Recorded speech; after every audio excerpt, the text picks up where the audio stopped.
Hang on, let me check the things and then I'll get to the things. First, hello, non-instructor, time to learn absolutely nothing. Hello, non-student, absolutely time to learn absolutely nothing. Always learn so much, no, but also nothing, so much of nothing. Yes, learning nothing, not instruction. Learning about life, not aviation. Oh no, don't come to me for life advice. But I guess I'll take that instead. Yes, life instruction at your own risk. Hello, good to see you guys. How are you? Let me know. I am going to try to be very quick this evening. Got in late, but I did. I was like, I'm not going 3 weeks. It's right. It's been 3 weeks. Not doing it. So we are going to basically do, hello. What do we name it? Wait, name what? The life instruction? Oh, 9 months. Got it. Oh, it's so cute. I don't know. What do we name it? All right. See, I'm like, oh, I'm going to be really quick about this. But now that you're talking about naming things, I need to figure out. So it is a subscription. And it's on Twitch. Ducky! Call it Ducky. Perfect. Bonvolio. I like that as well. Duckvolio. Ducky Volio Jr. I like too many of them. So you guys are gonna have to decide. So I have a pillow pet. He's a ladybug.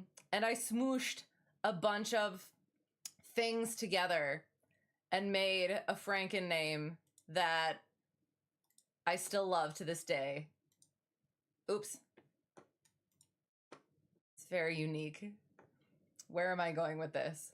I need to find, no, not, yeah, the web. Why isn't the web coming up? We need the web. The web. There we go. Except, we were gonna try to do. Yeah, like my thing said, short, hop, IFR trek. Well, where's all the IFR? Come on. Okay, over here. I want some slight IFR. What is this? I don't want a convective segment. Ooh, that looks short, but also IFR-ish. Scattered, broken. Okay. I like that. Boscobel! That's fun to say. We're gonna do that. Oops, plan.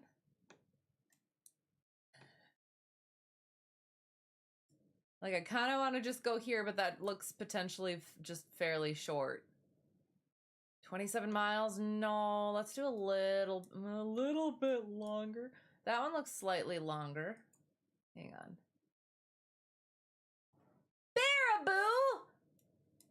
We're getting close to Oshkosh over here. Oshkosh! Sorry.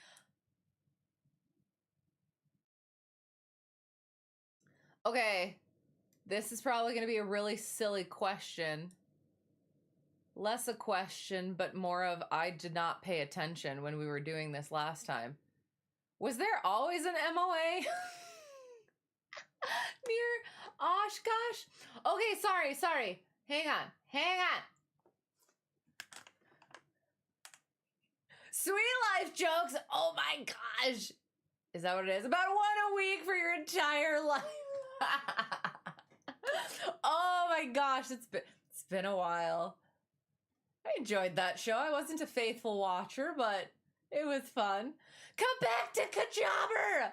But we need some IFR. We're gonna go through some what's it called? And I don't think I saw IMC down there. I'm sorry. We gotta try some, oh God, what do you got going on over there? Is this aroundish where it is? No, hang on, over here? No, hang on, where are you? Texas, that's all I know. This one? No. Where are you? There it is. Okay.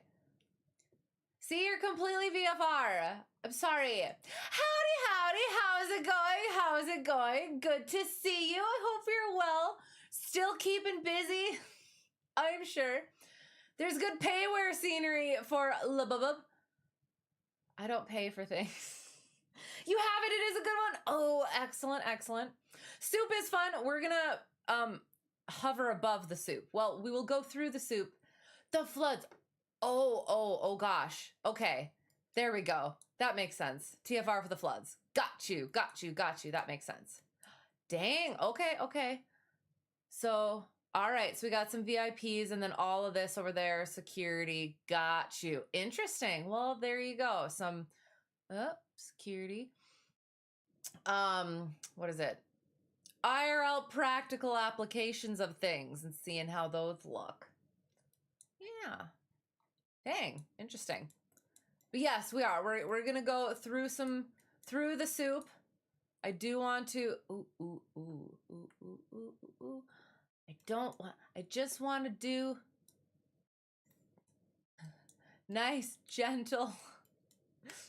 We will. We'll try to Boscabel to Baraboo. That sounds fun to say. So we're gonna do that. Baraboo, Boscabel to Baraboo, 45.1. That sounds fine. Let's go with that. Our weather, a localizer and a URL. Just kidding. We're doing the RNAV. We're doing it chill, like I said. What was I was trying to figure out the weather. So the weather is 060 at 3 knots. So we will be going on runway 1, and that will be like that.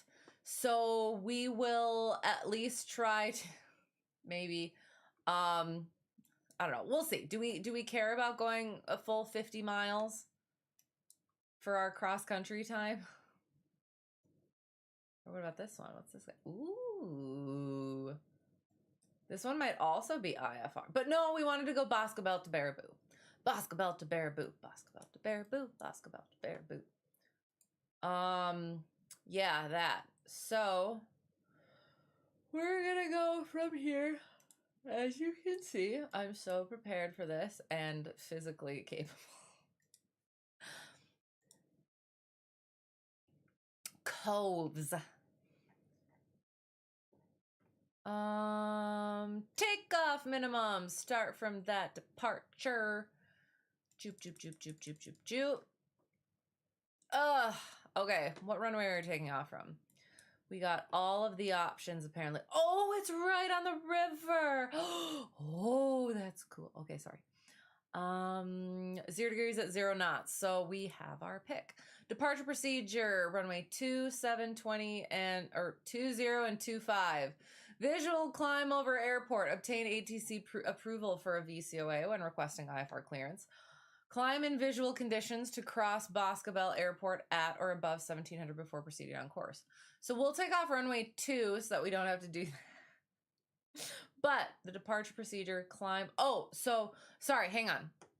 So we would have to have approval for the VCOA. So let's see if we actually could. At or above 1700 MSL, I assume. So then 1700 MSL 673, so about 1100 AGL. So we would potentially not be able to do the visual climb over airport anyway because broken at 1000 AGL. So we would need to be visual until 1100 AGL. Did I do that math right? Probably not. Maybe I did. But otherwise, departure procedure runway 2 we'll plan on, so we don't have to deal with it. So yes, so we would have to have ATC approval for doing that. Climb in visual conditions at or above 1700 before proceeding on course. Excellent. But ignoring. Runway 2, climb at heading 017 degrees to 1300 before turning south. And we are not heading south, so that sounds fine. Yay. Most excellent. Okay. Did that. Sorry, I'm gonna get us. We're gonna go fast. So I will get back to chat. I'm gonna try and be really, really good today. Keep on things. It's a mon. Okay. So our Oroka, we'll go with 3,700. So we're going that way. Easterly, so 5,000. Boom. And yeah, 5,000 is what we'll plan to do. And that will hopefully be above the layer as well. So yeah. And then takeoff minimums, runway 2, 600 feet, or yeah, 600 foot ceiling, 3 statute mile visibility, or standard with minimum climb of 461 nautical miles to 1,300.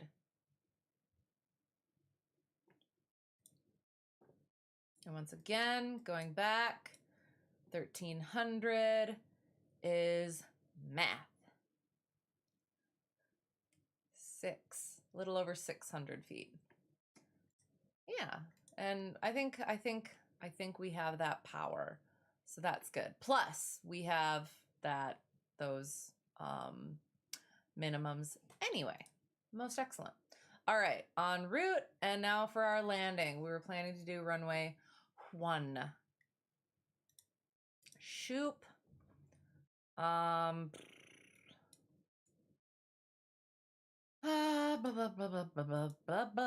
Trying to scroll in, but failing hard.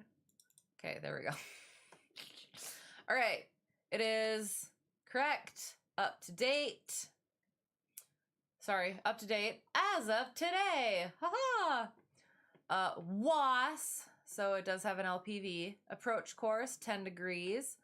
It's runway 01. Runway length 5,000. Touchdown zone elevation 980. Irrelevant,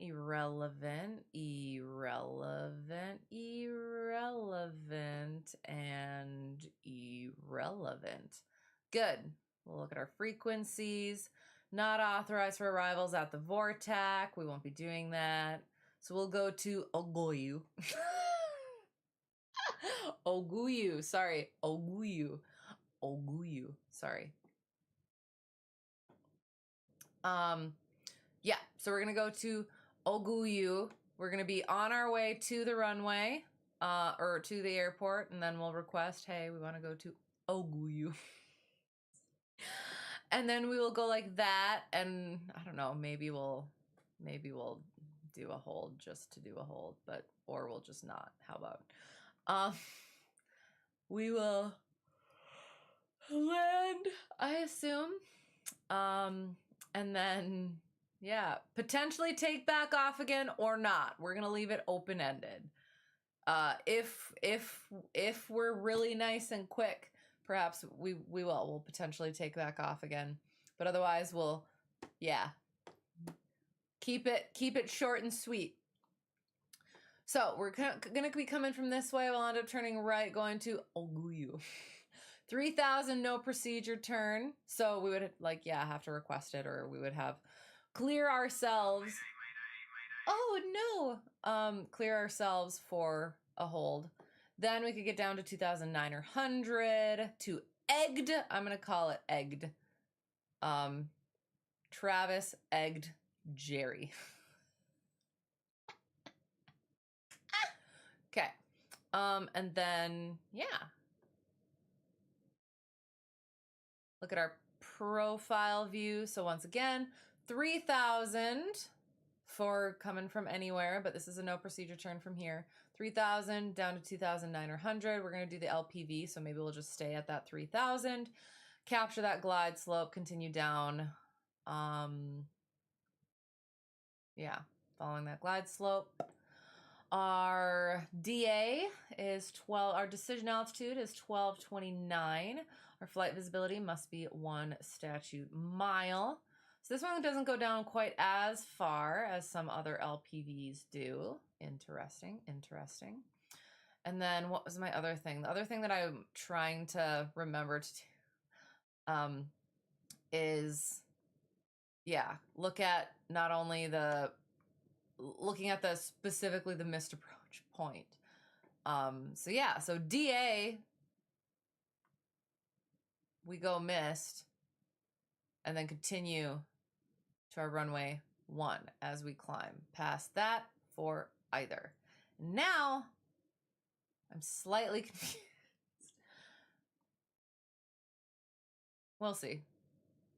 Yeah, runway 1 is a missed approach point. Fly over. It's fly over must. Yep. Totally know how to do things and stuff.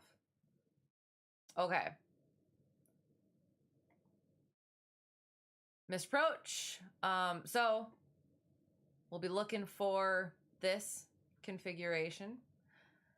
Medium intensity runway lighting, runway and identifier lights, PAPI, and yeah. Missed approach point, or sorry, missed approach, climb 3000 to Noyel, Oguyu, and Noyel. Oh God, 11 degrees. Is that turn? Why can't I think of what that is? And go to Zavox. So we're going to be going at 010. Sure. Track. On track. That's why we go up here. Excellent. Amazing. Cool. Sound good? I'll start the sim. And then I'll get back to chat. I hope you guys could see that. I'm pretty sure you could, and it was only because I minimized it. Right? There we go. Yeah. Yeah, yeah, yeah. Minimize. Shoop. Shoop, shoop, shoop, shoop, shoop, shoop, shoop. I need to turn this a little bit. New. Oops, sorry. I might have bopped the mic a bit. Get our little nav map.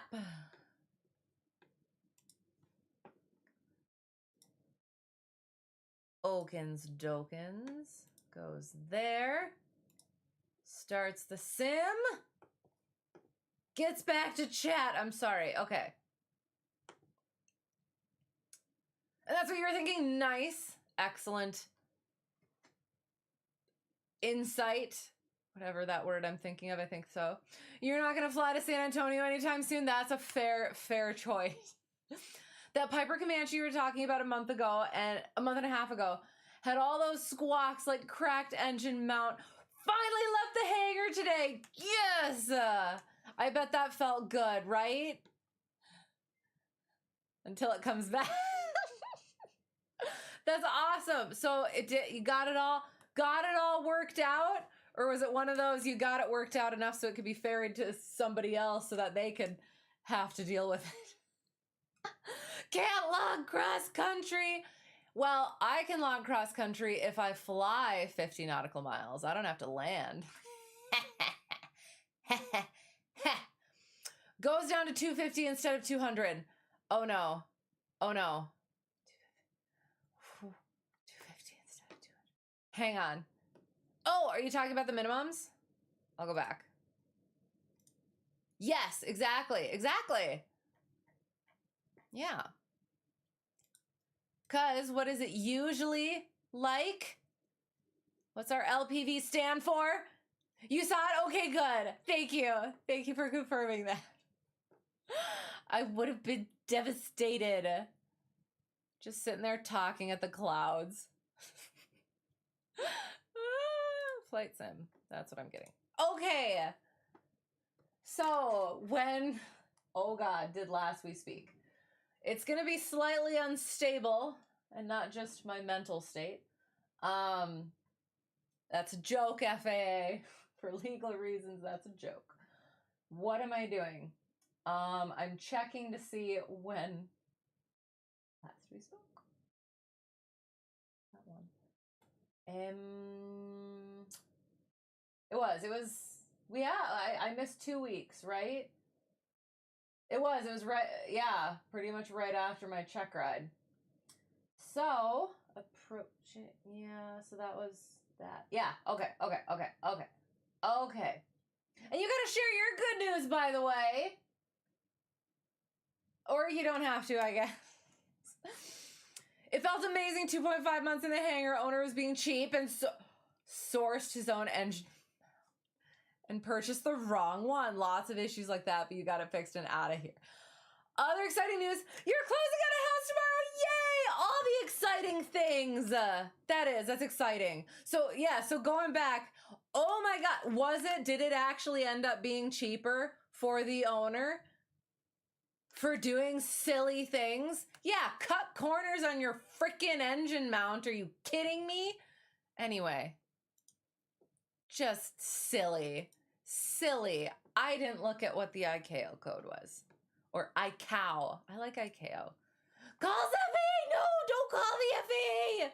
Don't call the FAA! Ah! It'll be fine.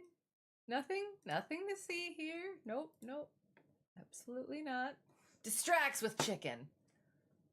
For a split second, I thought about tossing chicken in that direction, but it would knock something and that wouldn't be good. What am I looking at? I'm looking at this thing. That is not what we're looking at. Cadill. My gosh, now I'm hungry. Coves. I like pickles. Dill pickles. And now I'm hungry for dill pickles since we're going to Cadill. Where am I going? There. Boscobel to Baraboo. It's so much fun. Runway 2. Departure. Boom. All right. Excellent. Yes. Anyway, that's so cool. And that is so exciting as well. Have you been looking for a while and like finally found the right one? That's so exciting. That's like big stuff. Hello, Mr. FAA. You can confirm that I didn't even cry as a baby. Perfect mental state. Yep, exactly. Install the wrong mount and remove it again. About 18 to 20 hours of labor. No. 20 hours. Oh no. I assume that we went off and are now on again. And I assume that is because we were just getting into the airport. So, yes, bear with me. Sorry. 18 to 20 hours of uncharged labor. Dang, that is some that's some nicety that I don't know if I would be able to handle. I can't even imagine. So, well, okay. Is that like a usual customer? And if so, not anymore. or no, I was a seal. Oh, that's tough. And you have been looking for 2 months before you went under contract. Okay, sounds good. I don't know how all that stuff works, but that makes me happy that you're doing it. And do you know when like you're moving in and stuff, or is that getting too far ahead of you? In other news, you passed your IR check ride. Yes, yay! A few flights into commercial now. What are you working on? And go. Yes, that is super exciting. Congratulations again, by the way. That is very fun. And are you?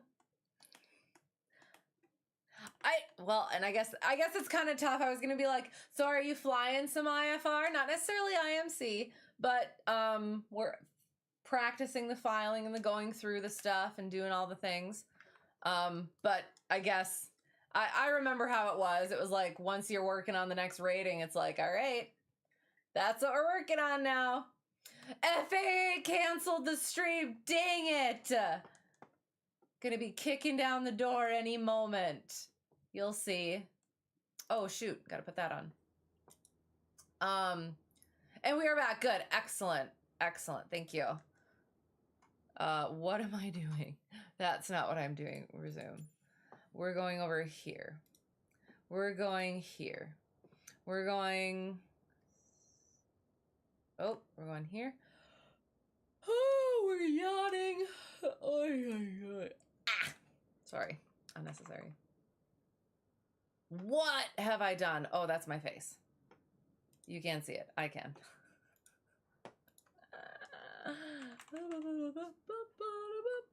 No. What button am I trying to figure out? Can barely see, but I assume it's pretty. And we put the weather to daytime. All right. Sure, that works. Excellent, excellent, excellent. All right, so pre-flight electronics. Oop. I'm gonna try to blast through this stuff again, especially if the sim is or the sim and the stream are still trying to like hang out nicely together. Beacon, landing, taxi, nav, strobe, pitot heat, flaps, fuel quantity gauges are working. Outside the aircraft. Ooh, spooky dookie. What am I doing? Lights, lights, lights, lights, lights.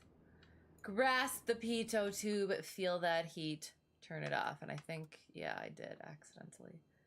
Strobe, nav, taxi, landing, beacon, battery. Drain a little bit of fuel from each wing, sump it from wherever else it needs to. Check that oil. We want between 5 and 6 quarts. Looks good. So we did our liquids, quantity, quality.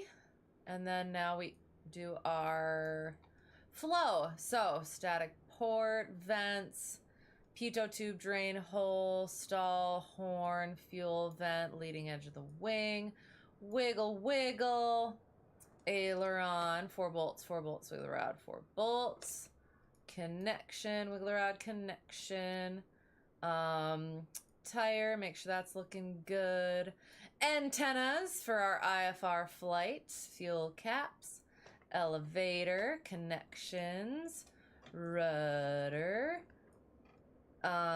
elevator, trim tab, more antennas, fuel caps, and then chicken does the other side. Good job, chicken. Amazing. So good.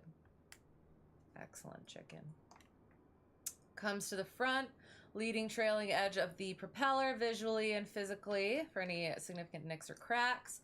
Alternator belt, make sure that's nice and tight, good quality. Exhaust port is little to no movement. Make sure it doesn't come off in your hand specifically. Don't take that out of context. Air intake is clear. Nose wheel, 4 fingers or a fist. Shimmy damper is little to no movement. And then our nose wheel tire is good. And then look like a plane, looks like a plane. But let's fuel up.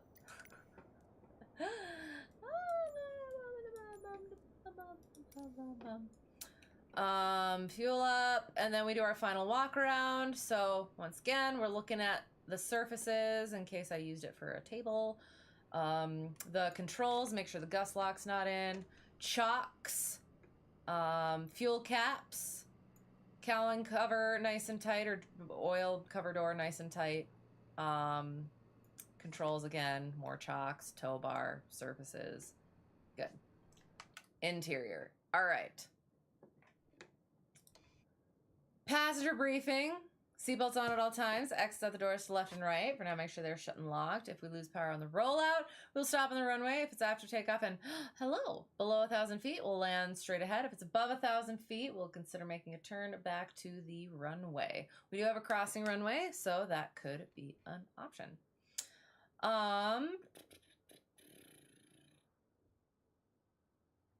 Fuel is on. Trim for takeoff. Circuit breakers. Buddle-a-la-la-la. Where is it?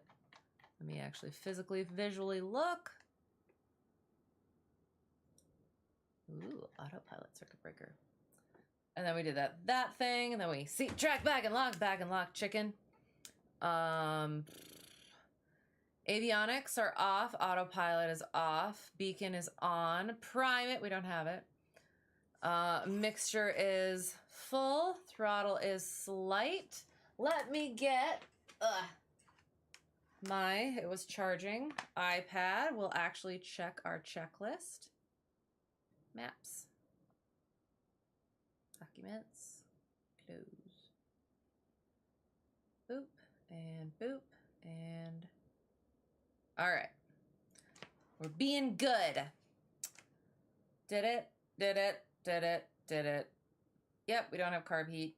Beacon. Prime it. Mixture. Throttle. Brakes. Clear left. Clear right. Clear ahead. Clear. Oops. Clear back. Clear prop. And then we... Battery. Hand on that throttle. Bring it. Oop, bring it. Woo! Mixture comes half. Greens we're looking for. Oil pressure's in the green. Oil temperature's coming up. Master mags oil pressure. Flaps are going up. Oops, that's not the right button. Our avionics. Let's throw our taxi light on. Nav lights. Don't need our pitot heat. Avionics. Our frequencies.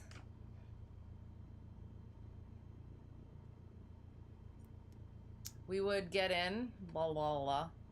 And then we would put in, we would get our frequency in, we would check, find what center is, get that in. We're gonna not do that because I don't feel like doing a bunch of buttons. We already have to program the autopilot. So our ATIS AWAS. I'll check chat again before I set all our autopilot stuff up. So, Coves, the 11th at 0353 Zulu, does math.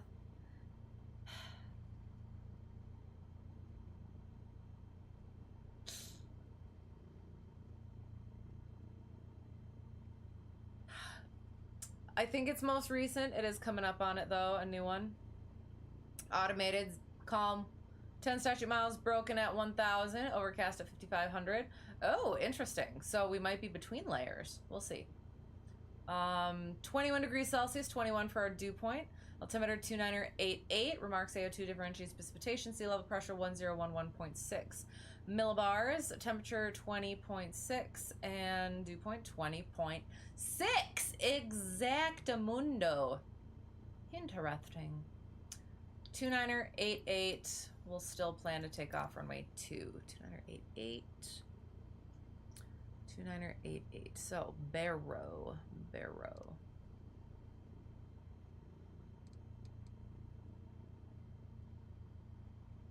Good, and... Yep. Is that correct? 680. Where are we? Coves to Cadill. 673. Good. All right, back to chat.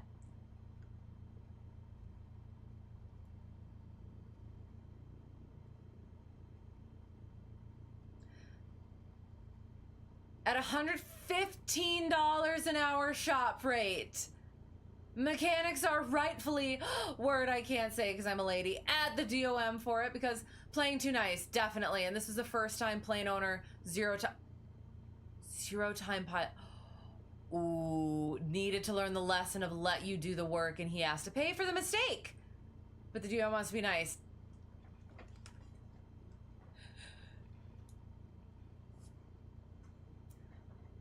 Yeah.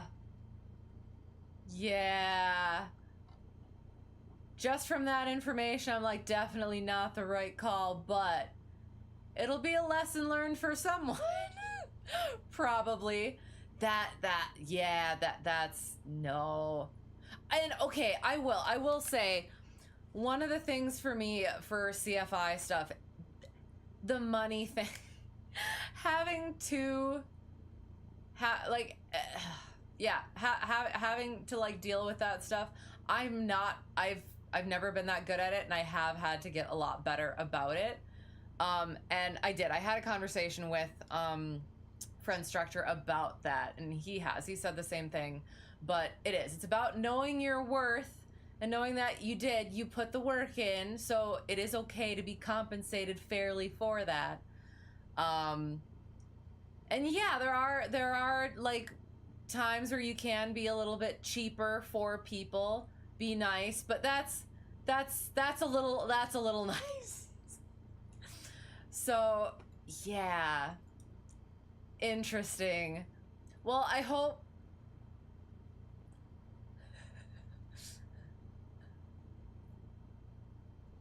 so. Like, is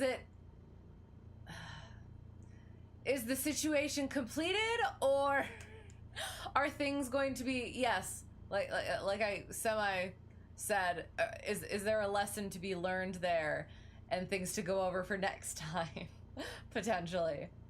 You've done a couple of flights working on the new maneuvers, had a cross country today, yay, and did shoot an approach, no IR flight plan. Excellent, yay, because I will. It's easy. Like, I remember during the training that is like, oh, how would you ever, it's so easy to stay current, and then eventually when you're not working on instrument training, all of a sudden, looky here, I'm not current, or it's coming up on, I'm not going to be current. So yeah, definitely try to keep up with that currency. But that's awesome, working on those new maneuvers. And yeah, that's something else that's nice about commercial, is that once you already know how to fly the plane, right? So you get to just be shown the maneuvers, get some picky advice and critiques, and then you just go work on them on your own. Yay! If it's any consolation, your only multi has been down for over a year and no ETA on its return. How? What's it doing? You had a multi-trainer have a gear collapse, plane not associated with the shop, and was back flying in a month. Interesting. From your understanding, that is what happened with your multi. Cross-loading the gear and causing the failure, and both engines are toast. No. Oh, no. That's not fun. So is stuff actually happening with it, or are they still trying to figure out, is it worth it? Do I not have multiplayer on? I do.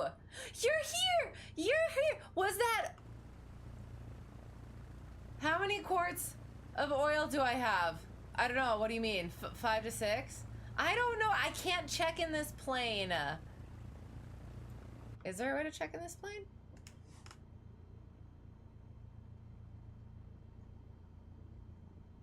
I don't think so. Why? Do you go with more? What server am I on? Oh, you do see me. Yay! But yes, we are on East USA. Shoop. You're in the Comanche. Woo! At some point I should. Hello, is that you? Is that you right there? Yay! You're spinning.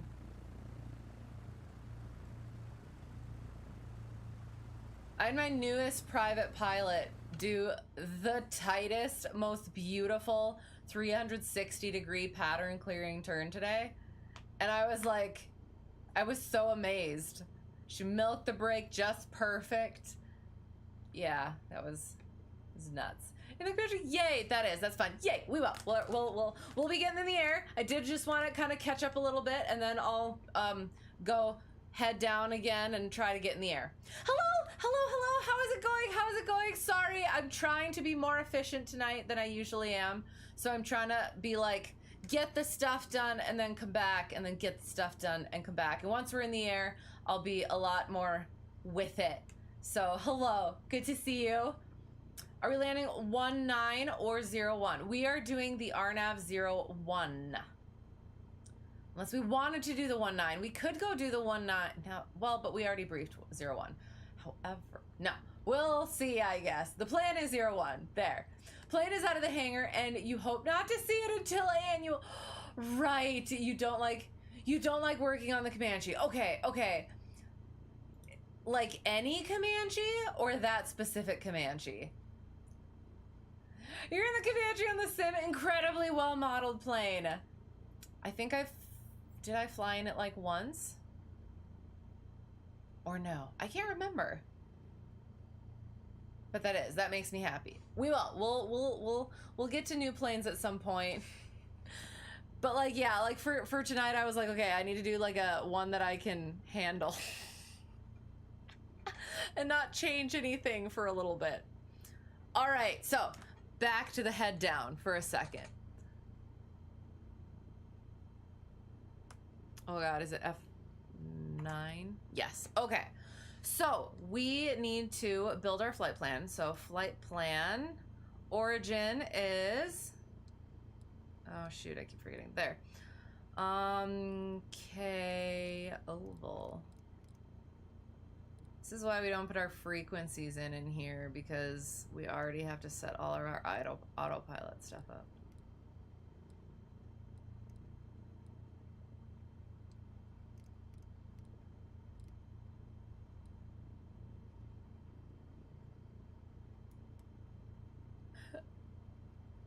Coves, not oval.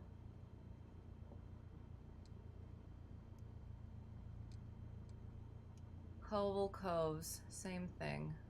Where am I going?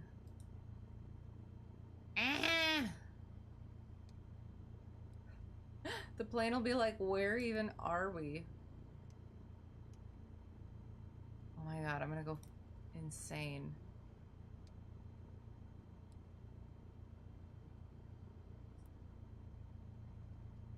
How do I edit it so I don't have to go through all that? God dang it. See, that's what...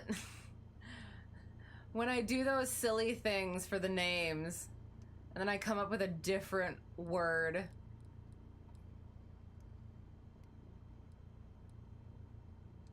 And mess it all up.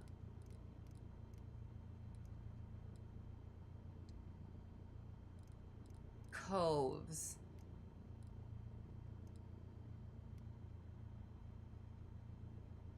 Covert. Although that would take too many letters, I guess. Coves, there we go. Okay. Runway. Ignoring. Yeah. There. Okay. Destination. Cadill. Still hungry for pickles. Yum.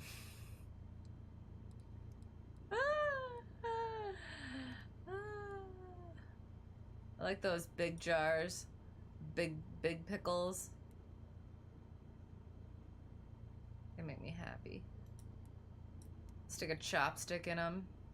Pickle on a stick. Munch it. Like a corn dog.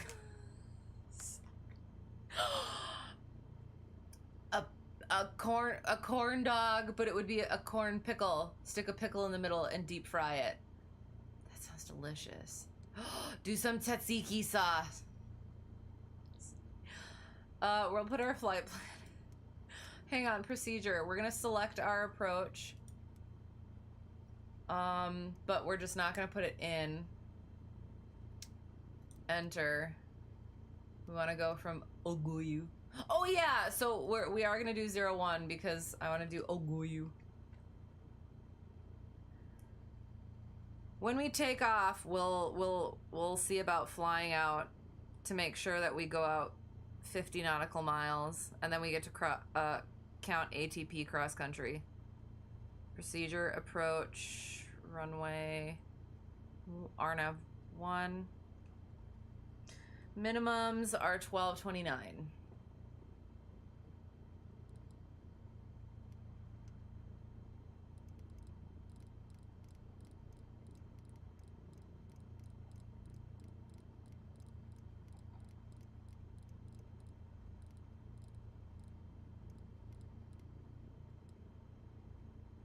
There. Yes. Enter. So we're going to leave that there. We'll set our autopilot. So flight director, we'll turn that on. We're going to go on heading mode for now. Heading is going to be... What did we talk about?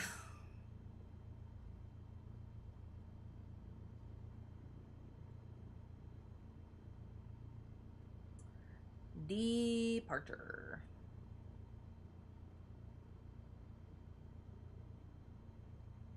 Runway 2.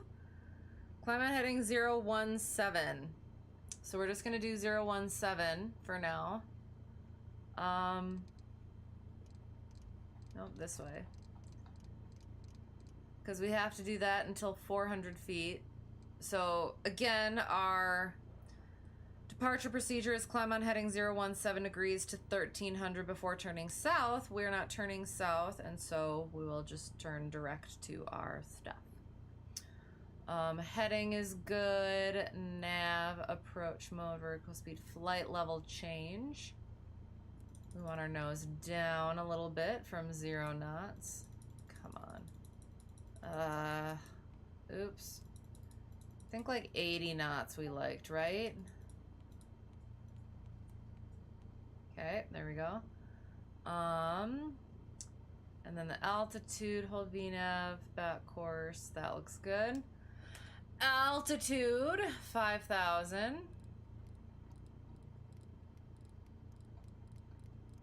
All the way up. We're going all the way up. There. Course, that's our communications, our CDI. Don't need to do that. And shouldn't need to do that. Again. All that's good. Yay! Amazing. Excellent. So we set that all up. Airport diagram. See what's going on there. There is no, oh, we do have some run-up areas at the end, so we'll go do our run-up there. Let's double check our checklist to make sure we did everything that we needed to. Got our altimeter, seatbelts, harness, heat vent, defrost, transponder is standby. Good. Taxi light.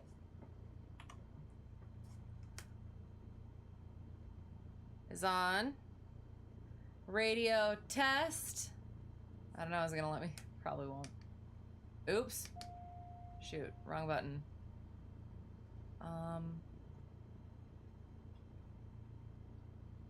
Okay. Yeah. Tests the radio. Brakes test. Oh, hang on. He is just like creeping over there. Like that is just not an angle that the head should be at when the body is the other way. All right. Boop. Brakes test. Good. Attitude indicator test. Turn coordinator, heading indicator, compass. So we're going to start our turn. So we're watching our attitude indicator, both pitch and bank, plus minus 5 degrees within. Heading is indicating known headings, and our turn coordinator, turn line in the direction of the turn, ball opposite direction. Excellent. Okay.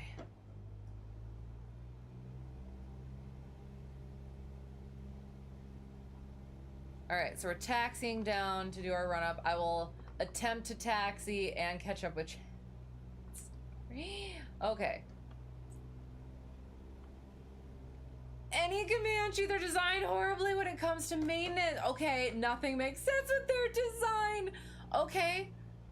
I have heard similar things. I'm not sure specifically about the Comanche, but like, so is it like everything's tight in places where you have to take off too many things and like in order to get at the one piece that you gotta get to and stuff like that? It's been a long time since you've flown that thing, so you've had to relearn it over the last few minutes. Is that very proficient with our flying? I should be, oh, I'm on the checklist. I should be on the diagram. Speaking of, let's put ourselves on a, hello, wait. So that's you. Is that another friend? Hello, friends? Oops. Shoot.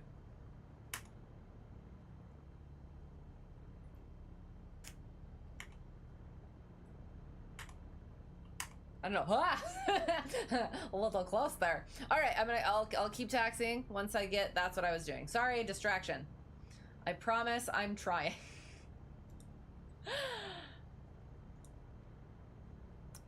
Okay.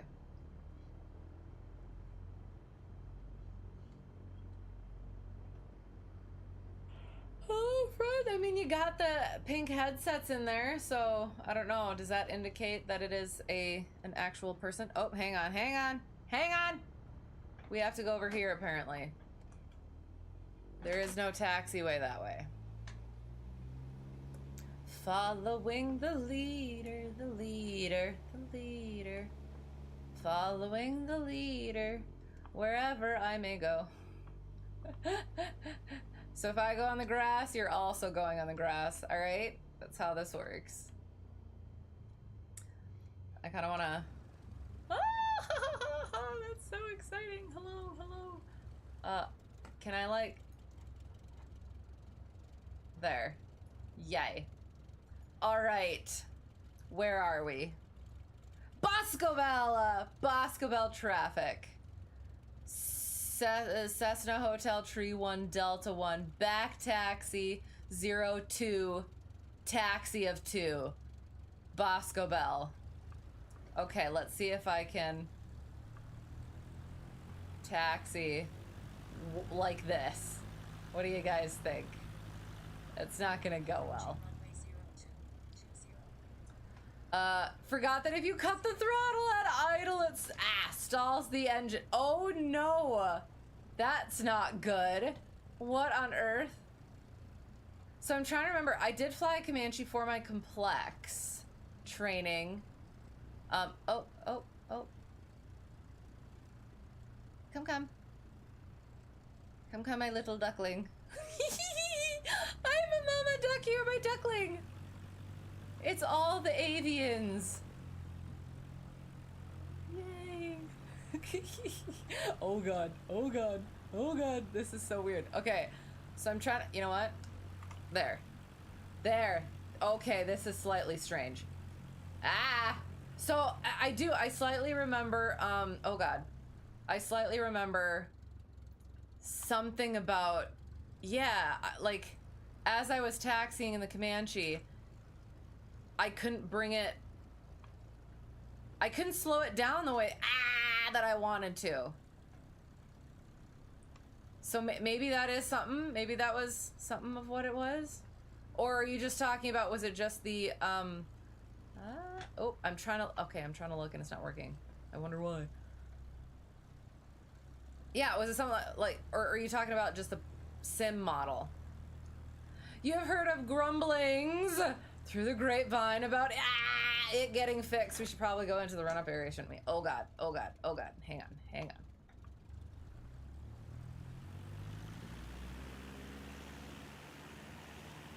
Oh god. I am using my brakes. It's not working.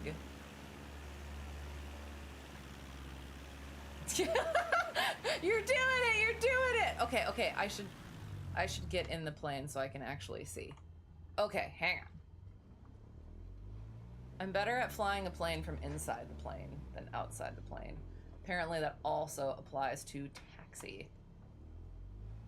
See, we meant to do that because we wanted to make sure we were completely off the runway. You know, that's how that works. Okay. So you have heard grumblings through the grapevine about it getting fixed, but your hangar is rife with maintenance issues and priorities shift. You have 4 or 5 planes down for a variety of reasons, and many more issues that are on the working planes that need to be fixed but are not priorities. Okay, so I guess here's a question. Like,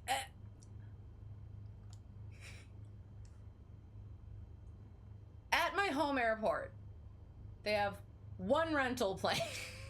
They've not only ever had 1 rental plane, but the whole time that I have been around, it's been 1 rental plane. They're working on trying to get another one up and running, but they haven't. So that was fairly consistent, and it was good, right? So is it really worth it to have that many planes with that many down? Although I guess as I was speaking, I was like, okay, you probably have a few more students where you are than home airport does. So I don't know. I guess it's just so funny to have that many planes and then have that many that are down. And are they the same planes? I guess would be my question. Like, if you're cycling through them, I guess that's probably a good thing that you have, yeah, like, have them off schedule, right? So that they're not all down at once, but 4 or 5 seems like a lot. What percentage of that, can I ask, is that of the fleet? It is a very temperamental plane, but apparently it's the most realistic GA plane in the sim. Excellent. Okay, sounds good. So right now, even with your parking brake on, you're running the throttle a 1/4 inch. Okay. So do you not do an idle check in the Comanche then? I actually have the one that I flew. That one's checklist. Idle check closed, it says. Interesting.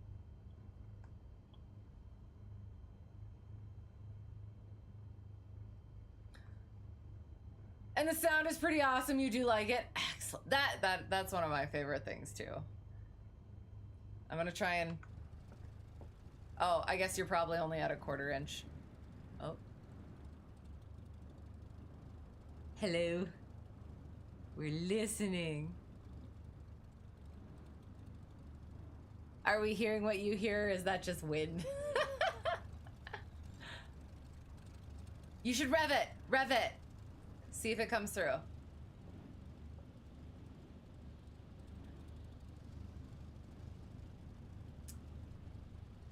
You might have to look into it. The other issue you have is it's a Lycoming engine and you prefer working on a content. Oh, okay. Why? Interesting.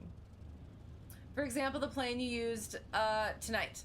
When you tried to call ground to get clearance and taxi, the left side PGT did not work, and your CFI had to be your comms, which is new. Also, shortly after, so okay, okay, sorry, I'll keep reading and not get ahead of you, which is new. Also, shortly after takeoff, the attitude indicator gyro completely failed, like comically so, just tumbling and rolling. At one point, it said you did about 50 barrel rolls in a row. Log it. I'm just kidding. So, okay. So, I guess it's probably too soon to tell what actually happened to both of those then, huh? So, the attitude indicator gyro, how is the heading indicator? And was that a vacuum system? 80 is your rule of thumb. For what? I'm sorry. I don't remember what I was talking about, or what I don't know. I'm sorry. 80 barrel rolls is your rule of thumb? And the gyros are kind of common to do that. It makes for some in-flight entertainment. I have also... Why are we moving? Oh, I want to make a joke. Nope, not gonna make a joke. Not that delirious yet. I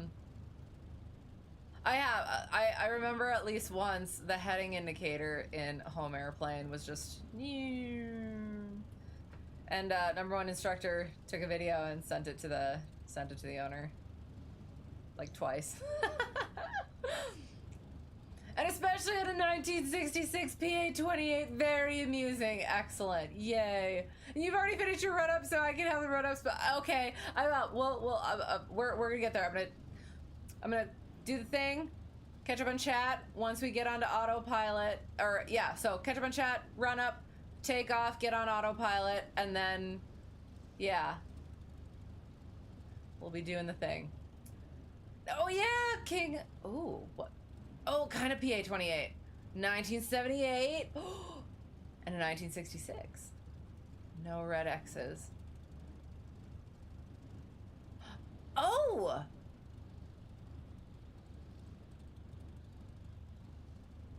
Wait. Wait, so what kind of a... What kind of a... Sorry, no red X's. So you have a glass panel for those? And only the attitude indicator failed? Interesting. So you're still flying the livery? Yes. Need that put on any other airframes? Not yet, I guess. I think the only other one we've recently flown, and which I will at some point get to. I'm trying to, can I minimize this? Hang on. The only other one that we've flown was the multi. Which multi-engine did I have?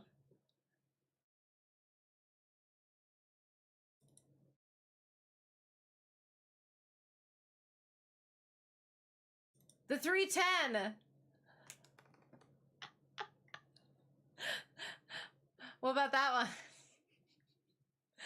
Because yeah, I will at some point have to work on my MEI. If that's something that you're interested in doing. The 310. But otherwise, yes, we haven't gotten into other aircraft yet. So right now, yes, we're using the lovely livery that Tiki made. Cute little pants. And the struts. Sorry. It's in there. We'll see it from the cockpit. No, you don't. You're at full. You're at full. Oh, okay. Weird. Okay. Darn. Sad. Your 141 is very much a mom and pop. Yay. You would say about 50% of the fleet is down for maintenance. Everything is 60s era there and clinging on for dear life. And the heading indicator was fine. So it had to just be that gyro. Interesting. Okay. Oh, I do. I love that. Different things. Because usually it is. Usually it's a system failure. But no, just a straight instrument. And you're showing as a default, so probably can't hear you in it. Got it. No, the no red X's comment was for the taxi check. Since I am bougie and have a glass cockpit. Got you, yes. I guess I didn't think about that. That's the cockpit check. Continentals are just easier to work on in terms of layout, like where the intake and exhaust are located. Starter and alternators are on the back of the engine, unlike a Lycoming where you have to remove the prop to change the alternator belt. You're probably biased due to mainly working on Continental. Oh, okay. Well, so you're used to it. You've worked out all the kinks already. You gotta work on more of the Lycomings and figure out those kinks. But I do. I've thought about that, and like my the owner of the 172 and the Baron, he was working on something, and it was like all he had to do was do this one thing, but because all this other stuff was in the way, it was a problem. So it's like, why don't they make it easier? But anyway, you have made a livery for the 310 before? Okay. Well, that's like the only other one I can think of right now. Yeah. So if you want it. Okay, so I guess one thing I have thought of, so I didn't really think about this, but with this on the struts, it's actually made me kind of realize that would it look better with the H facing the other way and I need to change, like just flip my logo in general, my little H logo? What do we think? That would look better, wouldn't it, on my like little icon? If I flip it to the left, that makes more visual sense, doesn't it?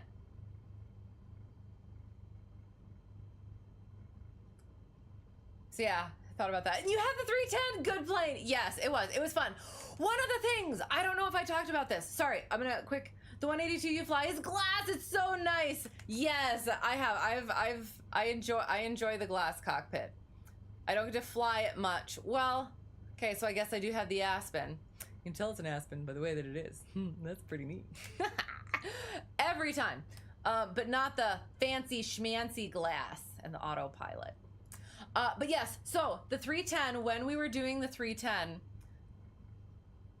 and we would practice the engine failures and then try to do the restarts, I'm pretty sure I wouldn't get it restarted. And one of the reasons is that I found out later in my training is the like most, so the trainer planes have the, oh god, actuators, accelerator, oh god, hang on, did I put this in here or no I didn't. Okay, hang on, let me go back to my multi stuff just quick, and then we'll do run up and then we'll take off. See, I knew.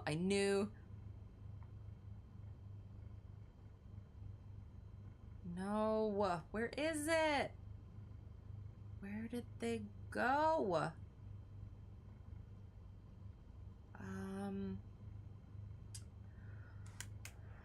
Where is that? Oh, of course it's there. Okay, got it. Okay, hang on. So, securing abnormal procedures. Restarting. Accumulator! What did I say? I don't remember what I said. Actuator, accumulator. So the accumulator to restart the aircraft is put on trainer multi-aircraft. So the 310, I was doing a procedure for a plane that had doing a procedure with a part that the aircraft I was using it on didn't have. So, and I feel like I would be able to actually do the multi-engine better. Now, it's been a while, but I understand like the how to start it sort of thing better. So, we'll see. We'll see. They don't make it easier because the saying you have is because all the good patents were taken. No. Okay, fair. So really though, you can patent like arrangement of things? Oh, come on. You've got a 750 in there? Nice. You're jealous, but your day will come. You have a Cirrus SR20 with Avidyne glass cockpit, and you will need to do 10 hours in it. Excited to fly it, not excited to pay for it. But it's only the 10 hours. Make them count. What do they charge for the SR20? You pay $150 wet for the 182. $150 wet. My home plane 172 is $130 currently wet. The 182 is a little bigger though, isn't it? Interesting. Okay, so run up and then I'll come back to chat again. So run up, coming back. So sorry, we'll run up, we'll take off, we'll autopilot, and then we'll get back to chat, as well as story times. There are plenty of story times as well. What am I doing? We're gonna follow our run up. Brakes are set, fuel's on both, trim for takeoff, flight controls are free and correct. Elevator, up, down, wiggle that rudder, good. Instruments. Did I mess something up? Instruments. Good. That looks good. All looks good. Yeah, green. Yep, good. Mixture, best in power.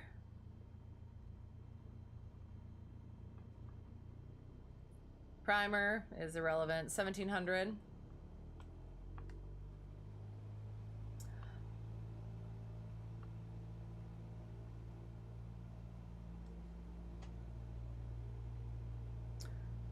Mags. Nice drop and back. Strapping back. Sorry.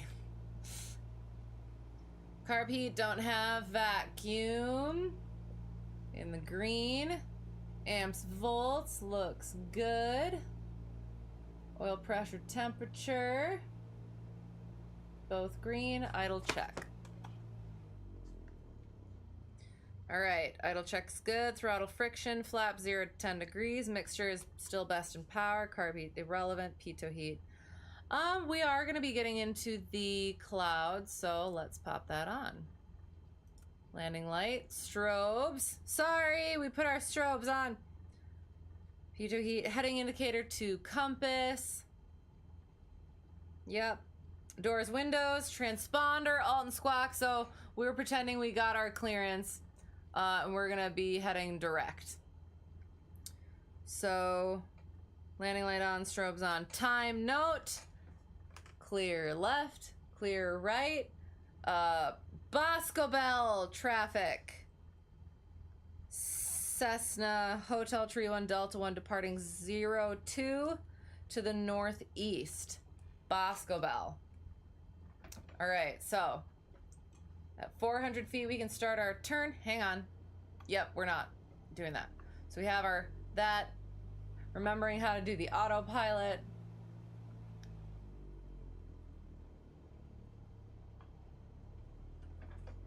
Oopsie, oopsie, oopsie. Okay, there we go. Whee! All right.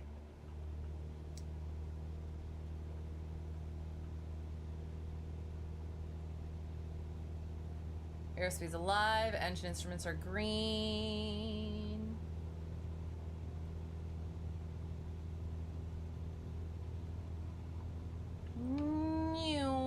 Whoopsie.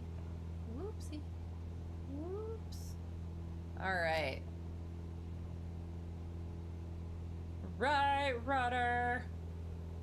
Maintain that heading of 017. We're at about 680, so 400 feet is 1080. It's where we can make our turn. We'll follow our flight director. That's what we can do. Following our flight director is good. 1080, that's where we can do our turn, and at 500 feet, we'll pop our autopilot on. All right, oh, making our turn. Autopilot's on, we'll switch it to nav mode.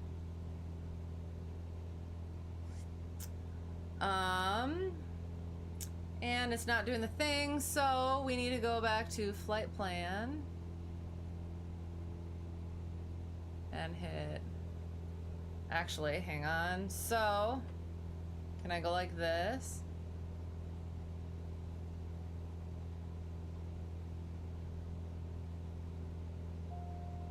Yeah, do that.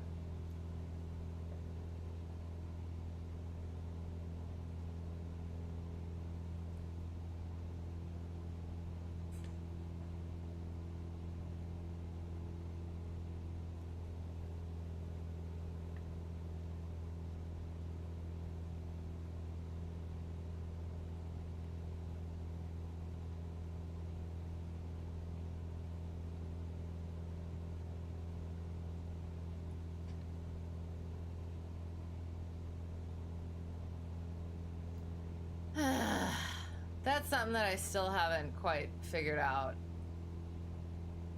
Is like when you're on heading mode and you're going the slight opposite direction, how... I suppose I could have put in...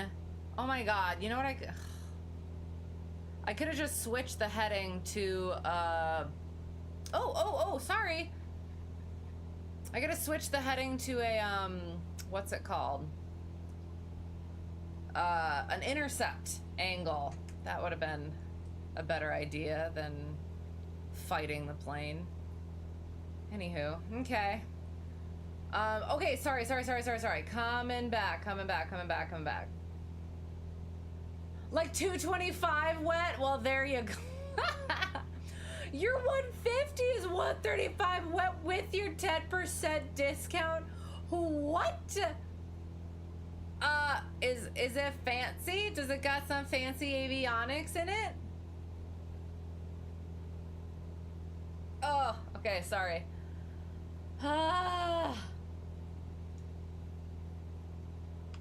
Whee! The 182 also has 520 280 HP engine. So much power. I can't say it properly. Power. Oh. I thought I said, there you are. Hello. Hello. Yay. That's exciting. Ultimate power. Ouch. That's a good way of putting it. Yes. You don't know about the HP on the SR20. It can't be 200 plus though. Sounds like I need to move. Yes, to Montana to fly this 182 for $150. That sounds better. Hello, aloha. How is it going? Yes, sorry, I was trying to get us in the air because yeah. So that we can get on our way and be able to do some story times as well as actually get to some flying. Now,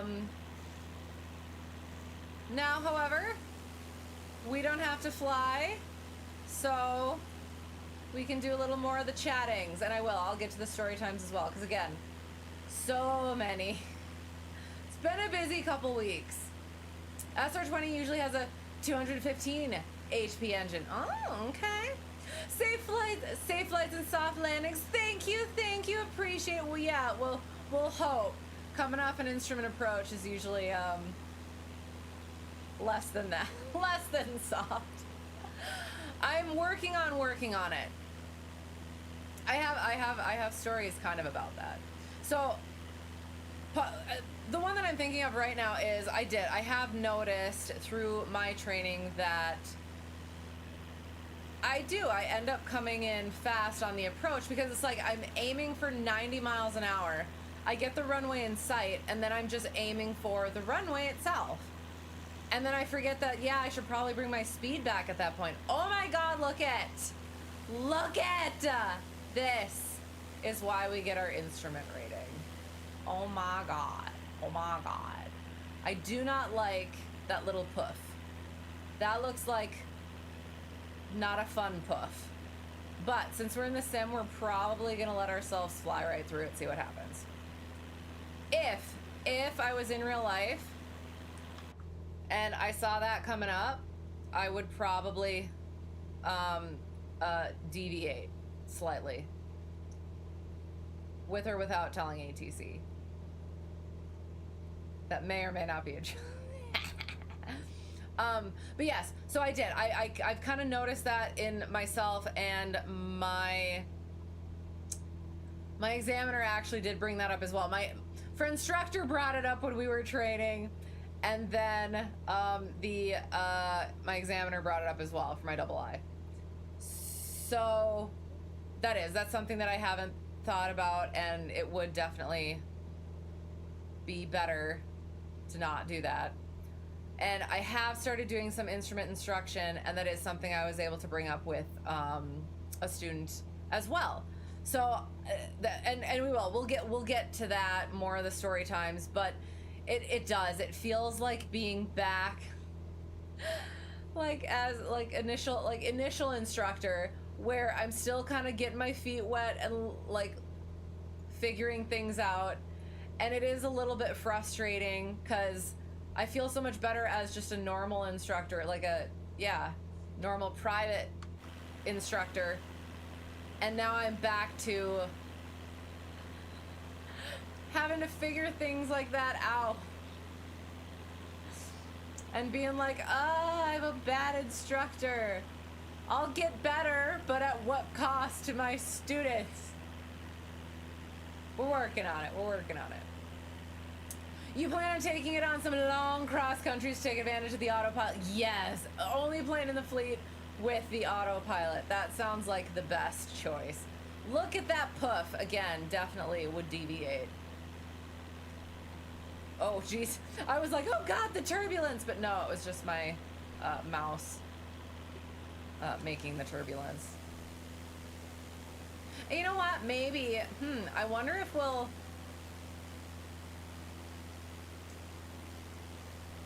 Maybe we'll go... Whoa, I should have left that there. We'll go this way now. Maybe we will go do the approach, go mist, depending on how much story time I have left. We may go mist and fly back to what's it? Or we could just noodle around up here. That's also an option. We'll see. Would love to, but you're 141 and it is very inflexible. With that, see, okay, I'll keep my thoughts to myself on that. Also, you don't know the model year, but you do not think it is very new. You know it is not 200 plus because you do not need a high performance endorsement to fly it. Oh, interesting. And you did your entire PPL on the 182, so when you sold, you got your high performance. That's super cool. What do I charge for my instruction? So I have a base rate that's pretty normal, or no, sorry, not base rate, but like I have, so initial CFI is a good rate, yeah. It's like the normal rate for like the other CFIs in the area. And I think it's kind of, what are typical rates for CFIs? Let me make sure I'm not gonna dox myself. It's nothing exorbitant, but, and then I had to talk to for instructor and be like, okay, so I feel like I've heard that with the double I, you up it a little bit. So I did add $10 for instrument instruction for new students. So like any private students I create, if they come back to me for instrument instruction, it's just gonna still be the $50. Or any other like students that I ever charged, yeah, that's pretty much it. It would still be just the $50. But for anybody new, it's gonna be $60. And I guess I said it. So yeah, I don't know. It kind of seems like a nice, like, sort of even-ish number. You may never get high performance. Why? Sorry, Screechy. Yes, you will. Why? Do you, like, not have planes for it, or what? You pay $60 for your CFI, and half goes to your CFI. Yeah, so that's the thing is, since I'm independent, all that goes right to me. So, yeah, so I definitely get the whole, oops, sorry, I wanted that down a little bit. I can definitely see the whole, I'm gonna actually bring that back a little bit more.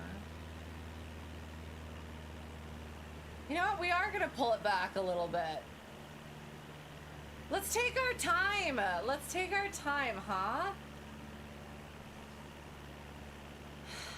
Yeah, let's do that. Lean it out, save that fuel. Hang on, let me listen.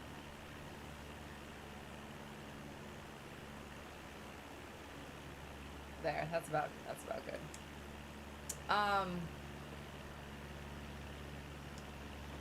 Yeah, so again, that was what I paid for my instruction, and then so it was just kind of like, all right, that's what it's gonna be, and so it is. It's a nice round number. Fighting the Comanche too much, you're gonna get the turbo arrow. Okay, sounds good. See you in a bit. See you in a bit. We'll be here. Oh, it's so good. Oh, I love it. Oh, see, that's why we do it. Cool. Okay. And no high performance at your school. You'll have to get it eventually.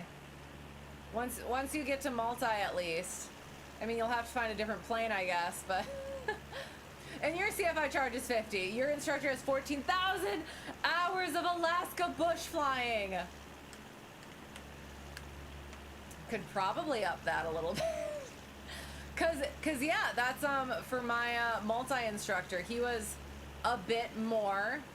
And I guess that's for multi, but I assume he'd probably be a little bit more expensive in general because of, yeah, 20,000 hours of instruction. So yeah, I guess that again, I mentioned earlier, I'm not good with the money stuff. So it's just like, I have to do it, and I do it, but I've been really happy that my students are also like very nice and good about things as well. I haven't had to shake anybody down, and yeah, so I'm pretty good about, yeah, letting a little slide here or there. At least when it comes to like ground instruction and stuff. So, yeah. Or complex, you'll have to get that too. For multi, at least. And your instructor is independent and owns the flight school. Well, that helps too. See, again, that's why I would think that. Lucky for you, I will say, lucky for you, because like I would think that could see if I could definitely charge more for all that. Bet you get some good stories and good, ooh, that's cool. Aw. Ooh, spooky. Sorry. Okay. Sorry, I lost my train of thought. The turbo has some speed on you. You'll catch up. Sounds good. We're suddenly going 109? Why?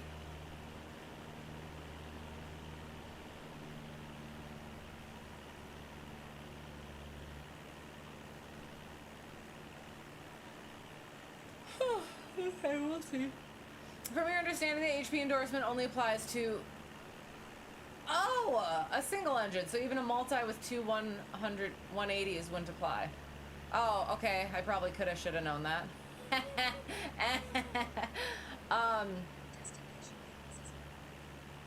Shoot, we're getting pretty close. So we'll see. I might, hang on. We'll activate the approach.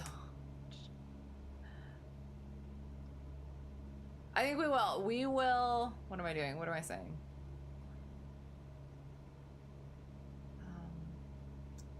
Procedure. Enter.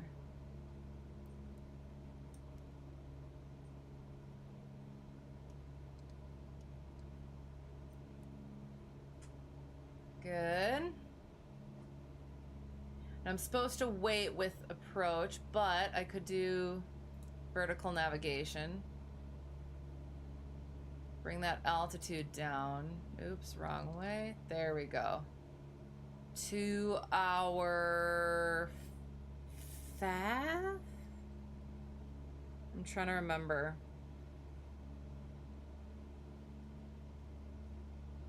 Because once we hit the FAF,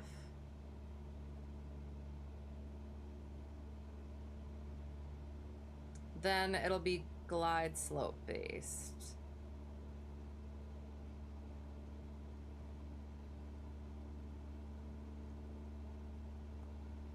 So the FAF is 2,900. So we will... I am kind of curious, actually. So let's put it at 2,900 and see if it captures it correctly. Oi. Oh, we went in another cloud. Spooky dooky. Oh, look, we can see the ground. It's not IMC. I'm kidding. I'm kidding. Where was sorry. So yeah. I guess I didn't think about that, the multi, because I guess, yeah, that is twice the power anyway. Okay. I haven't got, oh, that's so cool. Look at. Ah, it's like being in Minecraft down a shaft. Sorry. What was I doing? What was I saying? I don't remember. At some point, well, and we'll get to that. I'm currently working on one thing, and after that, I'll get to my MEI, and hopefully that is going to go fairly quickly. I'm looking forward to getting back in the multi and getting better at it, getting those hours so I can hopefully get a job. So we'll see. We'll see. Cool channel, thank you. Hello. How does the 172 fly anyway? With its wings. Just kidding. Good. We're on autopilot, but when I have hand flown it, it's been really good. So, yes. Getting some IFR in. IMC. So,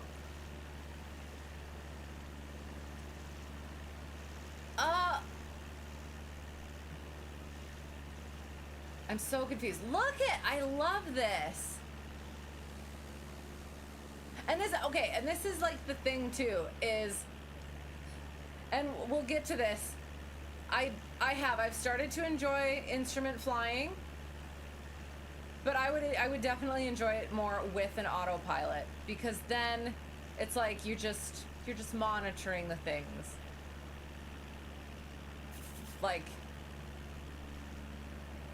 yeah, for the most part, kind of. But, yeah. Then you get to actually kind of like look around and like enjoy the little views, little pop-ups of things. Wow. You might get back into it in Microsoft Flight Simulator 2020. So does that mean, did you go to 2024, or did you stop playing for some reason? Because I have still not gotten into 2024. I was talking to one of my, to a new student recently, and he asked about it, and I was like, yeah, I'm not, and it's been a while since I've actually asked about it. How is 2024 doing? I hope it's good, but I don't have the energy. I don't have the energy or the time, clearly, because I can barely get a stream in. Adis Awas, we're coming up to it. Baraboo, Bosca Belta Baraboo. 2-9er, 8-9er, and I think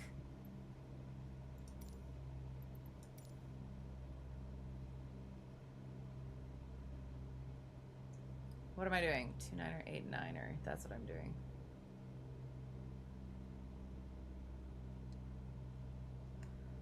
Oh, I once again lost my train of thought. You still have 0 actual. You'll get there. You'll get there. I have a little more than I had before. Which we will get to. Clearly, yes. Okay, let's. Sorry, I'll try and blast through a few IRL story times. Let me get my calendar so that I can cross-check, cross-reference. Oi.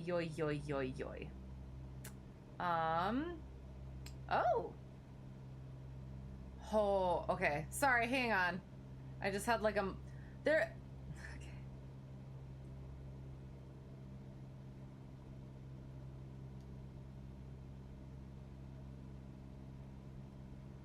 Okay. So, I get, what are they called?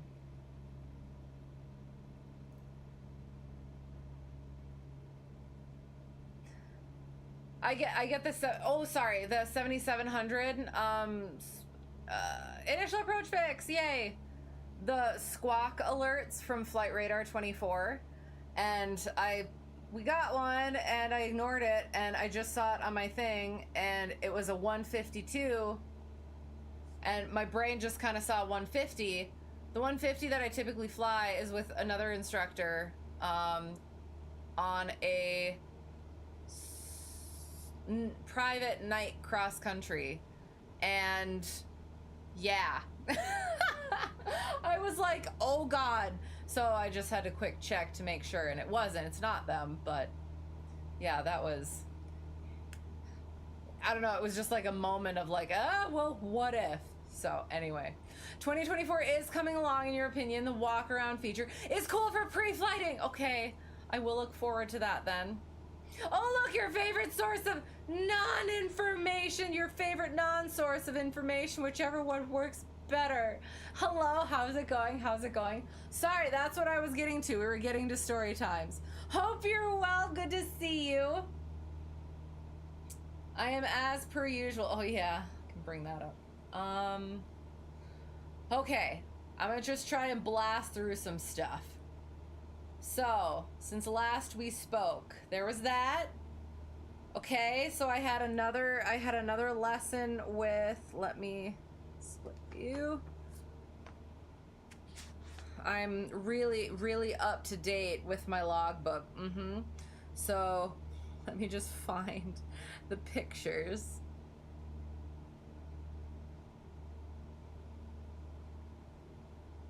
Maybe I did put it in. Nope, no I didn't. So, here we go. What did we do? So, newest private student. Let me go like this.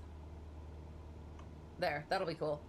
Newest private student, we went out, did slow flight, stalls and recovery, power off, traffic awareness and collision avoidance. I don't know when this was, but she ended up getting a little motion sick, so we ended up going back. We were gonna get to the power ons, I think, and then did not. I think that might have been what it was. So yeah, so that was something new. Just that's how it goes with students. It can take a little bit to get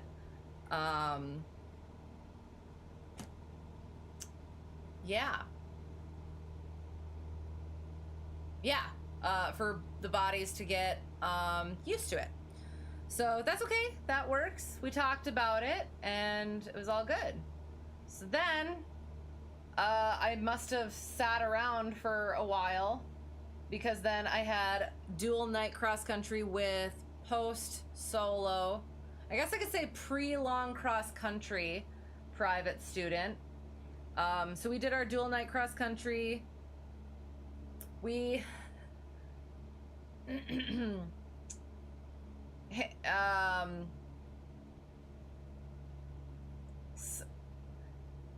for some reason it doesn't seem like that was then, but okay. Really? I thought we did that a while ago. Really? Okay. Sorry. Really? Okay. Oh, you know what? Oh, okay. Sorry. I'm a little bit, I figured myself out. So yeah, dual night cross country, when had to consider some weather, worked out just fine. I think we kind of like slipped right into a good little pocket. And then, yeah, let's see what that is. That's good. Actually, we'll bring it up just a smidgen. We're starting to descend, so carb heat don't need, fuel is on, undercarriage is fixed, mixture is full rich, power is where we want it, propeller is good, pumps, don't need it, safety, seatbelts, and security. Good, excellent. Time, gear, tower, power, lights. Okay. So yeah, so did that.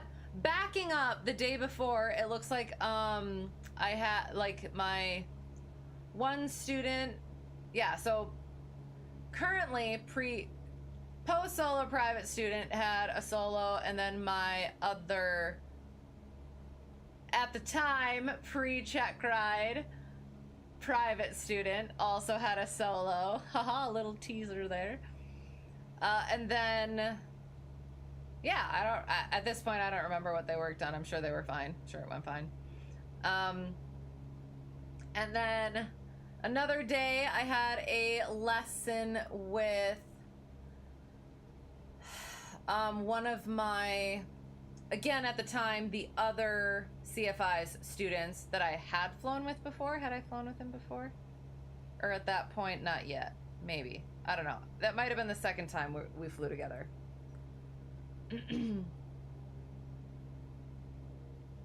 It was? Yeah, that was the second time we flew together. And what we worked on was, we did a little local cross country. He wanted a longer flight. He is, yeah, he was pre-solo, and he wanted to do a longer flight, so I did my usual local cross country. Just doing some, following some landmarks sort of a thing, and then doing some GPS ops, also looking at the wind correction, GPS stuff, figuring that stuff out, working on some pattern entry and all that. So just like a little intro before actually getting into the nitty-gritty of the cross country stuff.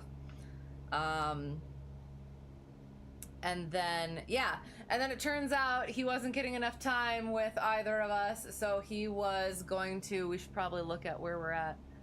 So we're hanging at 2,900, and we are past our fix. So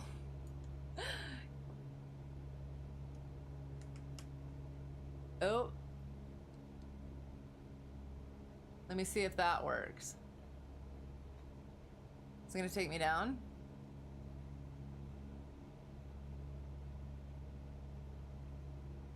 It is not.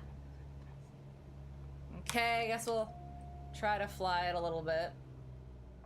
Noom.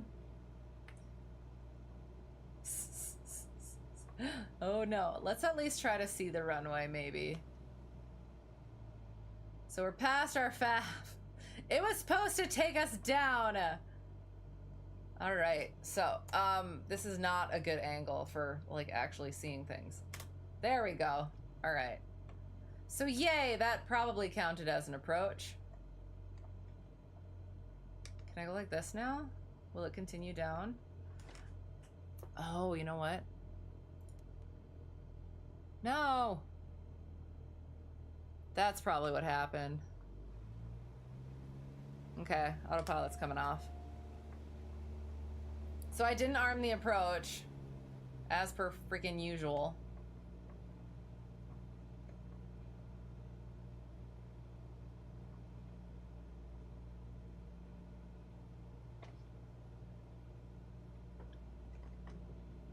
But yeah, so he apparently was not getting enough time with either of us, so he decided to go somewhere else where he was gonna get more time. And I don't know how that's been going, but it was like, okie dokie. Because the other thing that I did, I mentioned to him is, well, okay, and so that was one of the things, is his instructor, the other instructor, was gone for like a week. Okay, why? And he wanted to like keep flying as much as possible. And I was just like, okay, so one of my things was like, okay, you have all this time that your instructor's not there, get your written done, or get some of that ground study done. And it was like, yeah, okay, sort of a thing. And yeah, so that was like one of my things, and that's come up in other situations too recently, where it's like that it really kind of cemented that whole, some people just like don't take that stuff as seriously. They're more interested in the flying. Oh no, unstabilized approach. So I guess we'll go ahead and go missed. Or should we quick land and then jet off into the clouds? We might as well. Hang on. I should have just, okay, so oops. What did I do? What have I done? Stall. Oh god, hang on.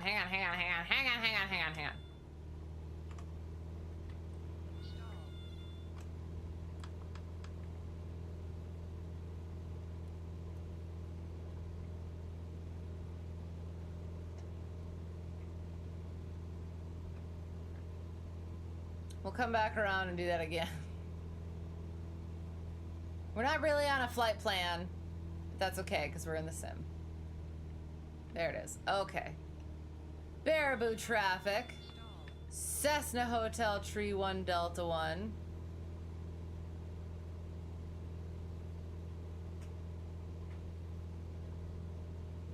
Left downwind 01. Baraboo. Sorry, hang on.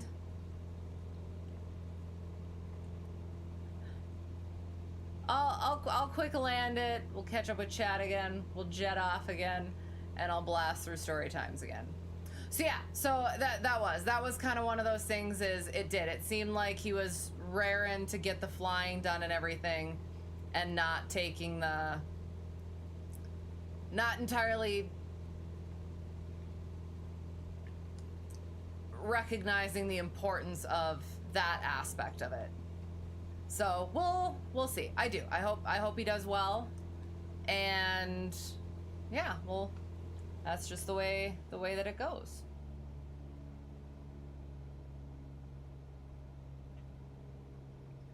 So I kept pushing my trim button for whatever reason. I think I was thinking that it was some sort of either I was knocking it or I thought it was a different button. I had it bound to something else for, again, some whatever reason.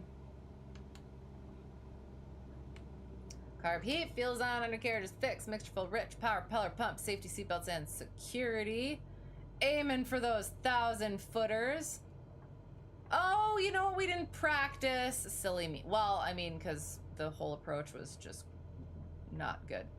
I didn't arm the approach once again. 500, thanks. Heading for those 1,000 footers. And by heading for the 1,000 footers, there we go. Okay. Coming in at about 90. We don't want that.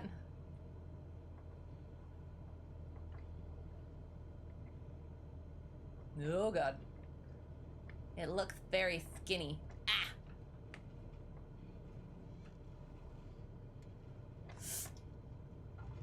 Oh!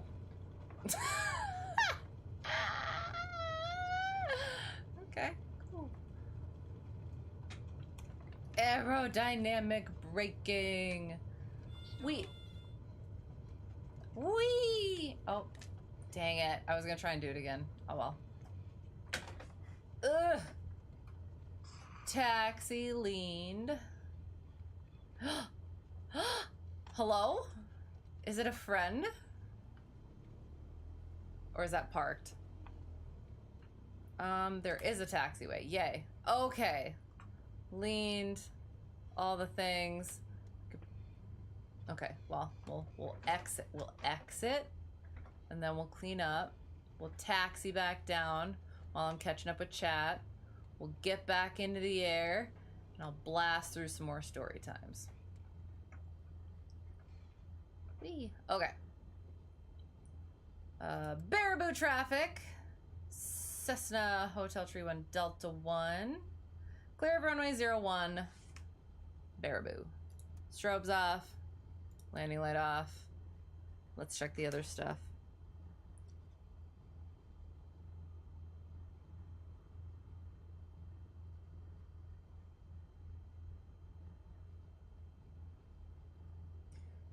Sure. What am I doing? Documents.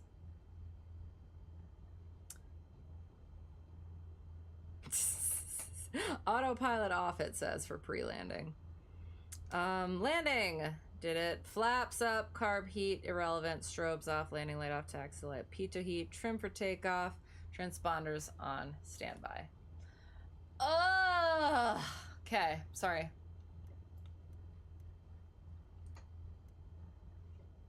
Yeah, my trim was pretty yuck. There, okay. All right, sorry.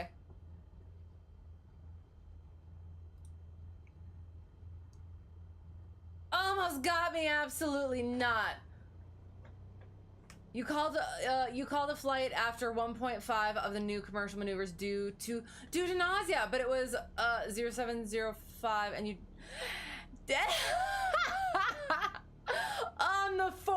you think that had something to do with it and being overtired?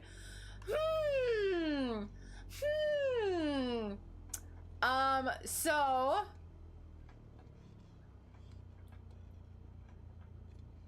do you not? I'm not gonna ask that question. Never mind. I bet it was a good learning experience. But yeah, like the commercial maneuvers they do a bit more than you're potentially used to. Is that a friend? Hello, hello. You didn't feel hungover, but for some reason it got you. You call it good ADM to not puke in the plane and on your double I. Yes, don't do that. Very good ADM there. And you could I could have, yeah, I could have, but I was right in between, like, oh, are we gonna go mist? Are we gonna land? Like, yeah, so I don't know. I'm not in decision-making brain at the moment. People need to totally take things more seriously, right? Yes. Are you talking about me complaining about students not doing their work? Yeah. I did. I actually had kind of a lengthy-ish conversation with one of the owners at home airport, because one of his younger relatives has been working on his private for like 2.5 years, and I don't know if he still doesn't have his written done. I'm trying to think. I don't know what it was, but it's like there's all this. So and this is why like we ended up getting on this topic, and because one of my things is you don't solo until you have your written done, or you're absolutely ready for it, like you have it scheduled, so that dedication, that responsibility comes out. Because otherwise it does. You end up going like they just end up wanting to fly, and eventually get to the point where maybe they have all the hours, maybe they have all the requirements done for the check ride, and they're still not done. Baraboo traffic, Snow Hotel Tree 1 Delta 1, crossing runway 3214 on Alpha, Baraboo. So yeah, I haven't had that issue yet, just because like I started out with that sort of rule. Friendstructor did that, and I believe that that's where I got mine from. That is where I got mine from. And I am happy about it, because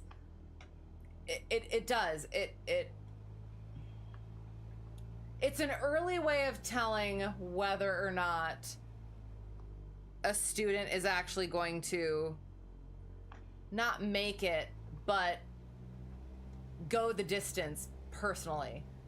Because it does. It takes that dedication. It takes that, there's a word I'm thinking of that I can't figure out, but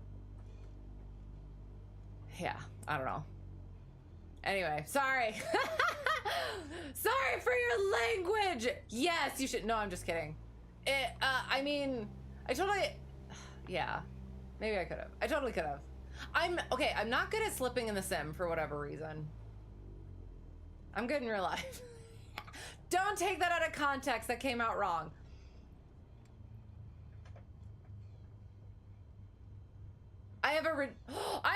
Oh no!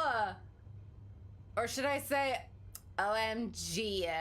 Oh my god! Hang on. Let me get lined up. Let me get through chat, and then we'll get going, and I'll do the OMG. Hello. Sorry, I don't know if, like, yeah, we're catching up on chat. I was trying to get through the. Oh, I put those other. I didn't. I forgot. I even read the checklist. And that's one of those things too, is like I'll get on my students about certain things, and then all of a sudden I'll do the same thing, and it's just like, oops. But that's why I'm so hard on them, because I know son of a.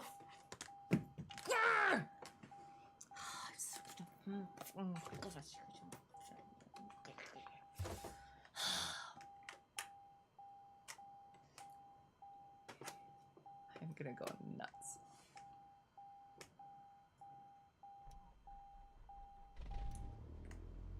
I knocked the controls that I use for so I still have my multi-quadrant over here. So I had that quadrant there for my multi stuff, and now I moved that one of them over here, and I should just unplug the dumb thing, but I am not a smart one.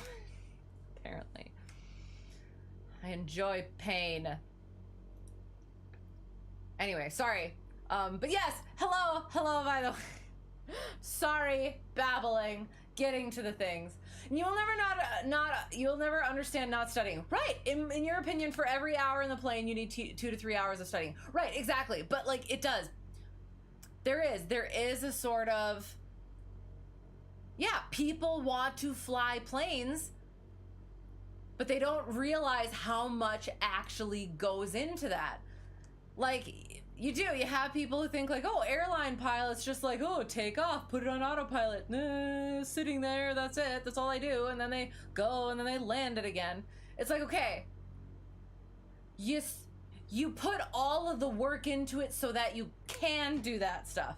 And then talking about earlier, like CFI rates, it seems a little bit much at first, but yeah, hopefully you never, not that you never have to earn it, but there will be days where you earn that salary. So with, yeah, like flying the planes, putting it on autopilot and stuff like that, it's when things don't go right that you fall back on, and as a passenger or whatever, you're gonna be happy that they went through all of that training that you don't think about. Anyway, sorry, ranty stuff, but yes, getting back to it, there is a lot of study that actually does go into it in order to go up and fly the planes. Anyway, sorry. Anyway, going. Trying to wag that nose like a dog's tail. Was I right? Was I? Go to VATSIM Unicom. Okay. Behave.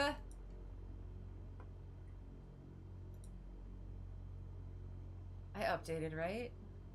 I'm gonna put my parking brake on.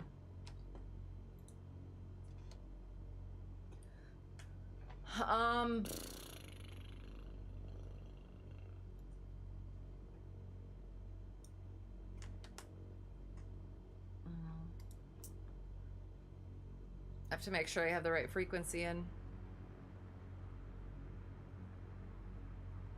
23.05.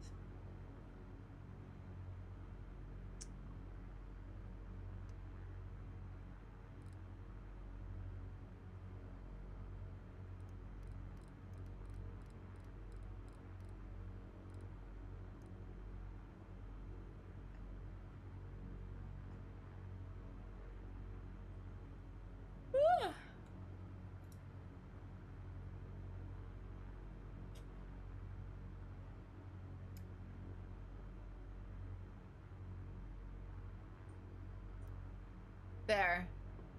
I should be on it. Behave.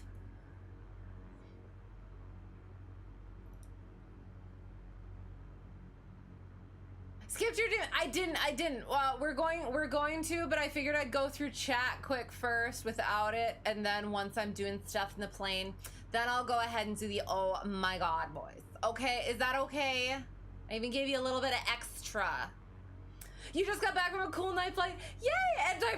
And diversion due to weather. Excellent. But also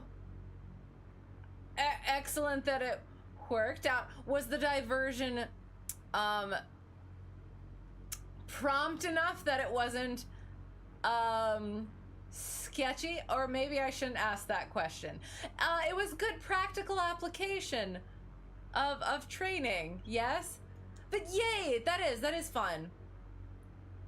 Was it for something specific? Can I ask? Like, was it for like training, or was it just fun? Now I have to go back up. Probably 2 weeks. 2 weeks. I'm sorry, I don't remember what that was referring to. I'm sorry. Omelette so on the redeem. You think you should get it for free? I am trying to set it up so that it's a good one. No, no, no. Ignoring that message. Today was one of those days. Today was one of those days for you. Okay. Yes, you saw the cell from 40 miles away. That's good. Excellent. Pop-up thunderstorm over the base airport. No. That's unfortunate. But you made the right call. You did the things. And that's another one of those things, is that training, that work, that practice, that studying comes into play in those instances. You fall back on your training. There was a something where it's like, you don't rise to the occasion, you fall back on your training. So yeah, that. So excellently done. Pat yourself on the back. In your opinion, if your PBL student has the attitude of just stick it on autopilot because I am destined for the airlines, is dumb because your PPL is just the license to fly, right? You don't know if you ever make it to the airlines or make a dime out of flying, you're legally privileged to fly a plane in the air. And you need to know how to not kill yourself and others in the worst airworthy I almost said it! In the world! Exactly. And that's one of those things where I do want to instill a respect into all of my students for it. Absolutely have fun, but need to respect it. Because part of the thing is like, I need to share the skies with them as well. Will I be okay with, if that person was flying around in airspace I was also flying around in, would I be okay with that? Would I feel okay with that? Feel safe with that? So yeah, a little bit of a self-preservation thing as well. But yeah, I haven't had too much of that, and I will say the one student I was talking about that wasn't mine, I didn't have a lot. Like, I did. We had 2 lessons together, but it was like, that was the vibe that I kind of got, and we'll see. I hope not. We'll see. It was a night cross country for a student. Ooh. So really, really, really good practical application of training. Excellent. I like that. I like that a lot. You are 8161 Juliet tonight. Sounds good. Dual cross country. Excellent. Can I ask which one? Was it private? Was it commercial? Now I have to think. Does the instrument require one? I have it in my lesson plan. Skip one message. You said nothing. Yeah, absolutely. Yes, you did, because I skipped it. If I didn't read it, it wasn't there. Absolutely. Oh, okay. Night rating in Canada comes after the PPL. Very cool. Okay. Yay. So it's like,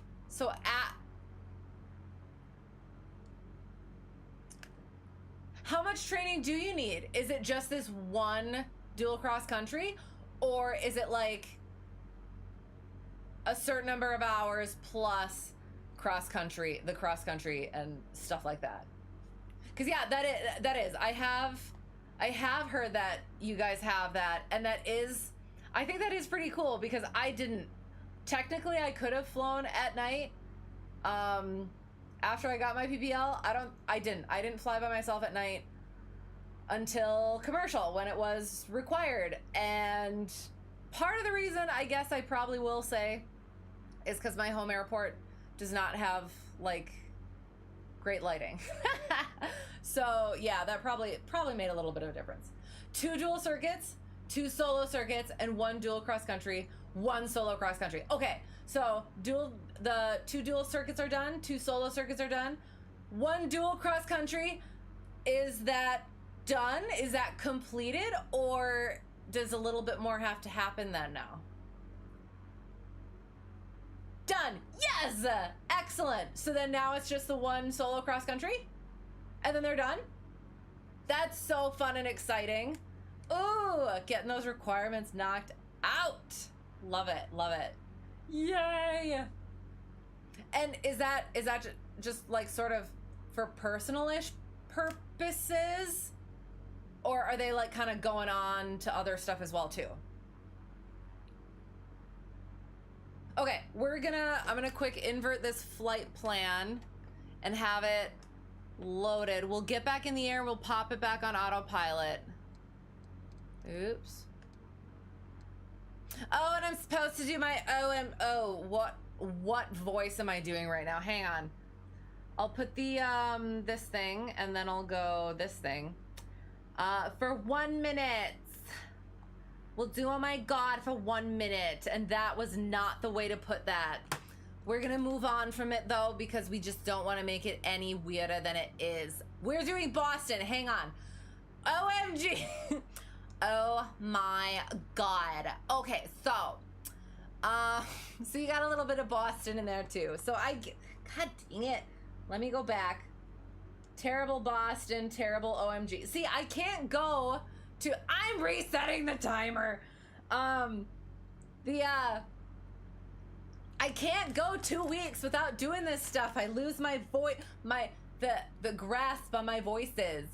She will continue to CPL and all. Excellent, excellent. So, okay, so PPL night, and then do you do instrument first, or do you do CPL first, or like how does that stuff work for you guys? Okay, oh my god. Okay, oh my god. I have to get into there. That's what I get. Then I gotta do like the little hand thing like that. And really play the part. Otherwise, I'm gonna slip into some other voice again. However, like that. However, so we're gonna erase all of this stuff. We gotta get that approach out of there. Like, yeah, there it is. We're gonna get rid of that. And then all we have to do, we make it really easy on ourselves, because screw work. We're gonna go down. That's not how. Invert the flight plan. Look at that. Isn't that so nice and easy? We're going from Cadill, like dill pickles, which I love. They're so delicious. They're so delicious. Oh my god, I'm so funny. So then we're going to Coves, I believe is what it was called. There it is. So we are going to be taking off from, runway, I don't even know what runway, 01, because that's the approach we came in on. I forgot to set the freaking timer. So I will put it on for a little while longer, just to make sure you got the full time. I thought it was going on a little long, but that is my fault. So we're gonna do that. I'm gonna continue for a little bit like this, because I am not doing the OMG voice on that sim. I'm just saying. So we're gonna be taking off 01. Let's get our autopilot all nice and set up.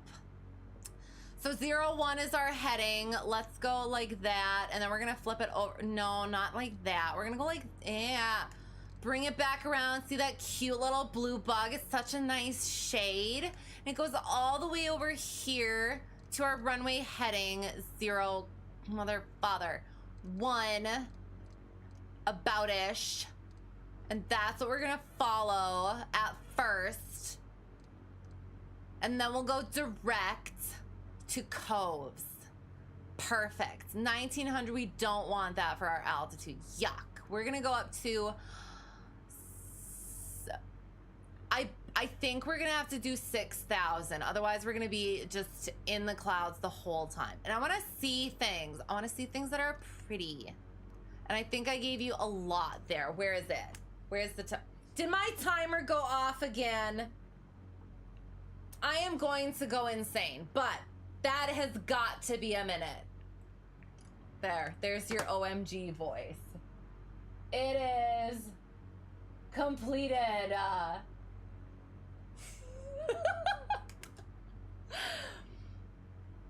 See, and that's like one of the things, is like it feels so weird talking like that and like talking about all of this stuff. It's just like, no, it doesn't go. Okay, so usually CPL comes after the night, okay, after the night rating, and you usually do MIFR. So what's the M in MIFR?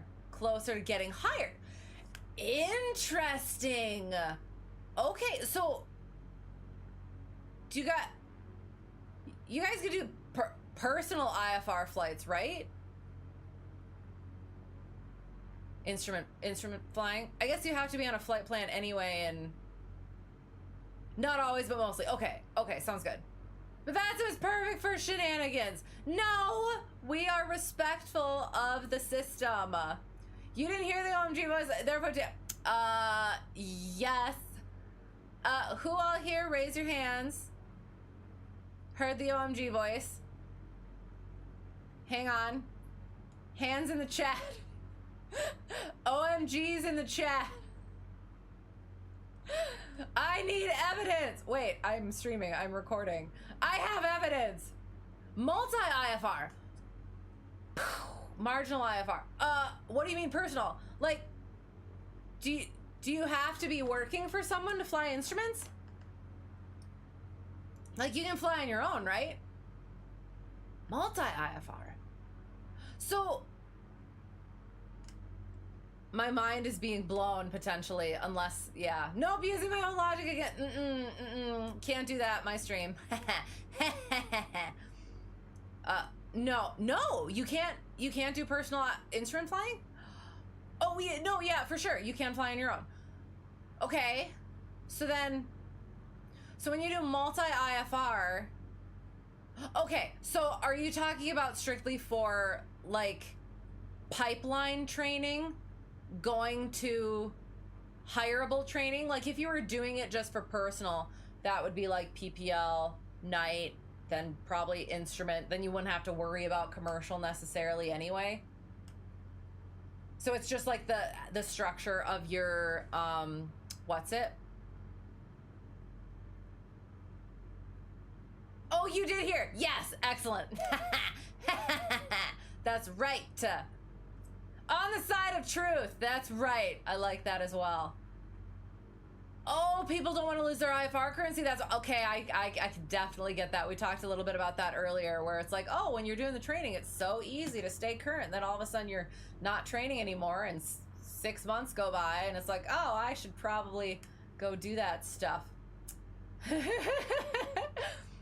Enjoy this chatting broadcast. Yeah, okay, hang on. So now that we said that, oh, I need to do the bat sim thing. Hang on, we'll get in the air, checking the things, strobe lights, landing lights, pitot heat, because we're gonna be doing the things. We're going that way, we're doing the heading, that's good. We're departing 01 to the north, sorry, to the southwest. That's the wrong button. Shoot, where's our stuff? Hang on.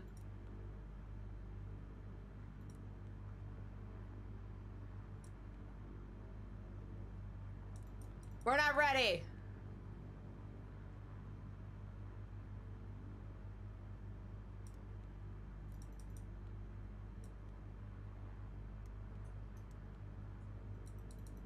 Oh, whoops, I was clicking the wrong button.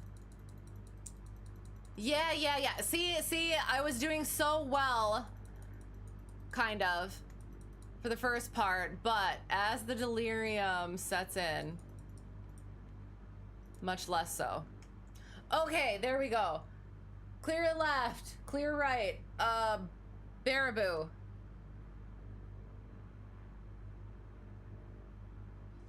To the southwest.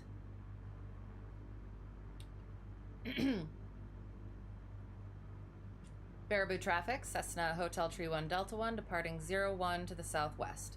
Baraboo. Clearing, going, sorry. Okay. Did I take my pick? I didn't. I thought I did. You have to head to bed, sounds good. Nice to catch a stream again. Yes, happy to have you here. Congrats on the double light, thank you. Congrats to you as well, instrument pilot. And see you next time. Oh, I heard a thing. I thought I heard a thing. Did I hear a thing? Yes, congrats to you as well. Hope you get some good commercial training in, as well as some continued instrument flying. Good night, good night. Have a great weekend. And yeah, until next time, all the good things. All right. Taking off. All right. Okay, right. If the goal is not working commercially in aviation, then they'll get it after people. Okay, that makes sense. That makes sense. Immediately enters business mode when I remember we're just taking up taxiway space. Yes, exactly. Exactly. Where are we at 500 feet? Can I just... Traffic, November 8161 Juliet is departing runway 01, southwest departure. Yay! Yay, that makes me happy. Okay, so we're going like this. No. Oh, now I have to...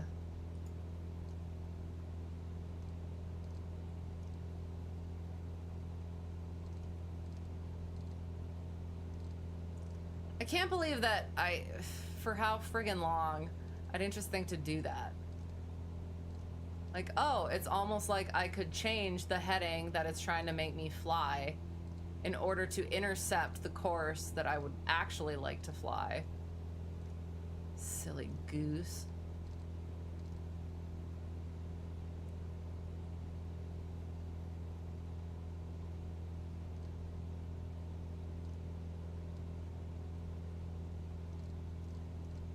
There. That should do it. Fist bumps. Heart, heart, heart. Nose wagging like a dog's tail. What do you mean? That was a perfect take. Airport traffic, November 8161 Juliet, departing the pattern to the southwest. Final call, Airport. Oh yeah, I could have said that. My bad. And before a controller yells at me for not filing a flight plan. We don't. Oh yeah, I guess we are fake IFR. Nobody knows. Shh, don't tell him. Don't tell him. Okay, all right. So that was that one. Local cross country with not my student. I gotta get my schedule back up. Coming back. Where is it? Yeah, not my student. There. Okay, so then, yeah, whatever happened then. I was supposed to have some lessons one day and a whole morning to myself, but oh!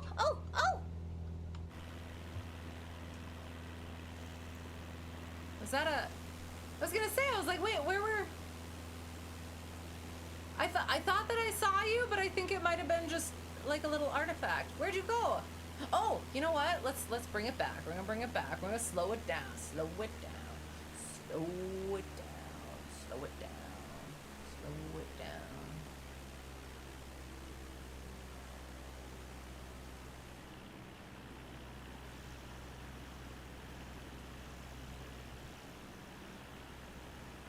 Okay.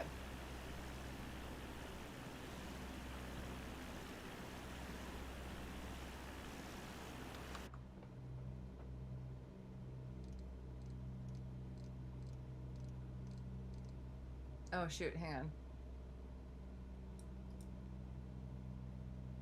on. We can see through it, it's not a cloud.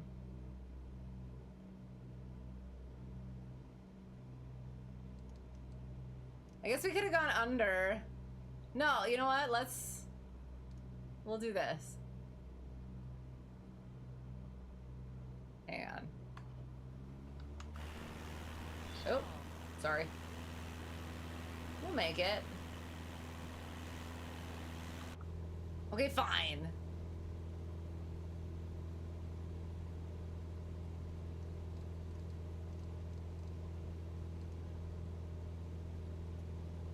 Heidi, look off your right wing. My right wing.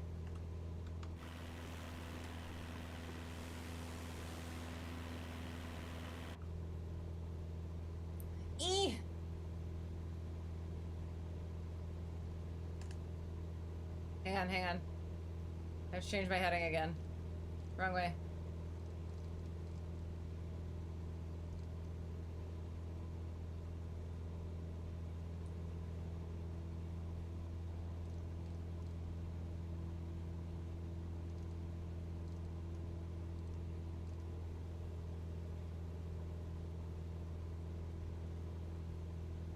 Sorry, I had to turn.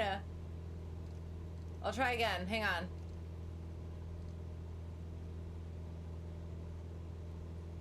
There, we'll avoid the clouds then. I hope that counts.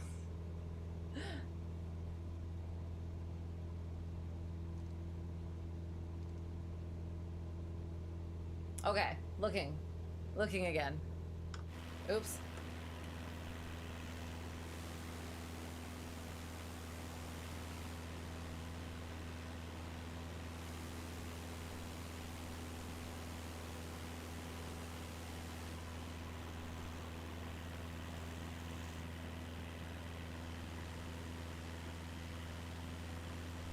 I don't know. Can you see me still?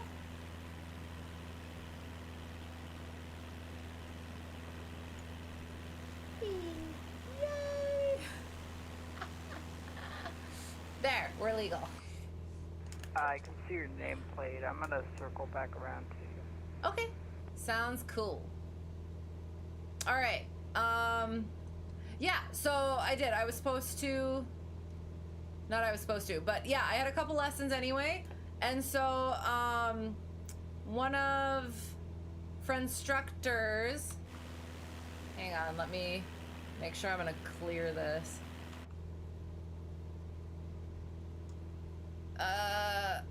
Autopilot off for a second. If we can't clear it, we'll have to circle. We're gonna circle.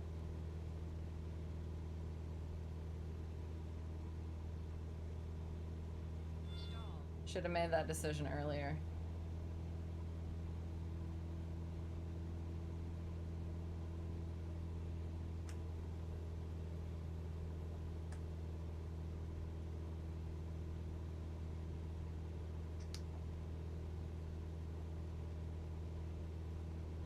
Ah, no, there.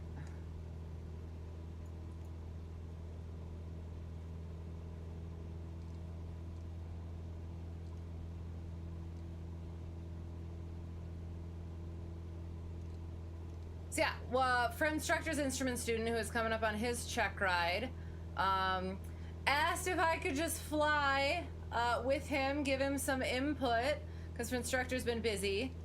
And then the owner of the 150 he'd flown with at some point as well, but I think he was busy as well. And so he just wanted my input. He knew I wasn't a double I yet, and I was able to be like, guess what? I am, so it's all legit. So yeah, so we were gonna go fly together. We were gonna do kind of like a mock oral, or sorry, basically a mock check ride. So mock oral and mock check ride. And I guess we'll go up to 6,500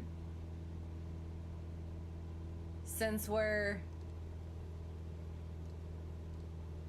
VFR.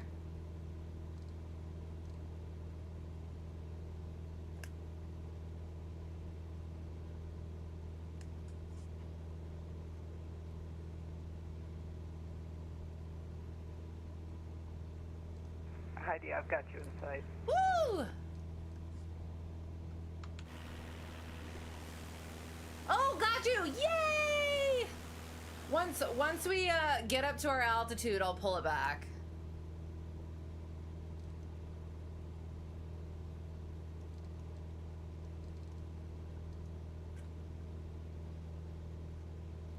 Okay. Okay, sorry. Why any Discord VCs in advance or any voice chat that is could be TeamSpeak too? Yes, I have not figured out how to do that stuff yet. Again, I do apologize. I do have a lot of stuff going on. And yeah. IRL stuff, we are not going in the correct direction anyway. Hang on. We'll get around this poof. Or should we just keep climbing? Hang on. Can I continue climbing now that I have decided? Oops.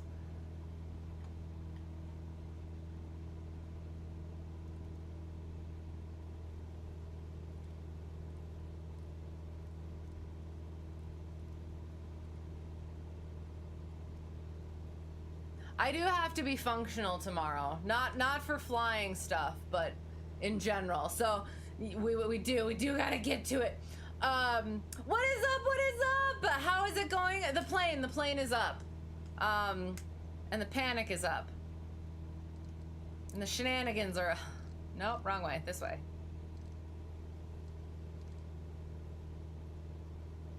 All right, okay, but yes, good to see you. How are you?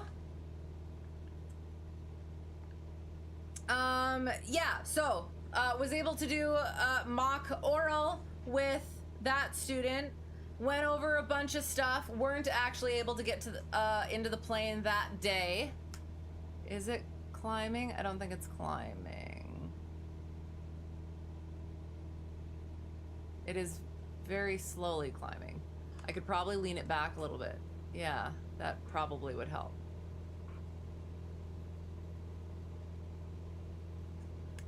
See, I'm in the 150 now usually, so I forget that leaning is a thing. But yeah, didn't quite get to the flying because weather. But that was okay. He was okay with going over that stuff.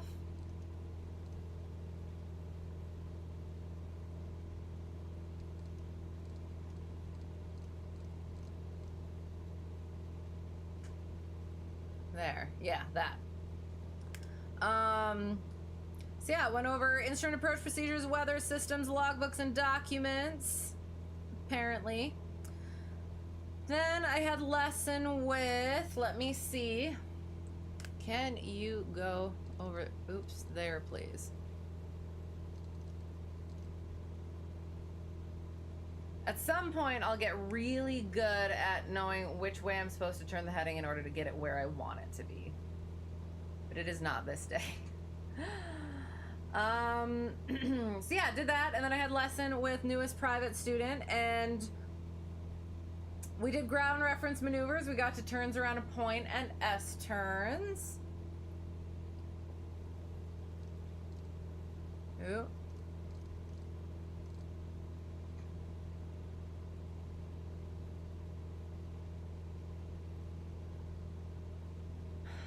Yep.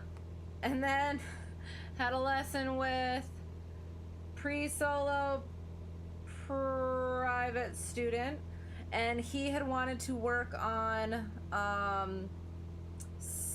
soft and short field takeoffs, and we got to hello! Yay! We got to soft field takeoffs. It looks like. Dialed that in. Hopefully. I'm gonna try to stick us back on our heading. Oop, other way.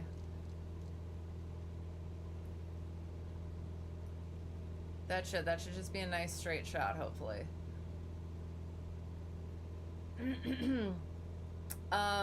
Yeah.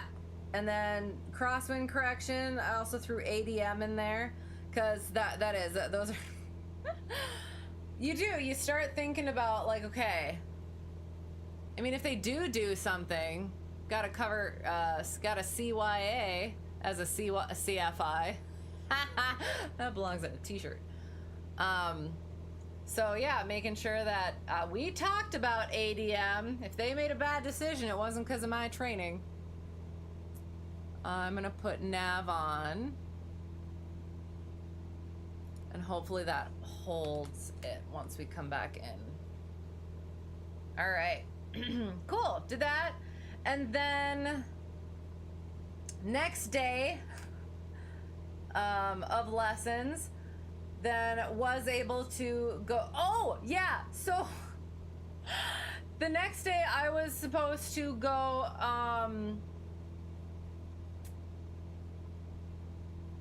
yeah, okay. I was supposed to fly with, again, one of my student who has his own plane over at work airport. He's primarily with the other CFI, but he had contacted me and been like, hey, the other CFI is like, he's kind of working with one of the other students to kind of get that check ride out of the way, private check ride out of the way. as well as he's been busy otherwise, or I don't know how it was, but he was busy, so he's like, he wanted to start getting more time in. I eventually found out the plane had been in maintenance, so he had been flying all that much, unfortunately, but he does want to get back into it and everything. So he had contacted me, and I was like, okay. I remembered, I was like, oh yeah, I gotta contact him back. So I was like, okay, will this work? So was gonna go do that like early afternoon, and then I was supposed to have, I don't know, is that, yeah, first meeting and lesson with instrument student who, yeah, is at home airport. So I was gonna go from work airport, home airport, and have first like actual sort of instrument lesson over there. However, that night before, I get a call at like 10 from the instrument student that I had just worked with, and I was concerned. I was like, well, what the heck? And I answer. Apparently he just likes to call instead of text, which is just strange to me as someone who prefers to text rather than to call. And he was like, well, and I guess it was semi-urgent. His check ride was coming up the next week, and he had been planning on flying a little bit himself, as well as hopefully getting some time in with for instructor and or the owner of the 150. But somebody else actually had the plane, or had booked the plane quite a bit within that week that he hadn't noticed. So he was like, hey, can you come tomorrow, like morning? And I was like, okay, let me figure it out. Okay, yep. So we did. That was what was gonna happen there. We met up, and it was sort of like, okay, what are we, how are we, what are we? And so we talked about it a little bit, and he knew one of the other pilots there had taken his instrument check ride with the examiner that he was going to be taking his instrument check ride with. So he called him, because again, apparently he just likes calling, and called him, and we got the rundown. And so I kind of built a plan of, okay, so we're going to go hit this VOR, was it? It must have been the VOR. Had to have been the VOR. I don't know. Something like that. This VOR approach over here, so that then coming here, or maybe it was, I don't know. Then coming over to the this other airport, is a towered airport where he was going to take his check ride. Then we would come in and do the ILS and RNAV. At some point, we were going to do a hold, and yeah, so I built that plan. And so we talked about some stuff. I gave him heading to get to upon entering controlled airspace. Did all that just fine. Did everything else just fine. Did loss of comms prior to our first landing. Saw how we worked with that. Did partial panel for that approach as well. Had some traffic in the pattern, so handled that. Went missed on that one. Went out a little bit. Oh, sorry, I guess I can come out here. I'm supposed to be pulling it back, by the way.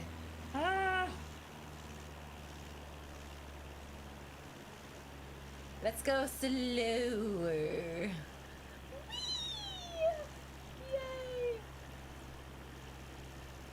So yeah, then we went out, we did some unusual attitudes, and then worked our way back to the towered airport to go do an ILS. We did vectors to the initial approach fix so that we didn't mess with tower at all.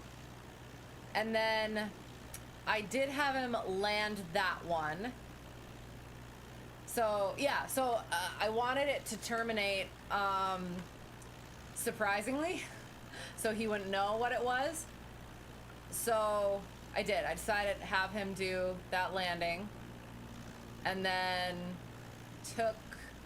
had him take back off. Oh yeah, so then we were gonna go do RNAV. If you can see through it, it's not a cloud.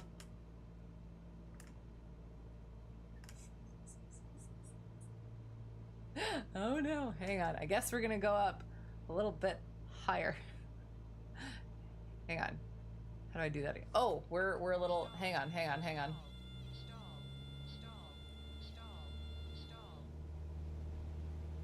I brought it back a little bit, I guess. Little much there. Okay, that cloud wasn't there before. It's just making stuff up at this point. Okay. So yeah, so we were gonna do the RNAV into that airport as well, but it was starting to get a little bit close on time. So I was like, oh, let's just go do the RNAV back into Work Airport, as well as a hold for that one, and then go in. So went back there and did the hold. It was a little sketchy, but we talked about it, and then made that one a circle to land. So we covered all of the bases, and he did really well. One of the things that For Instructor I had overheard when For Instructor had gone and flown with him before we had a lesson, is that at one point he started descending before he was supposed to. So that was one of the things that I really kind of impressed and was like watchful for. So yeah, that went well. And then I had the lesson with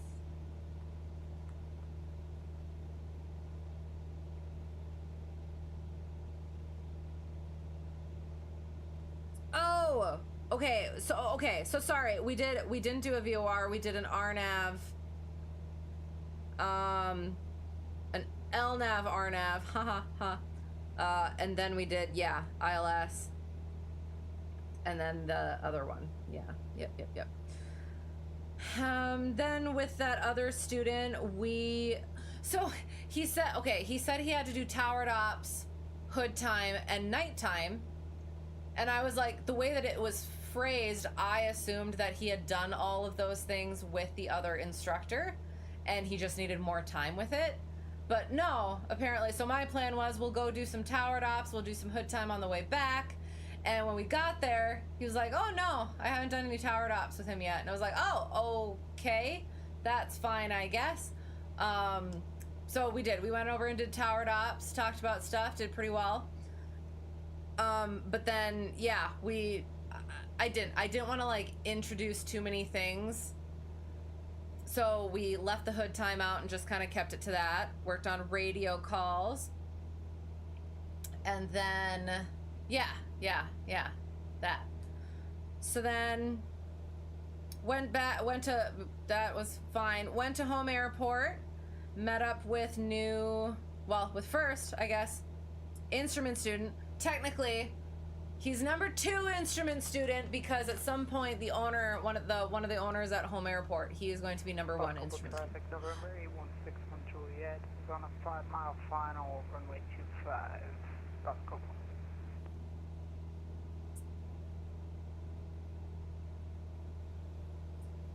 We'll have to get down at some point. We're at 8,500, so we'll. I think I see some area we can get down in, so we'll be down in a little bit. Oh, but wait, hang on. We gotta switch frequency.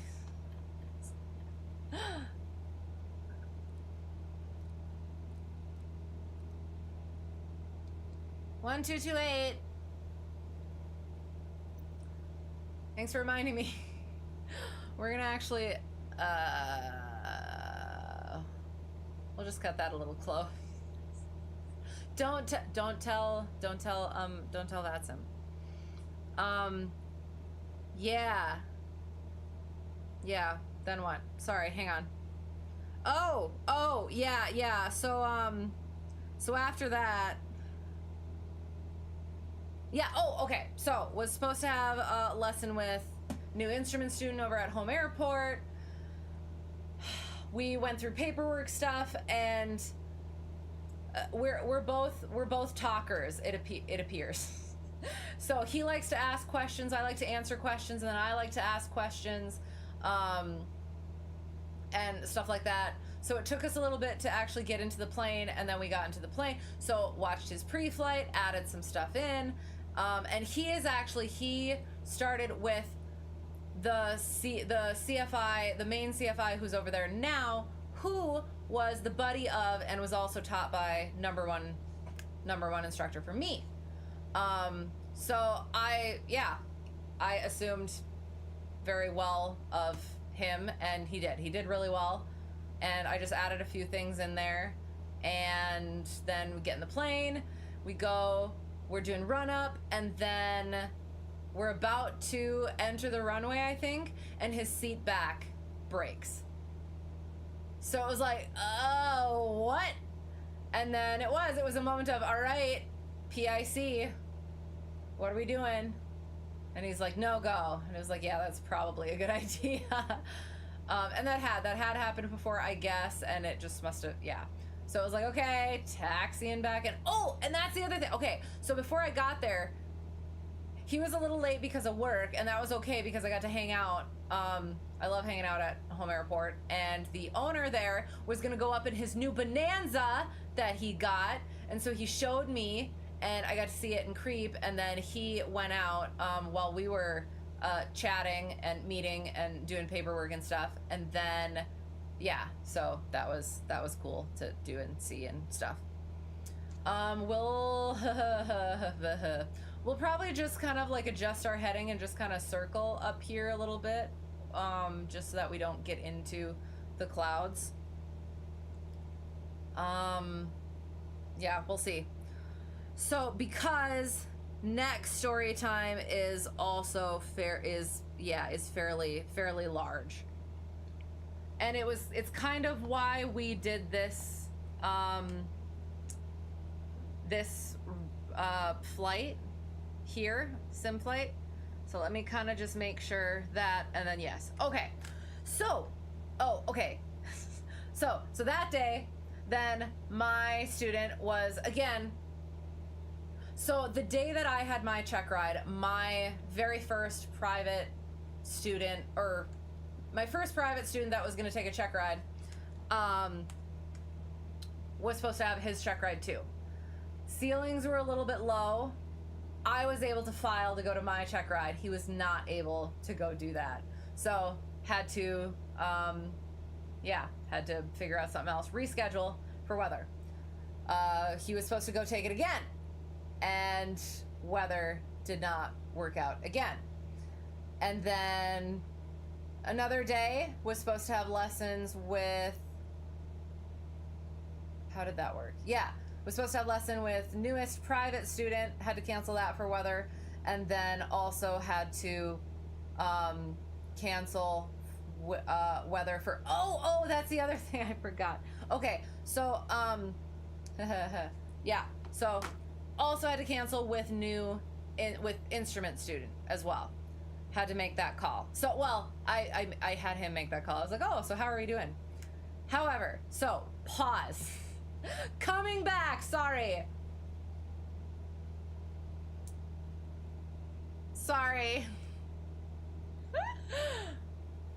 Now you're sufficiently. Traffic in November 8161 Juliet is clear of runway 25 basketball. Hello. Look how nice that is. We got this nice open area that we can move through and not be illegal on that sim.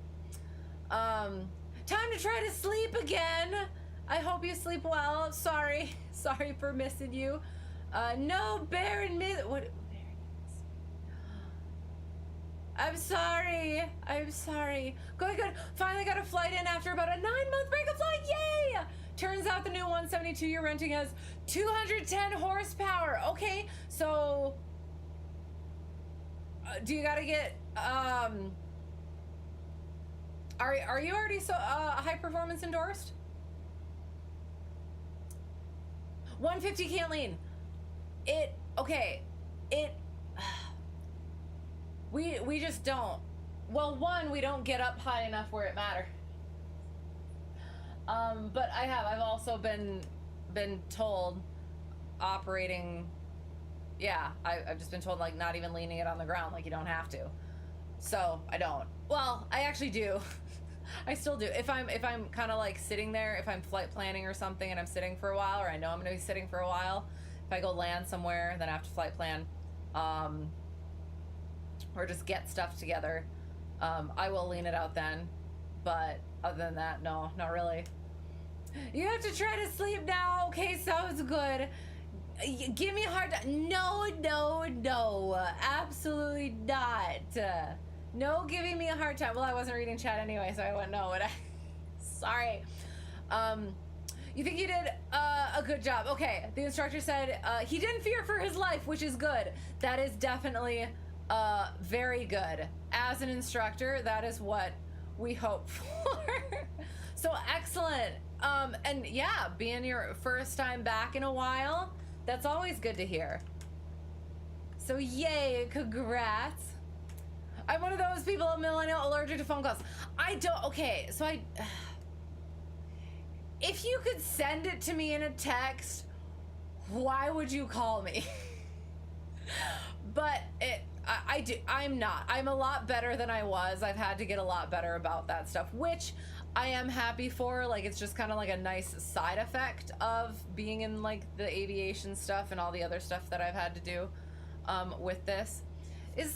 Oh, you know what? Hang on. Can I...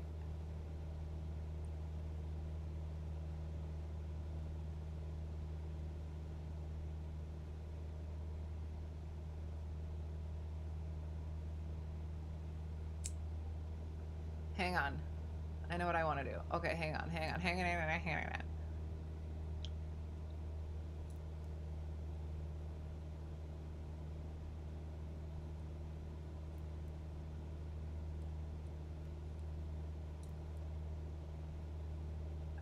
I don't care, actually. So we're gonna go like this. There we go. This is gonna work. I know it. Okay. I think we'll be good now. Here we go. I think it'll just fly itself for a little while. Yeah, exactly. What the... Oh, I have to say heck because I'm a lady. The heck's a phone call. Far more effective means of communication. In some instances, but others not. 98% of phone calls are scams. Also that, yes. Yeah, that's an excellent point as well. The plane's upside down. Was I looking down like this? Oh no, why? Apologies. Not from a contact. Aren't there like things though where now they're spoofing phone numbers so that'll pop up as people you know? That's right. We even get a little river, a little bit of the river. And weather seems to just, do I say suck? I've said suck before, yeah. Seems to just suck everywhere this summer. Yeah, that seems about right. You were, no, you weren't, don't tell me that. Don't tell me that. But did you, yeah, exactly, that is the question. This meeting could have been an email. Yes, that exactly. Coves, the 11th at 0553 Zulu. Automated, 0 degrees. Sorry, yeah, 0 degrees, no. 0 degrees at 0 knots, 10 statute miles, overcast at 1200, 21 degrees Celsius, 19 for our dew point, altimeter 29er. 89er. I think that's what it was, yeah. Remarks, AO2 differentiates precipitation, sea level pressure 1112.0 millibars. Temperature 21.1 degrees Celsius, 19.4 degrees for our dew point. And those things are numbers, and I don't remember what they are. 5 is something to do with... It's either pressure or precipitation, I can't remember. No, P is the precipitation, so 5 has to be pressure. So I'm thinking... I think it's something like 3... In the past 3 hours, it's changed like 0.06 or something. I'm not sure though. Those would be something that I would have to, look at again. I've never, I did once actually look through all those, and I don't remember them though. It's a lot of, numbers and stuff. Yeah, I'm not gonna try because I gotta get, you have gotten a scam call from yourself. Exactly. Do you see? That's why you just don't ever pick up the phone ever. But yeah, we do, because we must. Okay, so then big day. So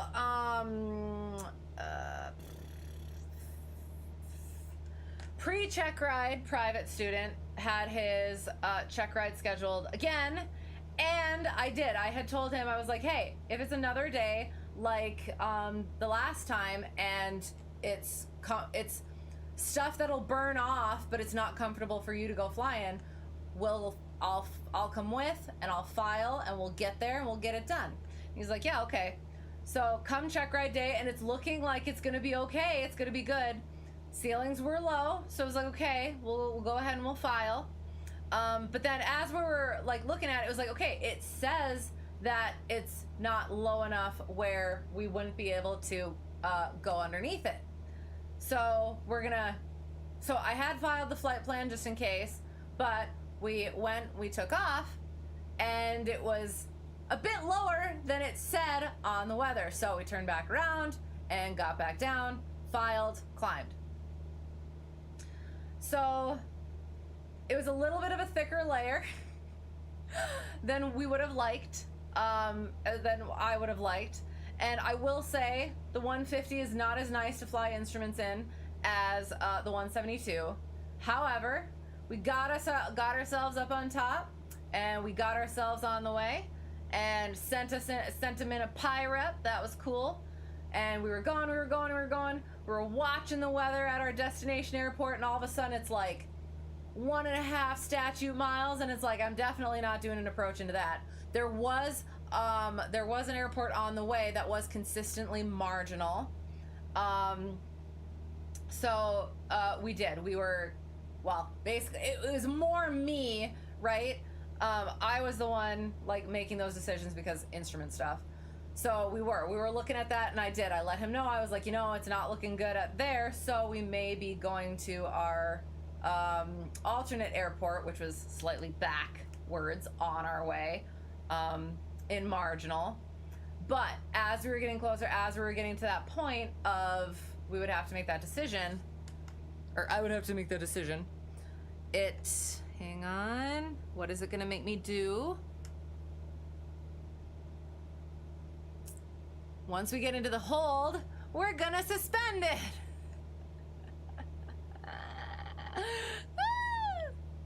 The cheat code. And that way we can just be outside of the plane, watching ourselves go around.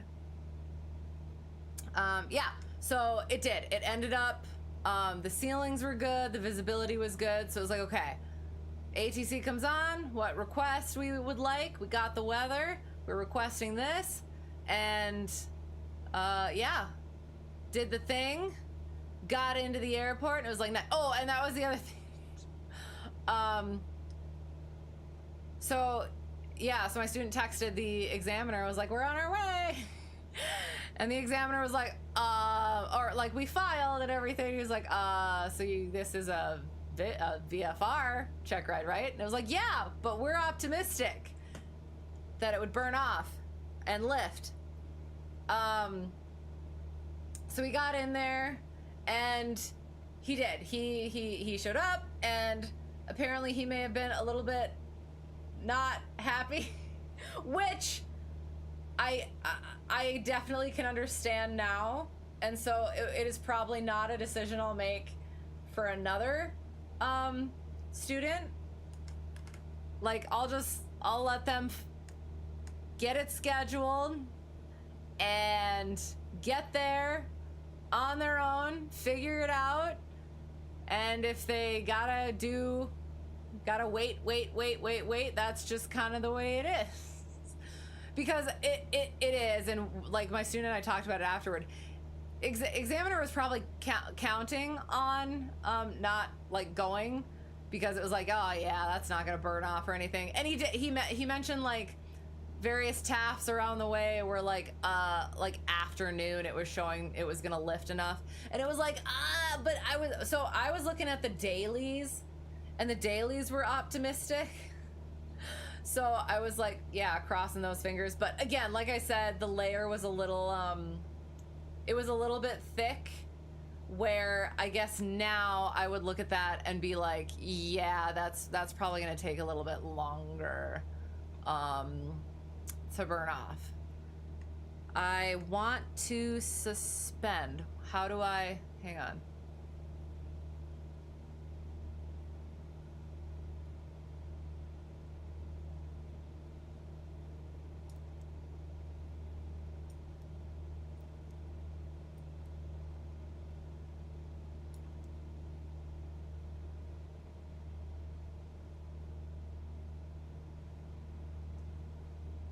Where's the suspend button?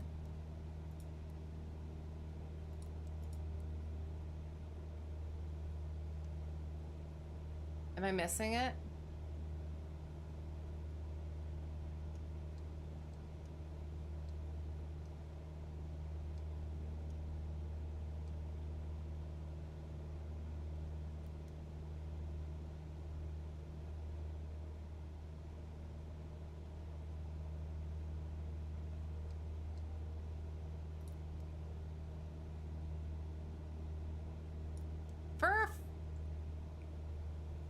Where was the mother suspend button?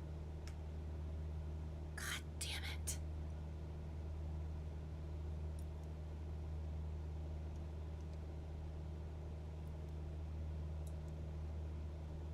Let's try this again. Let me effing hold.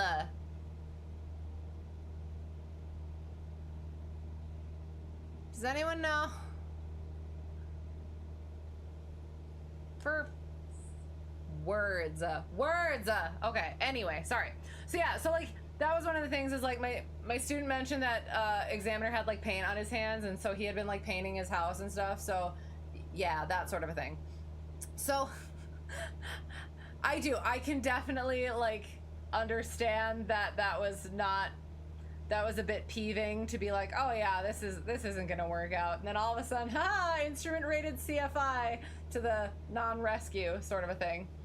But it was fine. They got in there, they worked on the oral, and one of the things too is right when they were starting, some cleaners came into the airport, and I was like, and they were kind of loud, and I was like, well, that's not great having all this activity and noise during a check ride oral, but okay, that's fine. And I was like there was a little area outside, so there's like a little office-ish conference-y area that they went in and ended up shutting the door because of loudness. And then I was out in this little area, and I was kind of like bopping between. I was like over here, and then I was over here trying to listen, but then I was like, no, I'm not gonna listen. But then I kind of do want to listen. Working on my stuff, which I forgot to talk about as well, but we'll continue with this instead. So I did. I heard some things, and I was like, oh no, did we go over that enough and stuff like that? And I could only hear partial things. So I was getting a little bit worried for nothing. He ended up passing the oral, and the whole time I was like watching, and I was looking, and it was lifting, and all of a sudden there'd be like a little bit of blue, and so it was burning off a little bit, and then so it was tantalizing. And so when my student came out and the examiner came out, it was like, okay, they're gonna go do some, it was looking like there was some VFR where they could go and find a little hole and go above it, because it was marginal currently, or at that time. And so they were going to go, they were thinking about doing that, and or they were just gonna do some laps in the pattern and see if they could continue, sort of a thing. So went out and did the pre-flight and everything, and it's funny because the mechanic for, okay, so I'm looking for the suspend button. Alerts, nearest, time reference, ident, transponder, ADF, CDI. Is there not supposed to be a suspend?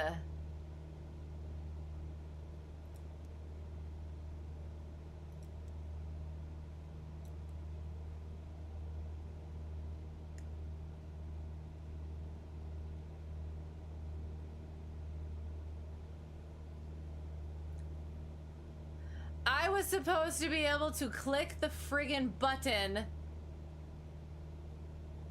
and not have to worry about it anymore. So that we could be outside the plane and I could just freaking...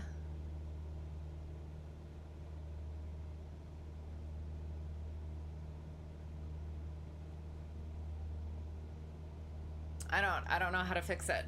I don't know how to fix it, and it's ticking me off.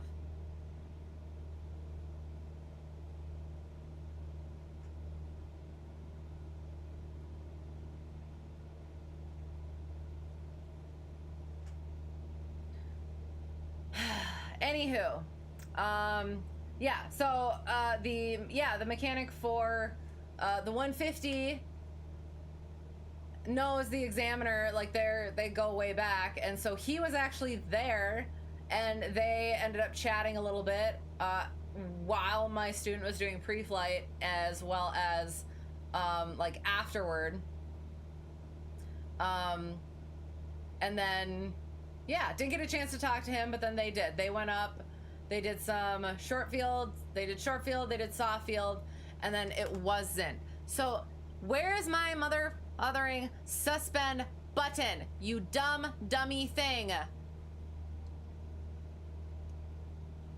Okay.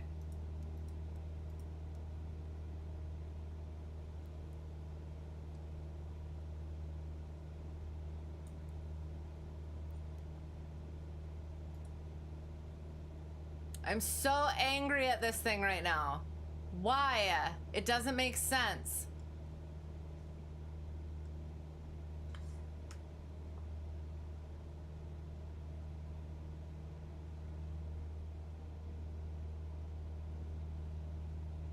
Anyway, okay, sorry.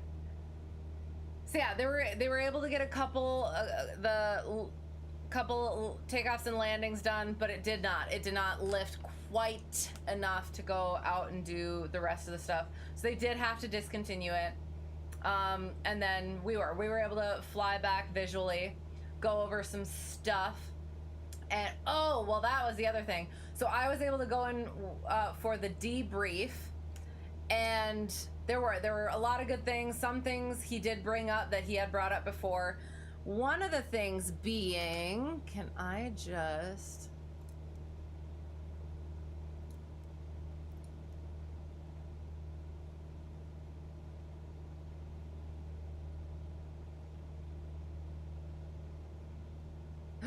Did I do it? Kind of, maybe?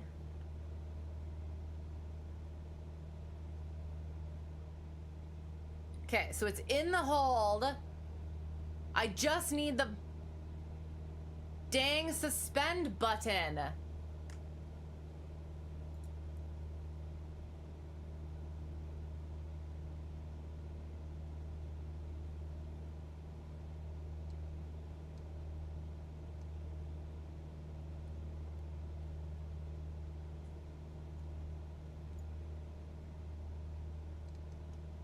Yeah, that's what I want.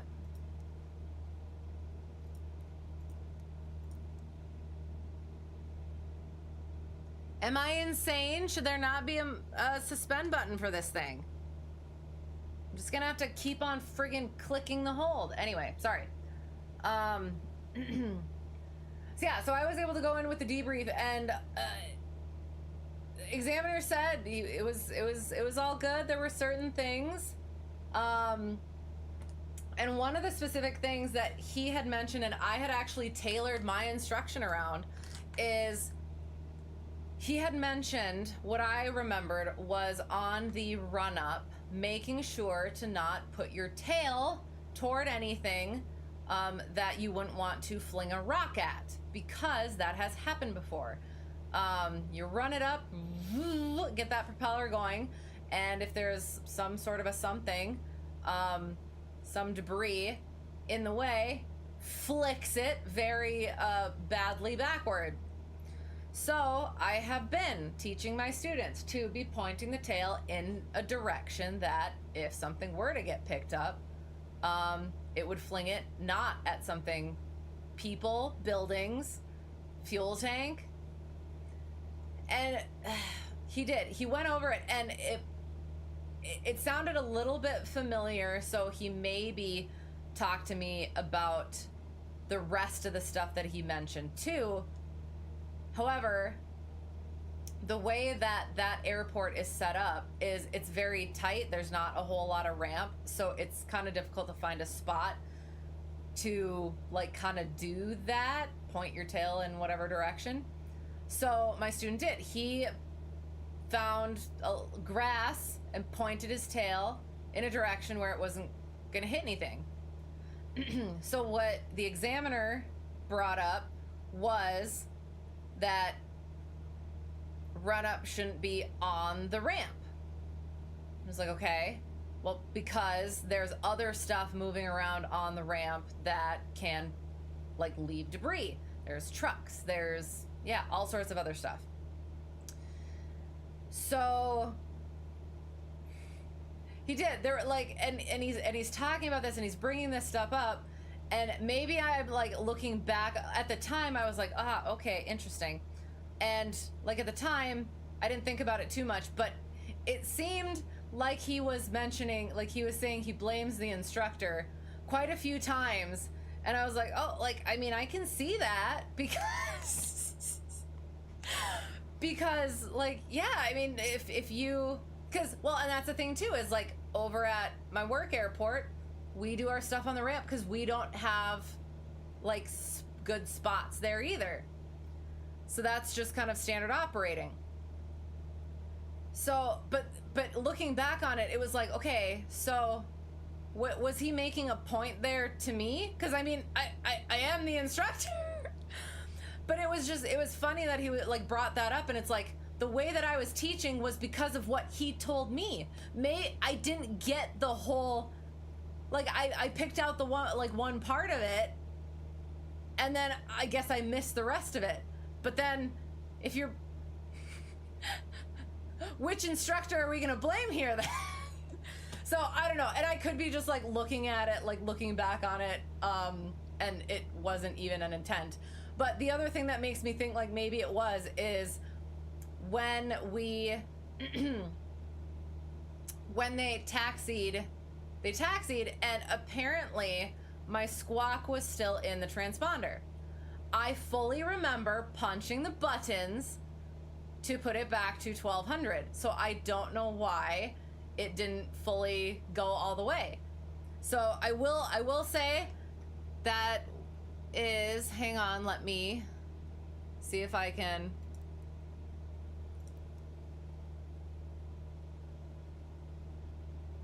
Did I do it? No. Oh, screw you.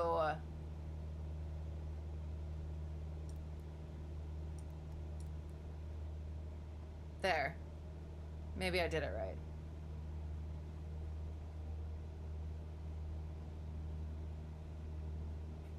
Sorry. Let me make sure we're gonna stay in the air for a little longer. Okay, it looks like we're turning. Oh, please say we are. Getting into the hold. Perfect. Okay. Yay! We'll go outside the plane now for our 4 nautical mile hold. Okay. So yeah, my IFR squawk was still in the thing, and I specifically remember pushing the buttons. I could have pressed the VFR button, but I pushed the 1200. And it must not have caught. So I do take the responsibility of, I didn't verify, I guess, that it changed, or it did something wrong. Maybe it was the equipment. I don't know. But that's the one thing, is I specifically do remember punching it in. So next time, verify, I guess. It was the first time I actually canceled with a flight service station, so that was interesting. I'm trying to think. It was like, yeah, I had to like call, and then it was like I didn't have an account with WX Briefs, and then they had to like look me up or something. I don't know. And then I finally got a hold of them, and that was interesting. So, flew back with student, VFR, went over stuff, and there was like a moment too where I had impressed the sterile cockpit thing, and being a little distractor and getting student to say, hey, shush, sterile cockpit.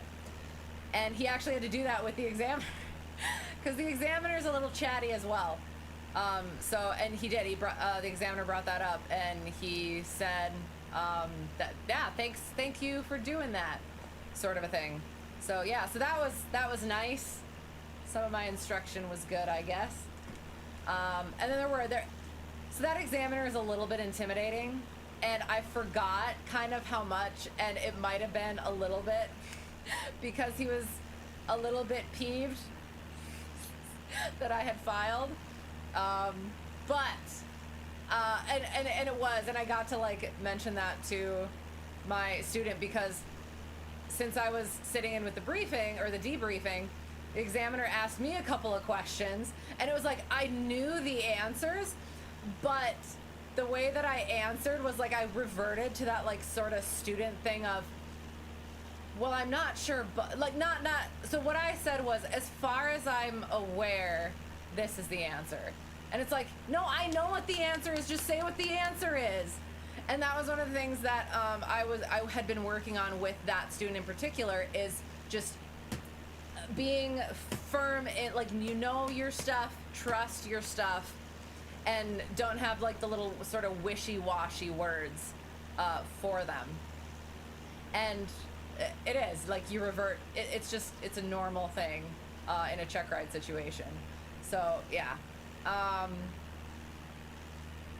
So yeah, visual back, landed, so yeah, it was part of it done. They planned for the next week, and I was like, I am letting him take care of it. I'm not gonna do anything, I'm not gonna say anything, I'm not,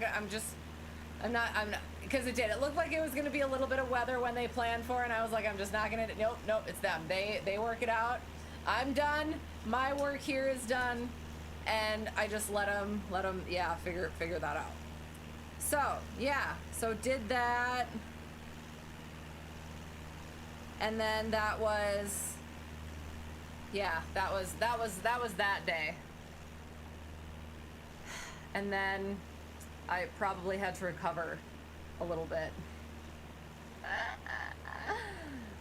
So yeah, so there's that. All right, coming back to chat. I'm sorry. Okay, automated station with a precipitation discriminator. Sea level pressure of 1012.010, where? 10?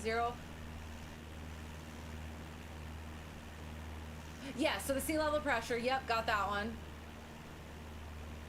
Hectopascals. Sorry, is that what it is? Hourly temperatures of 21.1.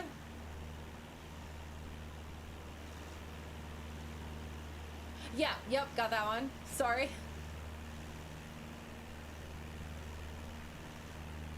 And 10244. Oh yes, the maximum minimum temperature. Right.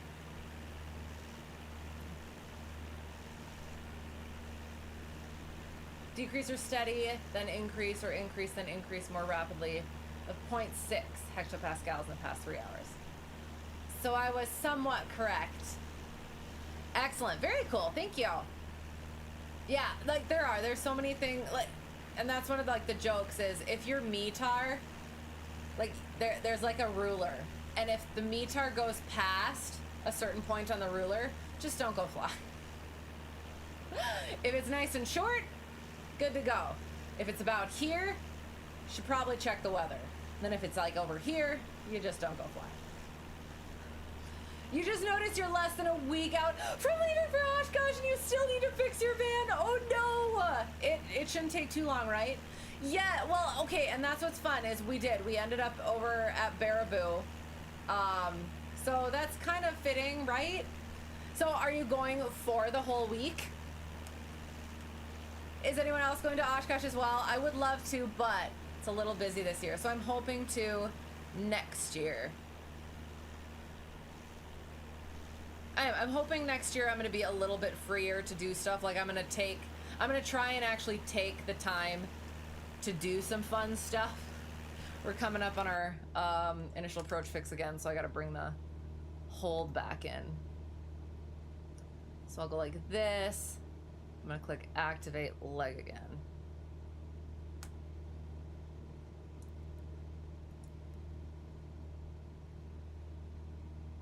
and hope that that worked.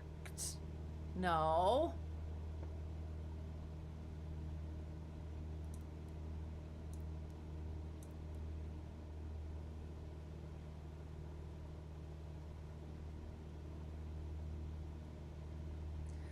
It's so weird. It keeps wanting to go out. GPS, approach. And now it's turning. We should be good, I think.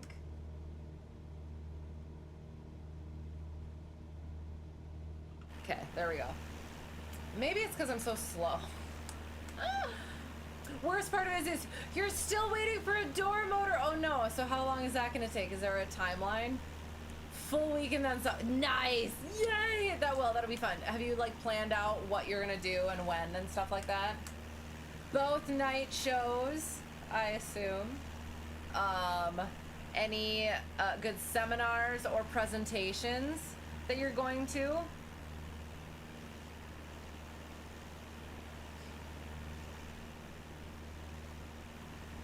So while you're typing that, I'm going to back up just a little bit. So I have been working on the IFR. It's not as unladylike as it sounds. So I am. I'm gonna try for the Air National Guard. So we'll see what happens. So yeah, I have to take the test, the IFR. So I've been studying for that. I got some materials, working through that. I've actually been enjoying getting back into that stuff. I was always a really good like standardized test taker because yeah, just the way that my brain kind of works. So yeah, getting back into that stuff has been fun, but then there's also like the first book that I went through was like really good, and then like the physical science stuff, that was never my strong suit. But relearning that stuff and knowing some of the stuff from here, everything kind of made like more sense, but it was still, I like kind of plowing through this stuff, and it was a little bit, it was more tedious. And then now the book that I'm on currently,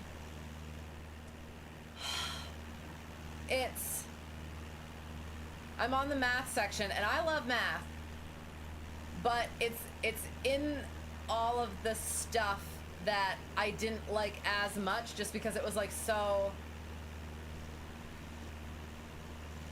Give me the equation, I'll plug in the variables, I'll solve it. I'm good with that. I like that. But what it's currently talking about is like the probability and stuff like that, and it's got all the weird symbols, and like the population is the little this thing, and then this just a sample is an X with a line over the top, and it's just like, why the, and to, I think I'm thinking from the other practice tests that I've taken, that's not going to be on there. So why are you making me go through this and study it and think that I need it when I probably don't? But so yeah, so that part's taken a little bit longer, and it's frustrating because I was trying to get through each book hopefully in like a week, and the first one I got through in pretty much like a week, and that was with 4th of July in the smack dab in the center of it. So I was kind of proud of myself there, and now I'm just like taking, yeah, but it's like I don't need it yet, but I do want to get it done as soon as possible so I can have it done and like have the package kind of like ready to go when something actually opens up. So we'll see. Yeah, so that's what I was working on during my students' check ride, and yeah, that's what I've been kind of studying for. So yeah, so my MEI is slightly on hold. I'm not going to start that until I get through this test. So yeah. Ooh, other than working the Ford Tri-Motor booth, you will play it by ear. Sounds good. That is so cool.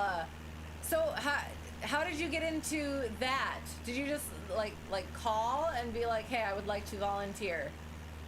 Or like, do you have like connections? And you crash a bunch of the RV owner parties? Nice. That sounds fun. And sad RV news, next year is the last year to order the RV 3, 4, or 6 kits. Oh, no way! Just like kind of discontinuing them or something? Is that like a thing? I'm sure there'll be some sort of like black market RV or RV black market. Can I say, yeah. I'm gonna see if I can do this early. Activate the leg. So, I'll see what happens. Bring the range in. Bring the range in, please. Okay, yeah, it just popped it in, right? Yeah? I hope so. We'll keep an eye, I guess. Why are you going that friggin' direction?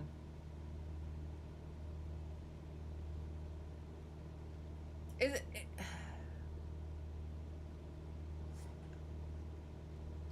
What are you doing? I am just gonna kind of let it do what it wants to do. All right, so then I took the weekend off. Don't remember what I did, so probably wasn't important.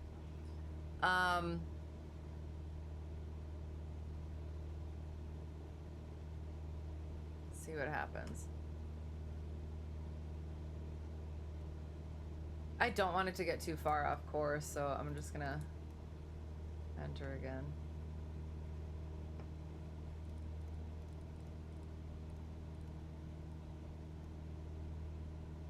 Yeah, I was supposed to have another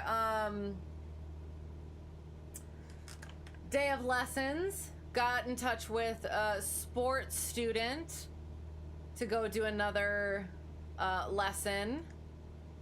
He had work stuff for a while, so couldn't.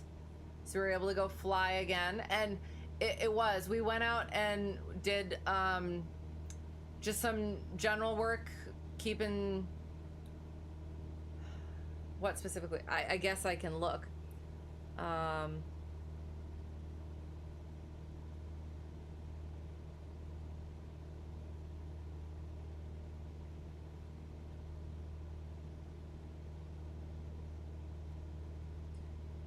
So we did slow flight and recovery as a re-intro, did go around procedures, radio ops, pattern work, crosswind correction, and takeoff and landing. And he did, and I mentioned this to him, it felt like he felt a lot better with it. He controlled it a lot better. It was a little bit windy, gusty, so didn't end up getting quite the solid landing that he would have wanted. But again, like I said, there was already improvement, so just taking that little bit of a break and then coming back to it, I think helped.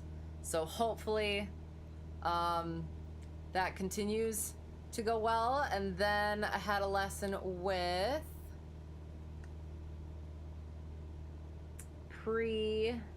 post solo private student. Okay, yeah, so the plan is the next thing that he has to do is his long solo cross country. And so he's been planning that and getting into the Navlog stuff, like working on that a bit. And so my plan was to go do local cross country, just to kind of, I wanted to just kind of check some things before fully signing him off. And that was kind of, it was kind of the plan that we were gonna kind of sign him off, and he was gonna start thinking about, going and doing that. And the first thing that happened is the one of the brakes felt a little bit squishy, so we kind of monitored it a little bit. That was on pre-flight and startup, and then it was fine during run-up and beyond that. So I'm not actually sure what that was. I let the owner know, and let the owner know, and haven't heard anything about it since, so it was fine. So went and did the local cross country, and the plan was is I was just gonna not do anything. I was not gonna say anything, and I would just have notes afterwards. But what happened is we had talked before about like figuring out point A to point B sort of a thing, and figuring out, okay, how do I have to get from point A to point B? Back yourself up, like which runway are we doing? All right, figure that out. How are we gonna come in? So back up, we have to get to here, onto the runway, this direction. We have to come in on final. Then we have to come in on base before that, downwind before that, 45 degrees some way. How do we get to there? And what happened was, I'll try to, I don't know, like with the mouse, maybe with my hands. So we're coming from, so we're like this, and we're coming from this direction. So we're going up, up, up, up, up, and we have to, so we're looking on a sectional, how about? So we're coming this way, and we have to get, hang on, yeah, so we're coming from this way, but we're landing on this runway. So how do we get into the 45 degree to the downwind? So what ended up happening is we keep going, we're getting pretty close, and then he starts kind of veering off this way, and then all of a sudden we're like here, and it's like we're within a mile from the runway, and it's like, I said I wasn't gonna say anything, but I kind of gotta point out, you're going the opposite frickin' direction in the downwind. And it was like, on one hand, and that's one of those things where it's like, okay, I know I did that I don't know if it well, it had to have been in private, but I feel like it was a lot earlier than that. So I did. I pointed that out, and I was like, get your I didn't say that, but would be a good idea to get out, right? And then come back around. I was like, okay. Oh, that was the other thing too. So before we even took off, neglected to do the takeoff checklist, and so I kept my door open. And then as he starts his takeoff roll, I hold my door open to be like, my door's freaking open, and he doesn't do anything. And it was like, get the throttle out. So I had to pull the throttle out. And it was like, okay, so what the was that? And it was like, okay. And he said, I thought you were just trying to get some air into the plane. On the takeoff roll. Which, okay, like looking back, it's like, okay, I guess, sure. But we had to have like a little conversation about like, okay, so you're pilot in command, right? I know that I'm a CFI, but are you comfortable taking off with the door open? Pull the throttle. Anyway, so that was number one. And then the whole kind of backwards on the downwind. It's like, okay. Then we landed, taxied off, had to back taxi, got into the run-up area, and he did, there wasn't a taxiway, so he did the he did the pre-takeoff checklist before we entered the runway, but I left my door open because it was hot, so I just said, just remind me down there. And so we get down, we taxi down, we get in, and throttle's up again. And I was like, are we really gonna do this again? And he pulls the throttle back out. He was like, well, he did the pre-takeoff checklist back there, but it was like, okay, but we did something between then and takeoff, right? So it was like, okay, that didn't quite go well. So took off, went back, and I can't remember if anything happened going back into work airport, but I had been like thinking, today's not the day for signing off, which isn't fun, but oh God, hang on.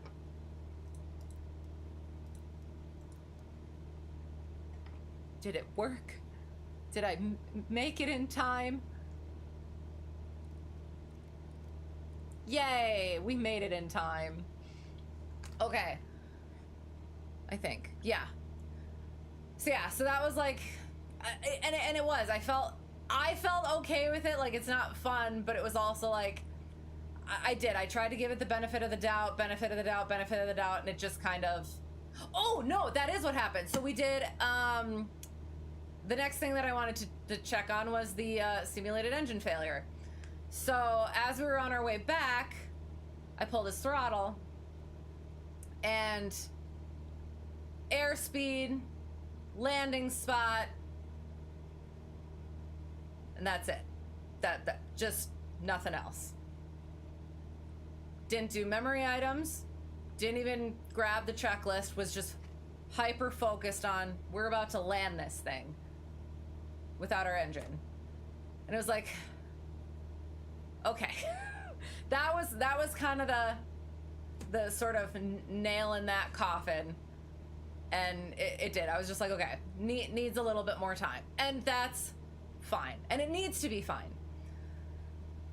So we did. So then we went back and we chatted and we went over all the stuff. Oh, and then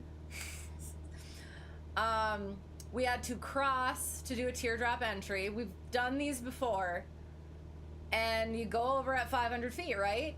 And you stay at 500 feet above pattern. Sorry, you cross at 500 feet above pattern altitude. And then you don't descend until 1.5 to 2 miles even out. Then you start that descent, teardrop entry, right turn to the 45-degree downwind. We're like over top of the runway, 500 feet AGL, 500 feet above pattern, and starts descending. It was like, okay, this is another potential collision situation. Like, you're descending into, if it was an active pattern, traffic. So backwards on the downwind, rejected, not fast enough rejected takeoff, or just like gonna take off with the door open. Descending into the pattern, committing to a landing, not doing any of the checklist things, no memory items, no nothing. I think it was like the big thing was like no memory items, didn't check any of those things, and just kind of like, yeah, didn't continue with the rest of the stuff. And it was like, yeah, we gotta, some work needs to be done first. So we went through it, we talked about it, I went through all of those pieces, particularly emphasizing the traffic hazard things, as well as the emergency procedure. So I did. I said, so I'm gonna hold off on signing you off for the long cross country today, and for cross country in general. And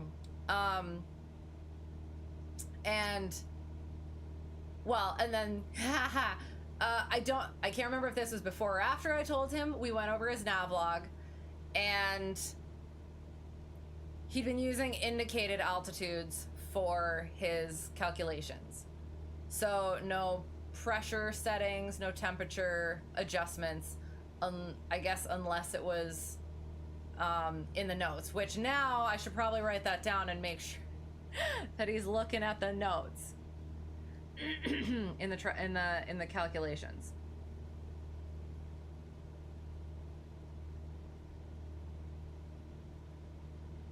And that was the thing. It's like we've gone over different forms of his navlog, and there have been like certain things like that, and that not having that sort of understanding, which we've talked about before, but yeah, on one hand it's like, okay, is it something that I missed? But also we're getting there. Sorry. What is it called? My instructor sent me this video. Comprehensive video, walks you through the entire thing. Goes on to aviationweather.gov, all the things. It says all the things. If you follow it, you find all the stuff that you're supposed to. And there were like a variety of things where it was like, if you watch the video and you went through the video, it's in there. So, but we talked about it, and we'll see what happens next time. So yeah, anyway, so all of those things put together, it was like, yeah, I think that was like the right call there. As well as I've talked about this this student before, and it's just like I haven't been sure if it's like how to kind of,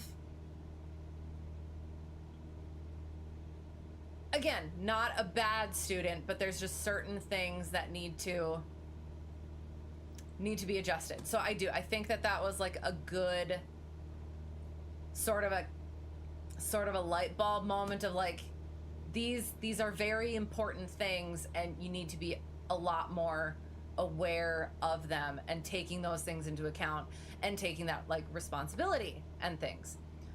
So yeah, having that sort of, okay, it's not just gonna keep going, like you're just gonna get the certificate sort of a thing. Anyway, so that was all that stuff. Oh, and that was the other, okay, so the first thing was, the plan was, and that was sort of like, I want to see, we're going to do a little local cross country to airports, like very close. So what sort of things are we going to look at? Just quick go over those things. And so starts going over some stuff, starts talking about some stuff, and then I was like, is there like an acronym? We've talked about this.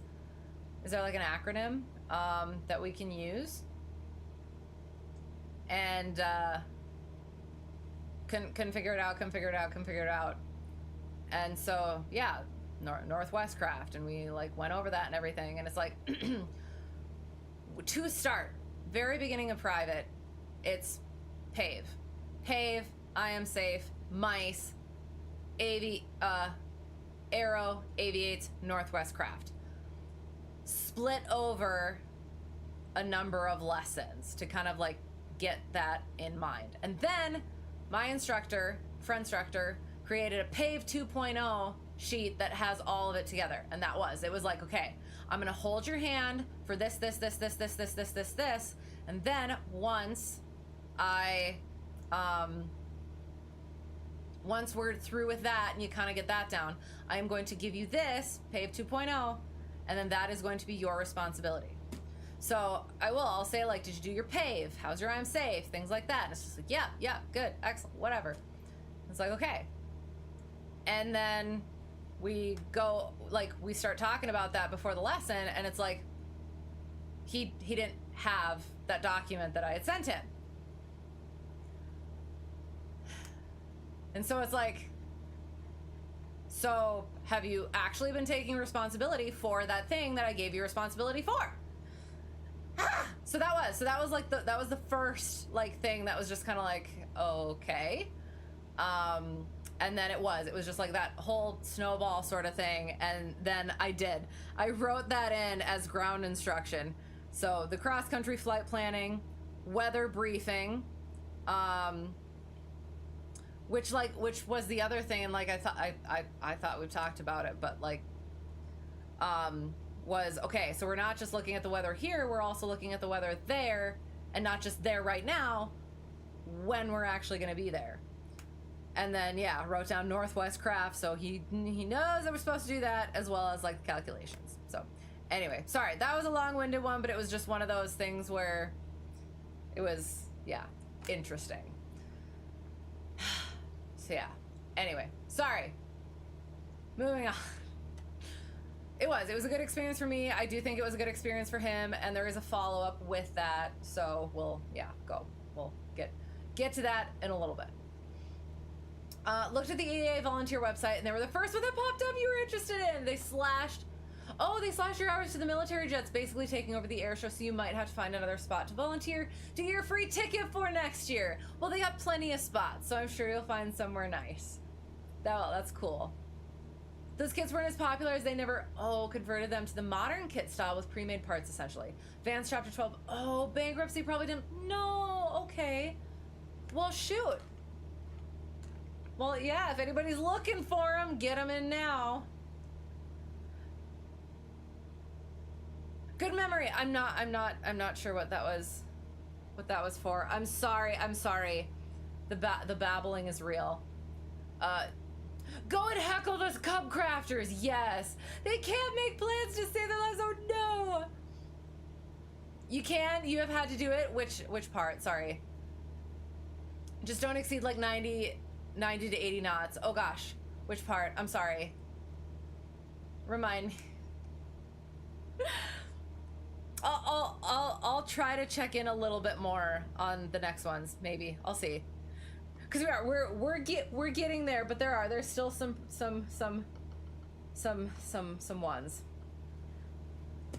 And then oof, yes, yeah, it was a lot of stuff, and that's why I do try not to get too worked up about things right away, because it's like, okay, I will try to take responsibility if maybe I haven't been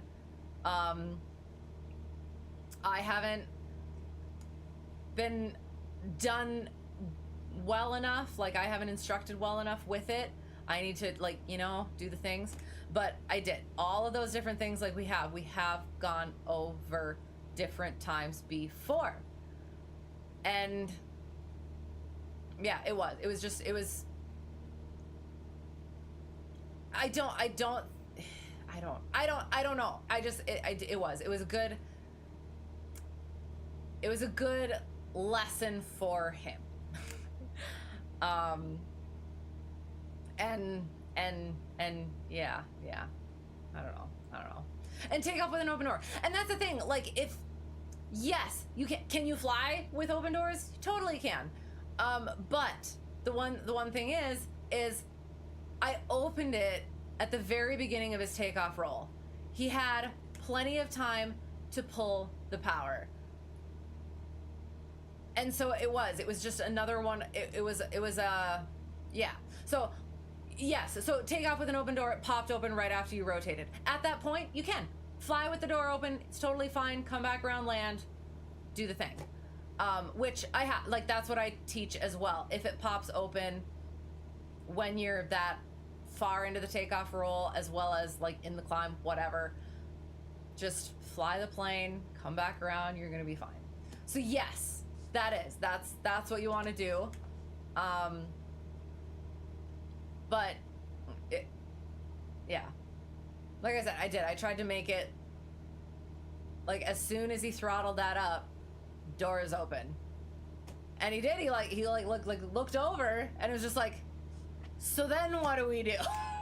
Sort of thing. So it was taking that PIC responsibility, initiative, recognizing that you are in control of this aircraft, especially when I'm not there.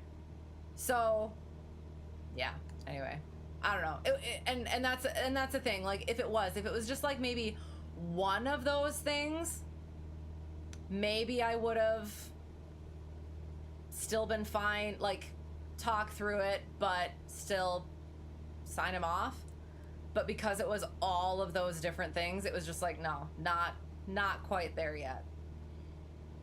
So yeah. Oh shoot. Activate, enter.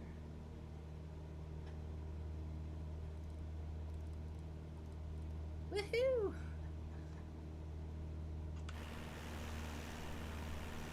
Why are you going that way? Don't go that way. Go the other way. Okay.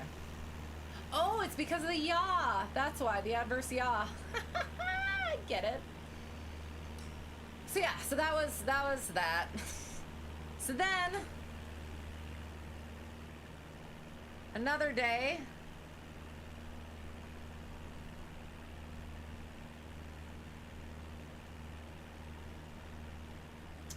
What was it?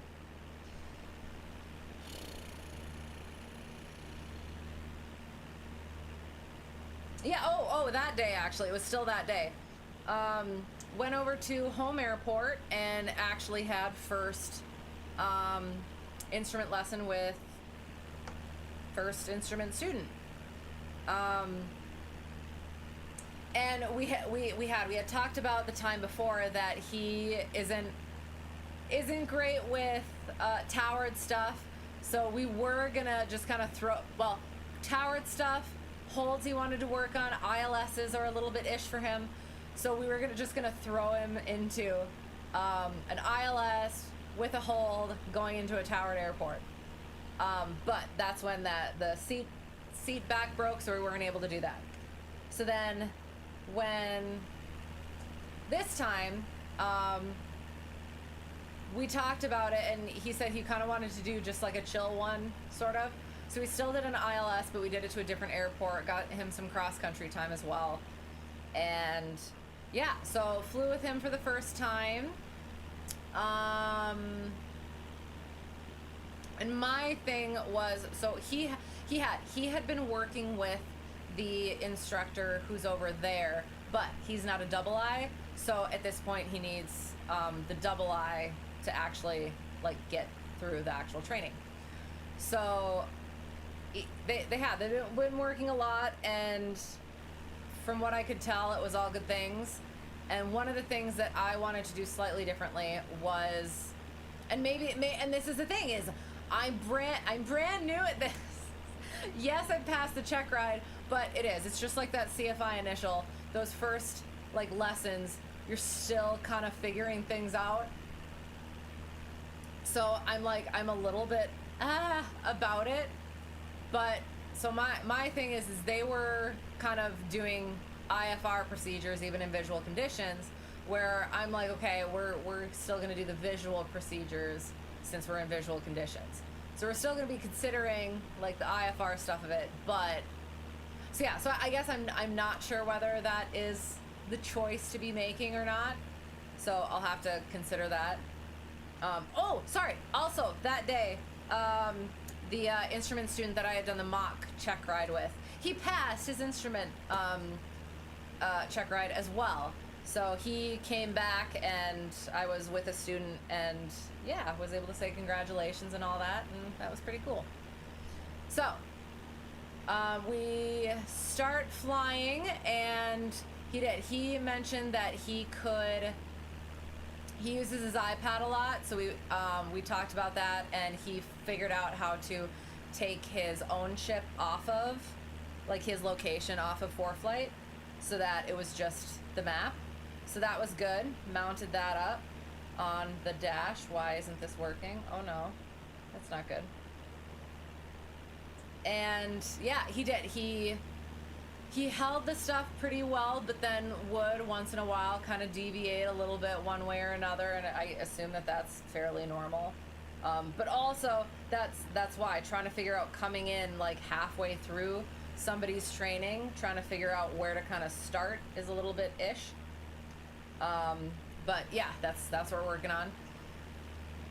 And he went to the ILS, and it was so funny.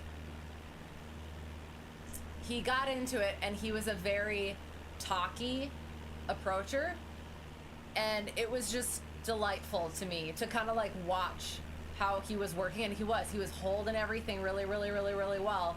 But he was like a little bit nervous about it, but he's like, okay. So he's like doing it, and then he's like, okay. And then he's walking through it, he's talking through it, and he's like following it, and he's got to do it. And it was just like, I'm just sitting back, just like watching, like just so chill. Enjoying being like, I was there, I've been there, I'm still there sometimes. And he did, and he landed it, and that was one of the things that he did. He came in at that like 90 miles an hour still, and I was able to bring that up as a thing, and I did. I was like, that was such a joy. You're doing really well, and it was nice like seeing you like working through that and taking it really seriously and stuff. And then we went back, and I think that was about it for that. So that was good. I felt like that one I felt good with. That was nice. And that was that. And then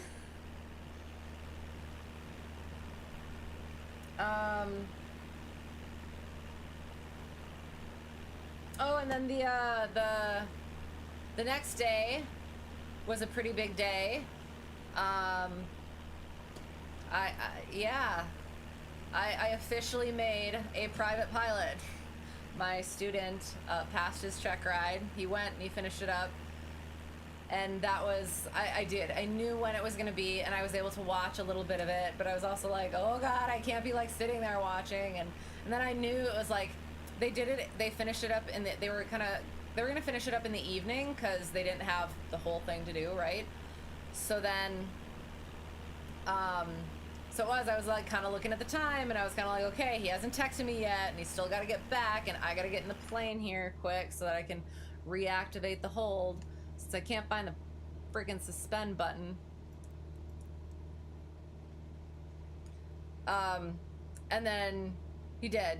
Finally, I get that text, and he said, I passed, with a big old cheesy grin emoji, and I was like, yes!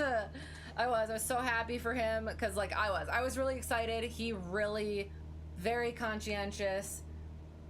He's somebody I do not mind. I am very excited to share the skies with, and yeah, so it was really fun. And it was like, I was relieved, and then I was like excited, and then I was like, it was very surreal, because it was like, oh God, like I made a pilot. Who let me do that? So yeah, it was yeah. Anyway,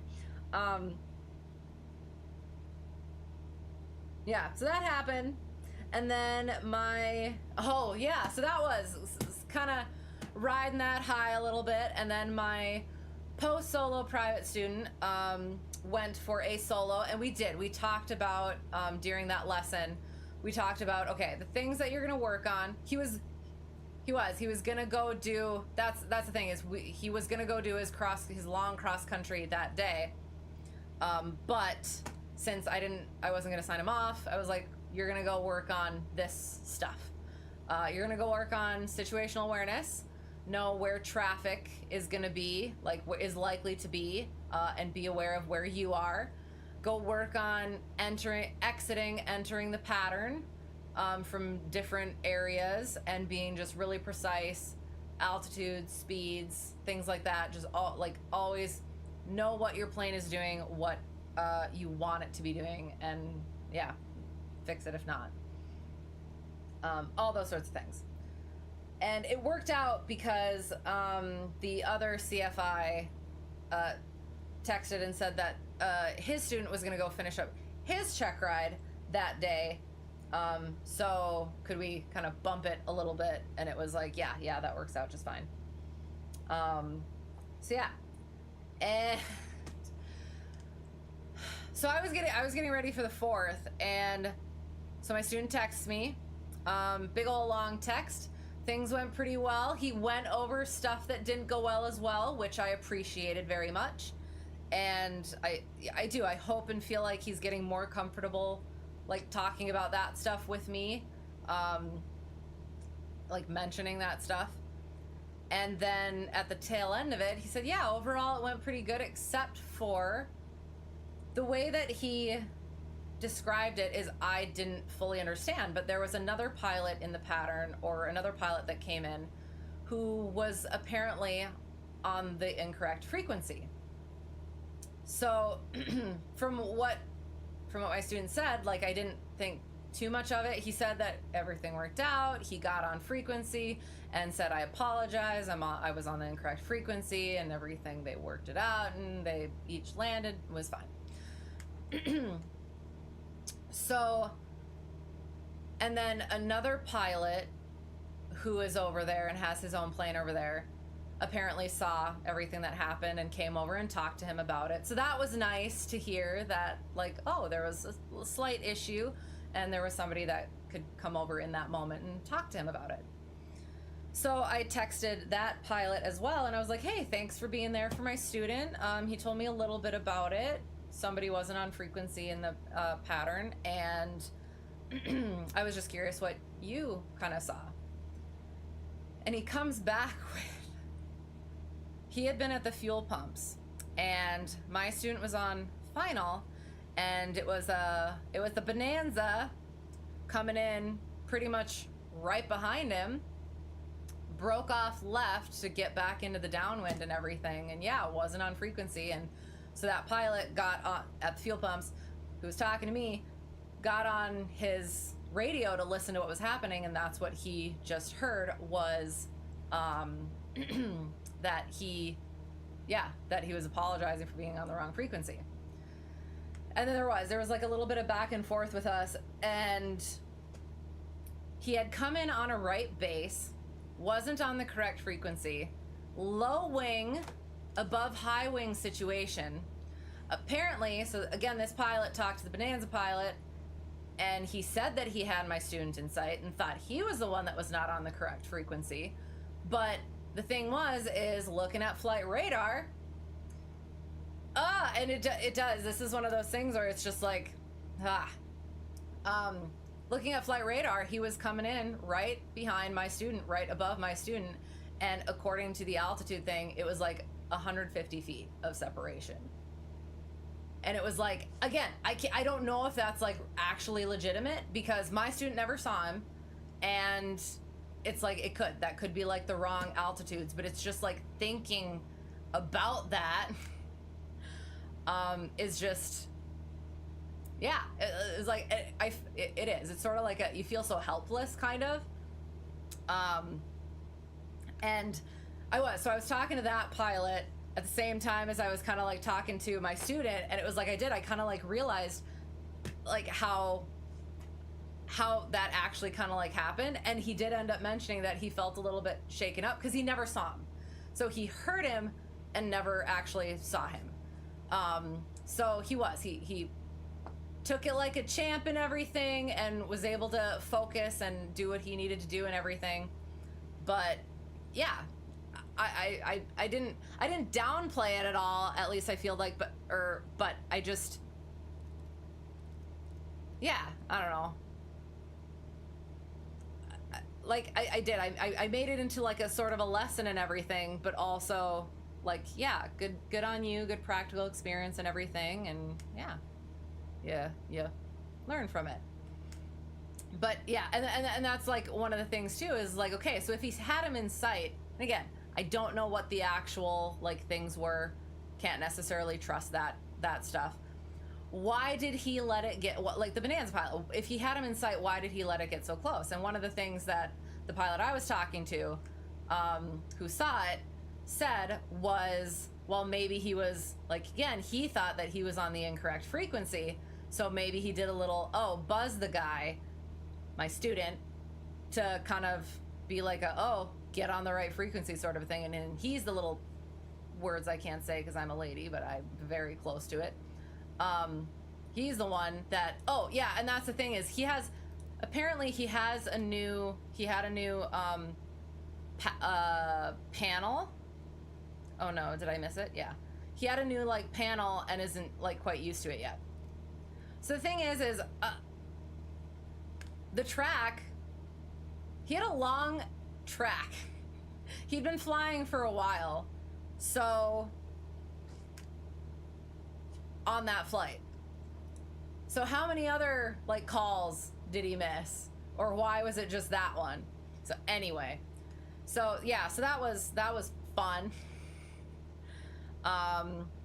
But yeah, so that was, anyway. Moved on from that. 4th of July was fun. Happy 4th, everyone. Happy Independence Day. To Americans. And then just general happy 4th of July. Just a convivial Friday in July to all the rest. Yeah. So that was that.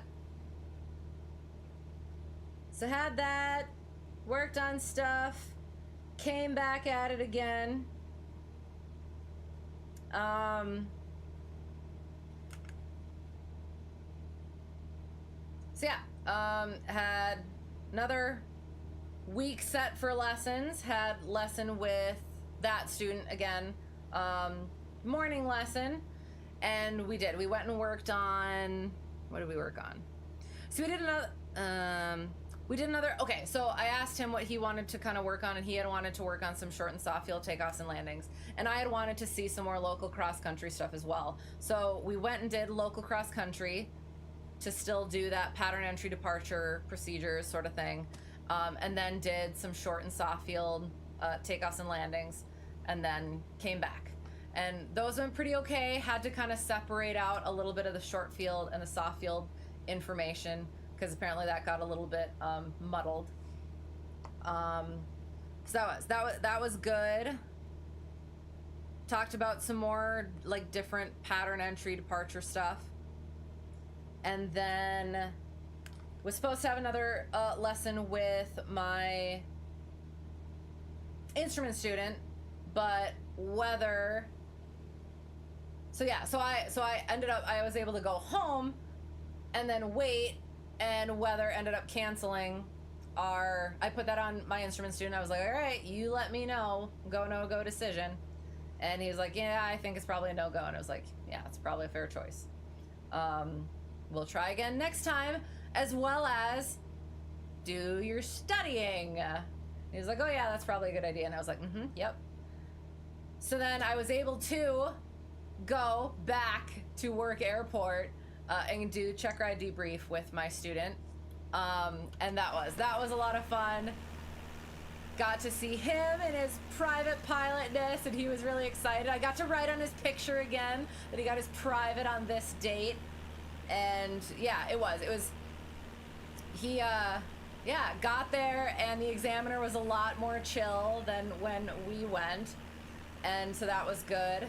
So they went out, started on the cross country, deviated, or diverted, I should say, and then went through various maneuvers and stuff, caught the clearing turns. Oh shoot. Trying to remember what exactly all he said, but there were like a couple of little things, like when he was gonna do the slip to a landing, he ended up leaving the power in a little too long, and then he was fine, brought the power out, slipped it, kind of forgot that he was supposed to do, or that he had to do a go around yet, and the examiner called for a go around, and he did it just fine. And power on stall.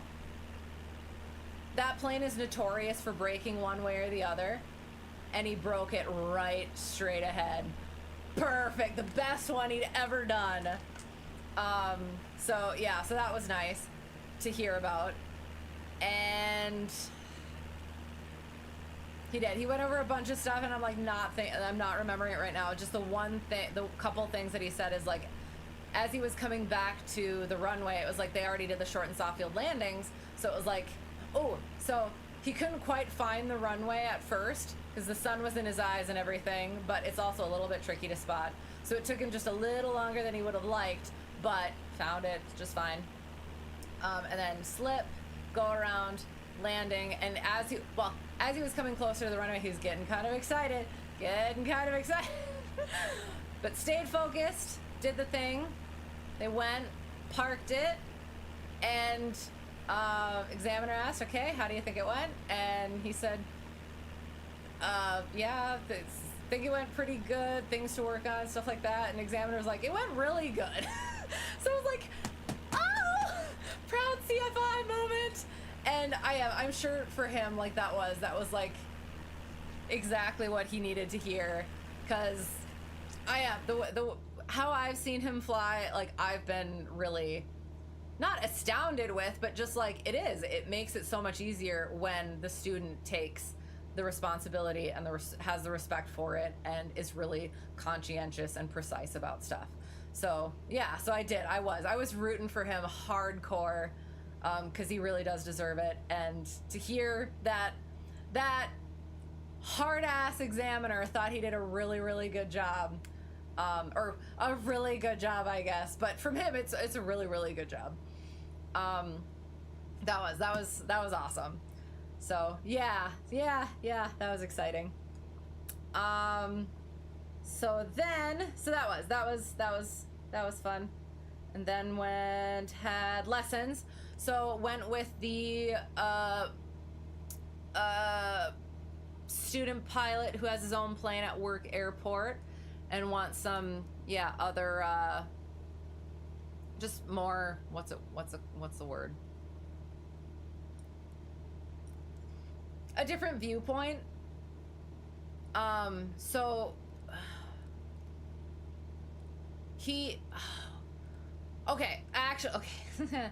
So, I had a big half day at home airport already set, and that student called me, or texted me, and was like, hey, do you have some time on this day? And I was like, oh, well, I'm actually over at home airport, but I could probably do something in the morning.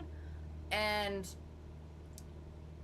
he's like, well, I wanted to work on like short and soft field takeoffs and landings. Would that be a good airport to do that at? And I was like, So one, he would need it's more than 25 nautical miles away, so we would need a special endorsement for that. As well as, you don't just go into that airport. It's a bit of a tricky one. So I was like, that's probably not gonna work. And so yeah, so it was just like we worked it out to be like, yeah, I'll run over there, lesson, and then I'll run back and do the rest of my day at home airport. So we worked on, so he wanted to do the shorts, and he had mentioned the shorts and soft fields, but they had worked on it maybe like, no, I can't remember if they did or not, but I was like, okay, I don't want to be overstepping on that instructor stuff. So is there anything that you have like worked on before that maybe you wanted to work on again? So he mentioned slips, and I was like, let's do that. We're gonna go work on that.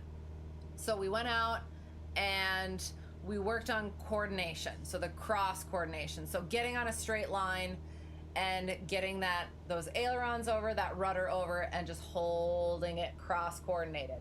And then flipping it over, cross coordinate, cross coordinate, cross coordinate, cross coordinate. Get really comfortable with that, because it's a weird thing, and that's just a general thing that I've heard too with different students, is just like they're so nervous about getting cross controlled because they're so worried that they're just going to spin the thing. And it is kind of funny because like they end up getting a little bit cross controlled in their patterns, and they just don't notice it. So yeah, so like the fact that like them trying to get like deliberately cross controlled kind of freaks them out a little bit, is like you end up doing it in the pattern, you just don't know it. You shouldn't be doing that, but it is. Keep that speed up, keep that nose down, and be careful with it. So worked on that, and he felt good about that, and then we started doing the descending slips. So we did it clean configuration first, just kind of getting that figured out. Then we did it in the dirty configuration, the landing configuration, just out at a good altitude. Came back in and then practiced a couple slips to the actual landing. And yeah, by the last one, it felt, I don't know, it felt like he felt really good about it, and he did it pretty well. So yeah, so did that, and then went to home airport, was supposed to have a flight with somebody else, so I already had the plane, but I ended up taking up another kith who had been somewhat instrumental in my,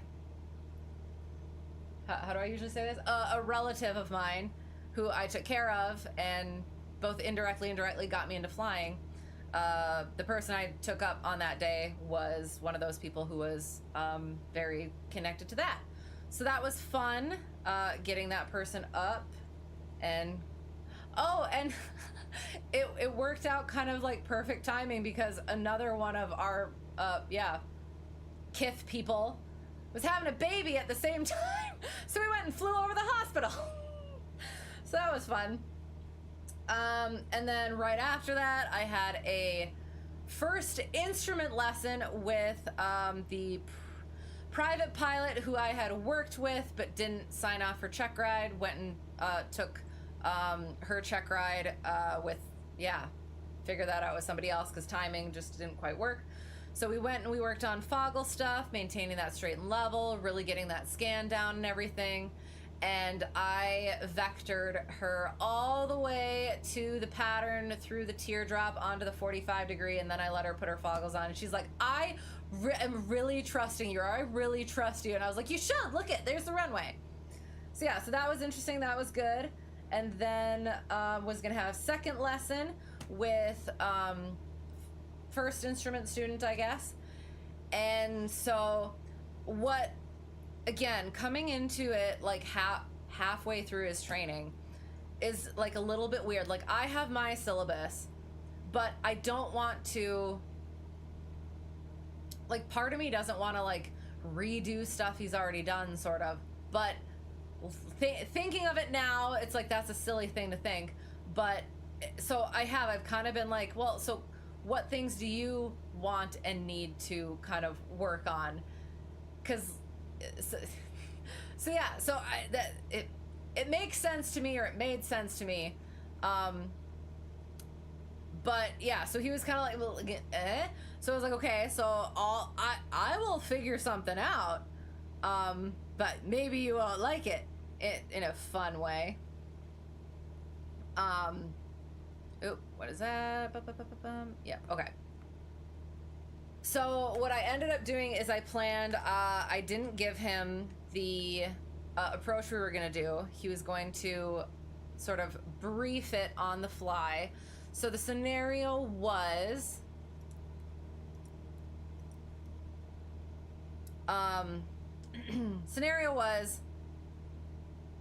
took off on an IFR flight plan, but it was VMC, maybe, I don't know, something like that. And it kind of like closed in where he was going. So there were like a couple of things. There were things like for that I gave him a turn, enter controlled airspace at this heading. And what I had told him before is do VFR departures, even though we're working on instrument stuff. So usually, well, not usually, but however you might depart the pattern, but the way we had kind of talked about it was crossing over the pattern, getting into the downwind, crossing over if you needed to go that way. So not doing those right turns in a visual pattern. So the heading that I ended up giving him, we have a little bit of weird airspace over there. So I did kind of forget about that, but it worked out fine. It would have worked out fine. All you would have had to do is go straight out, not for a VFR departure, go straight out, climb to that pattern altitude, and then do whatever turn was given. But he ended up going into the downwind, and then it was not getting on his heading, and it was like, I will take that one as like that was kind of a misunderstanding, miscommunication, and potentially, at least at the time, like seemingly conflicting instructions from me. Again, like I said, he could have gone straight out like a VFR departure and then done his heading, but that's I'll take responsibility for what it was for me. We talked about it afterwards. Good. So then we got on our way, and I was gonna have him do the VOR, and the only VOR that was on there was the one that was not favoring the weather, the runway that was best for weather. So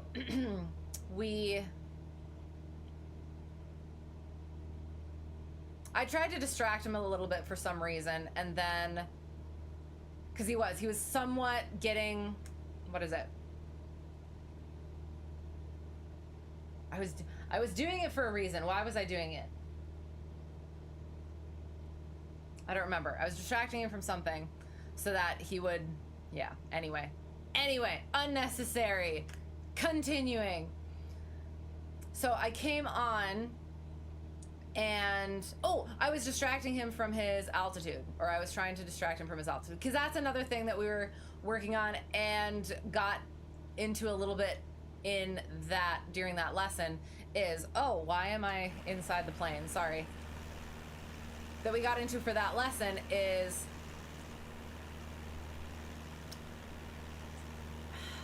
the sterile cockpit thing.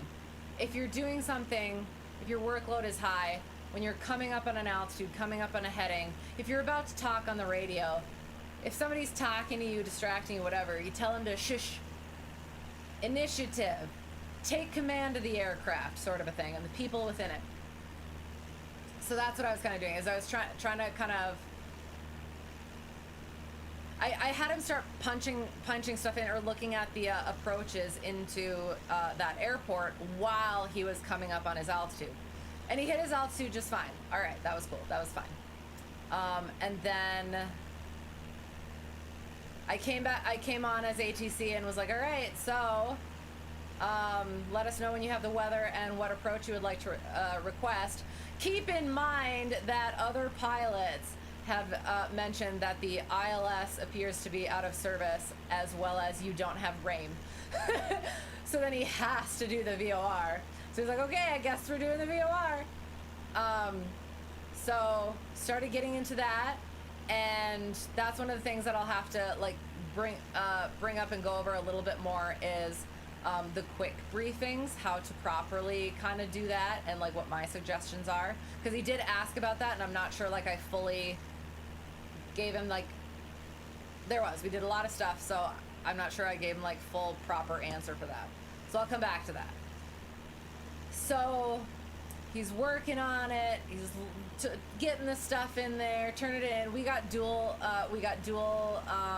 VOR indicators, one from the GPS, and you can click the CDI button, and then one from another frequency thing.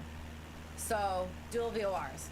Got both of them in there and was working with stuff. And the other thing, we got the 5 T's we brought up last time. That's really pretty. 5 T's, the turn, time, twist, throttle, talk, so that during his outbound leg, as well as his procedure turns, he presses the button, times it. You're supposed to time it. So did a lot better with that. And one of the things is, okay, so what all things are we thinking about? Can't remember how I brought it up, but it was like, what are our limitations? And there was a fix that required the GPS. So he did mention that, and I was like, oh, look, you got your RAIM back, but you still have to go do the VOR. Because without that GPS fix, the straight in and circling minimums weren't different. And that was the thing that I wanted to bring up was, all right, checking that weather and, noticing that we got to do the circling. So got him to figure that out, and he did. He did the things. He did it. He did it really well with having gotten kind of thrown into it, and found out afterward he had never done that approach before and was just a little bit off, so I had him come out from under the foggles to get into a proper left downwind circling, and landed. We went over it, talked about it, and he did mention that he would we talked about certain things, and he kind of like laughed a little bit, and he was like, it's kind of frustrating because it seems like it should be so easy and it makes so much sense, but then like not doing it, and it's like that's exactly what happens. And oh no, hang on, get used to it in a nice way. Did I make it? Yes, we made it. We're almost done, I promise. Oh, so actually, we probably could start our descent. Can we?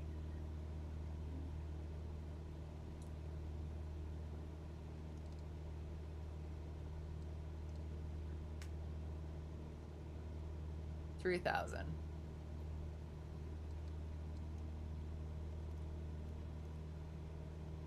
Yeah, but that's one of those things too where it's like, oh yeah, like, I mean, that's totally normal. But also, was it too much? Was it too much frustrating for the student? So that's something that I gotta think about and see about. Took off again, and as he was putting the goggles on, I start putting him into a nose up attitude, and he recovers it just fine. And we get back, and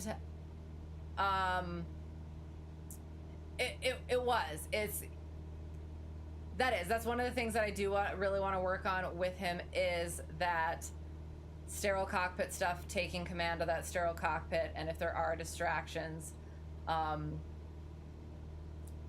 taking charge of them. Because he was trying to do his radio calls and stuff, and I would just be talking, and all he had to say, and I told him this, all he had to say is just shh, and then I'd be like, okay, but he would just start talking on the radio. It's just like, I told you could say shush, tell me to shut up, tell me to shut the up. I will accept that. I am being deliberately an a-hole. So we laughed about it a little bit, we talked about it a little bit, and I will probably change my approach to that, be more of a lead by example sort of a person, rather than, at least to start with, kind of instill that a little bit better maybe.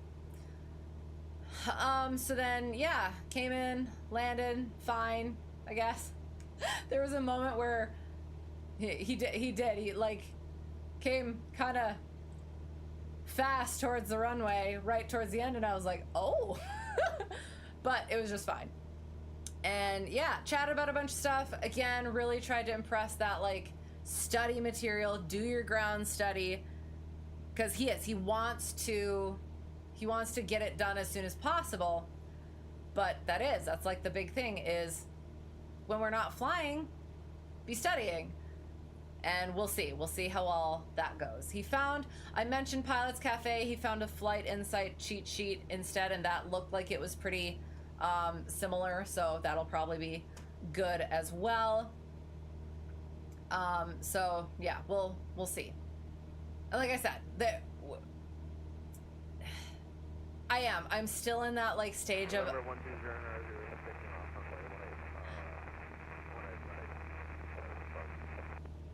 hello. Sorry, I forgot we were on VATS. I want my vertical path to come down. Like, we have to be descending. We were supposed to be descending. Anyway, so there are things that I definitely, the first lesson I liked a lot, and the second lesson I wasn't fully pleased with how, all of the things that I did as an instructor. So, and I remember having those moments, like, at the beginning of starting out instructing in general. So I will keep at it, get better, and hopefully be better. And I already have plans in mind to kind of structure things a little bit better, and all those sorts of things. So anywho, so then had one more day of lessons. Let me look. And it was with newest private student over at Work Airport. We worked on rectangular course, and that was about all the time we had. All the time we had, because we went over stuff, some stuff on the ground, talked about, like, density, altitude, and performance kind of calculations, like kind of how that stuff is gonna work out. And the other thing is I'm also not entirely sure. Again, I keep impressing the ground study, and I'm not quite sure that that's getting done either. So we'll see. But again, this student is a lot more casual, not looking to, like, crank things out, so we'll see. But again, it makes it a little bit more difficult when we have to go over so much stuff on the ground instead of being able to kind of just jump in the air. Because I mentioned this is the stuff that we're going to be doing, look into it, and then it's like, didn't look into it. So, well, now we have to kind of talk about it on the ground. But, oh well. And then had, I think this is it, final lesson with pre-long solo cross-country private student. And yeah, had a lesson, went out, worked on steep turns, worked on stalls, power off and on, as well as recovery, some spin awareness, simulated engine fire, as well as engine failure, right into engine failure, because I'm gonna kind of let us oh wait, hang on. Oh shoot. Oops. Our hole's kind of closed up a little bit. Oh, oh, hey, that reminded me. As we were myself. Oh, and I forgot that as well. All right, sorry, hang on. There's a couple more things. But yeah, so I'll finish with this one. So on our last flight, I had been planning to do with pre-long solo cross country, simulated engine fire, and I had kind of mentioned that. What was I saying? I was gonna do something. Simulated engine fire. Yeah, so I had mentioned that I had been planning to do that and then didn't. So he was kind of ready for it, and he did. He did really well with all of that stuff. Did really well with the steep turns. Just need some polishing. Power off, power on stalls again. Just some polishing. And then yeah, simulated engine fire right into that engine failure. So picking the spot that you're gonna land while you're in that engine fire situation, because the examiner likes to do that. That's what one of the things that my now private, right? Yeah, private. My student, now private pilot, mentioned that the examiner had him do, and so it did kind of catch him a little bit off guard, but not too bad. So yeah, so that was that. So we did that, and he did that really well. And he did a simulated engine failure, did that really well, hit all the things that he was supposed to there. And then then he wanted to do some S turns, so he did that, and it did really well, looked really good on the track, and I was like, that looks really good. Couple things, didn't start on the downwind, as well as we started at about 3,500 feet. So keeping those things in mind. And yeah. But otherwise really good. And then as we were coming back to the airport, he was like making he was pointing certain stuff out. People are on the radio. They're going to be over here. We're going to watch for them over here. And as well as like doing that backing up, we want to get into a 45-degree downwind. So we're going to go over this way, sort of thing.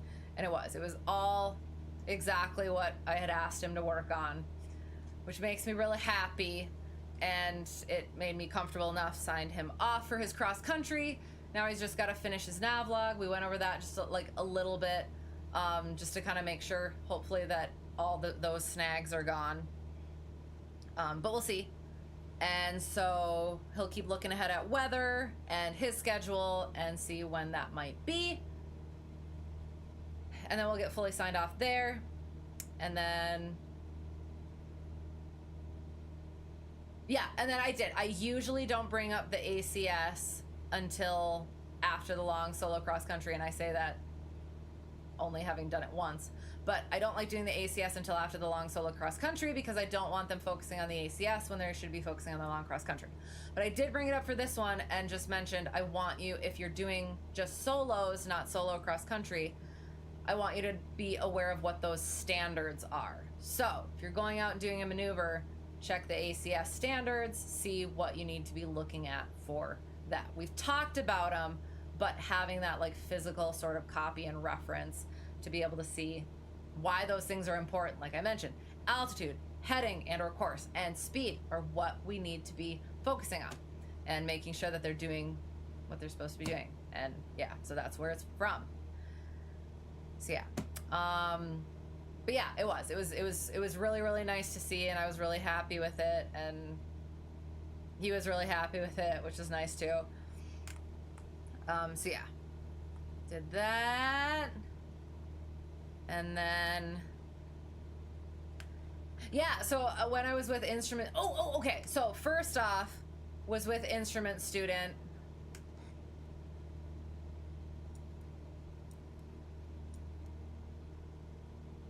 Okay, so we're gonna go like that, and now we're going to approach mode.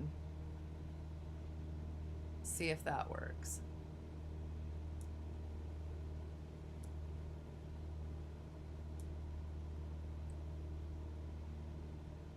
I'm clicking VNav, but it's not working because I want it to start bringing me down, but it's not bringing me down.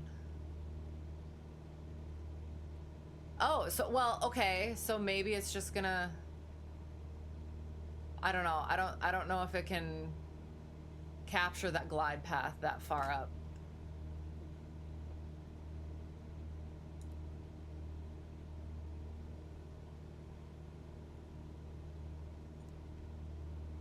Oh wait, vertical speed.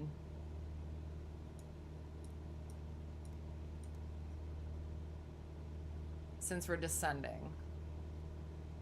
Okay. There. We'll see how that that works. Oh shoot. We'll go find a hole. Don't y'all worry. Okay. So yeah, so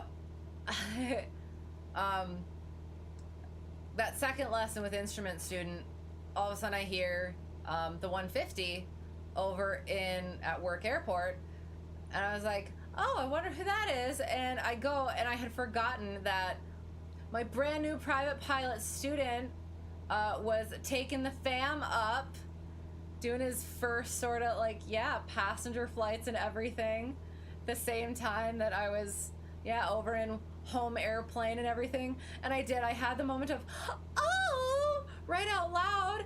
And I know that I do that, and I feel so bad about it when I'm with other pilots, because it's like, what's wrong? And it's like, no, I'm just really excited about something. So yeah, but yeah, that was like really cool to hear as well, to be like, oh my god, that's I made that pilot. And yeah, he said that kids had fun, wifey had fun, and she'd been nervous about it, but it was good. And yeah, that was nice. And then yeah, when we were over there, somebody was gonna be taking off on that airport that we landed at, and they're like, is that the home airport's aircraft? And I was like, yeah. And he's like, oh, I've flown in that one or something like that. I was like, yes, it's very exciting and all that sort of stuff. And then there was a see ya moment on the radio, and it's just kind of fun. Anyway, that's what that reminded me of, and that's it, I think. Let me double check.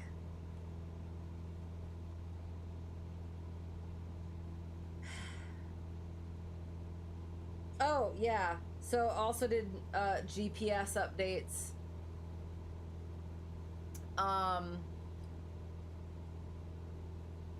And ran into, so yeah, so it was, yeah, looking, yeah.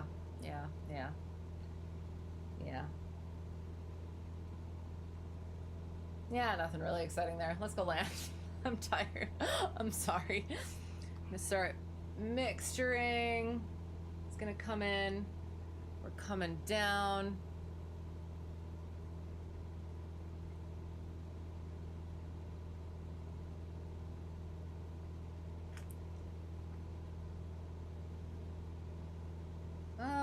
And autopilot comes off.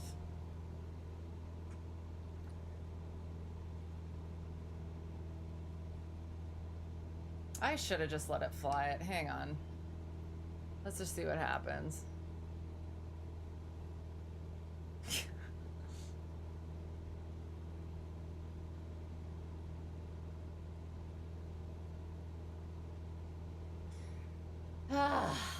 So yeah, that's that. See, this is why I cannot go this many weeks without simming and streaming, because then I just have too many things to go over. Ugh. But yeah. We'll do the things. And I have to go be functional tomorrow. Shoot. Ugh. Well, yeah, so ran into the owner of the 172 as well as the Baron at work airport after my last lesson with pre-long solo cross-country private student.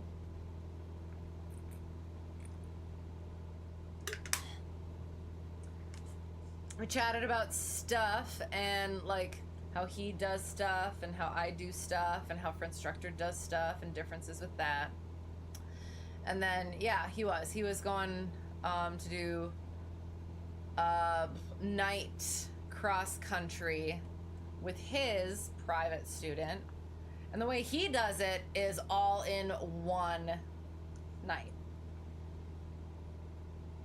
So yeah, does long 3 takeoffs and landings, different airport, 3 takeoffs and landings, and then final one 4 takeoffs and landings. Does some instrument work.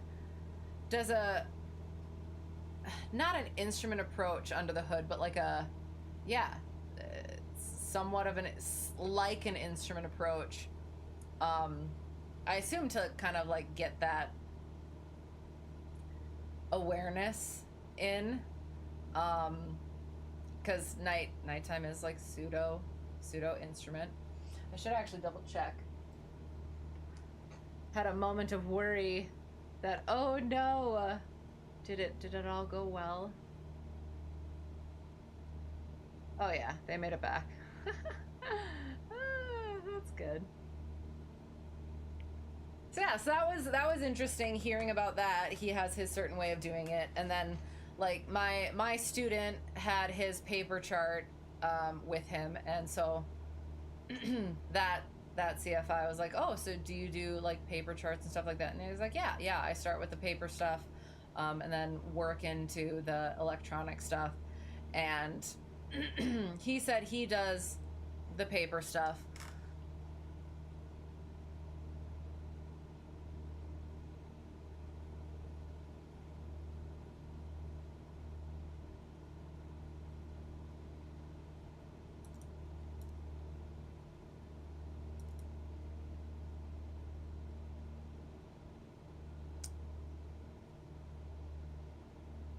All right, so I'm not sure if I'm reading this hang on.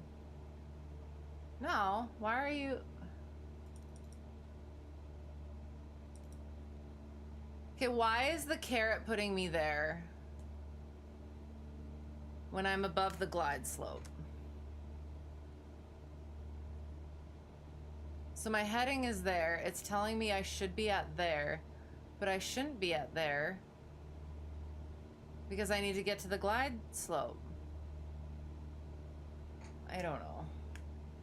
Where did my holes go? There's one. Let's go.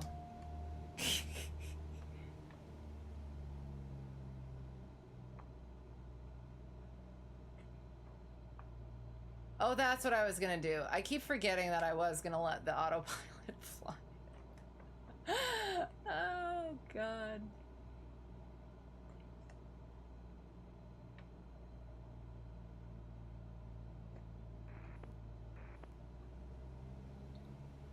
Hello? If you can see through it, it's not a cloud.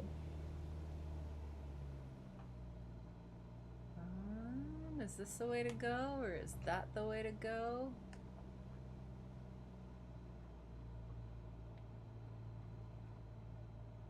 Yeah, this is the way to go.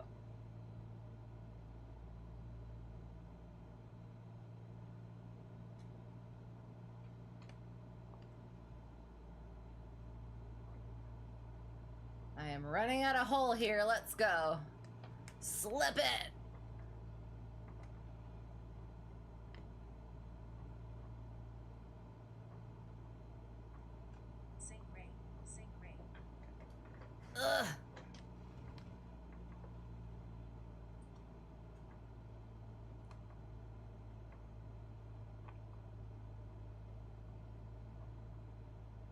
All right. Autopilot on. Fix it. There we go. No, don't go up. What are you doing? We're supposed to be descended. Oh, okay. Yeah, we're fine. We'll stay here then. Power in.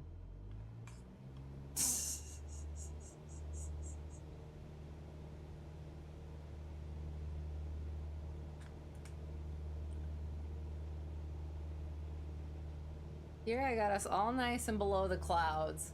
And you decided to climb back into them. It's not my fault. I do things properly in an actual plane, just so we're all clear on that. And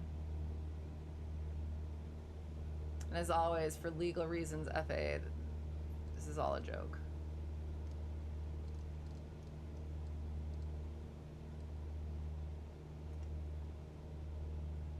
And last time, I put it to the FAF, and it didn't do the thing. So we're gonna put it to 921. See if that makes a difference.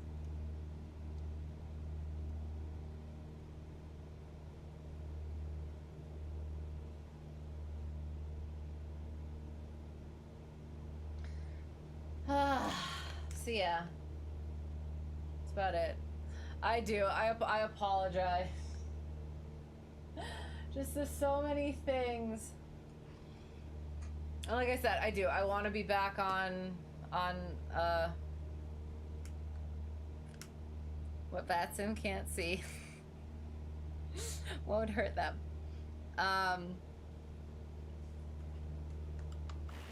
No, see? We got plenty of visibility. We can see down below. It's all good. We get a nice river run view. Yeah. It does. It just ends up being, I get a plan in mind and then something else comes up. Such is life, right? But yeah, just the, like, yeah, getting the,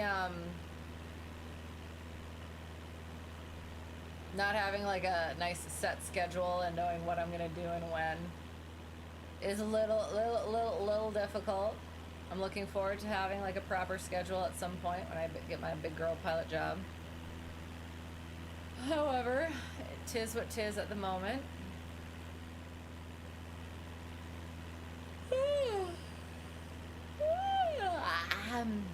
Num.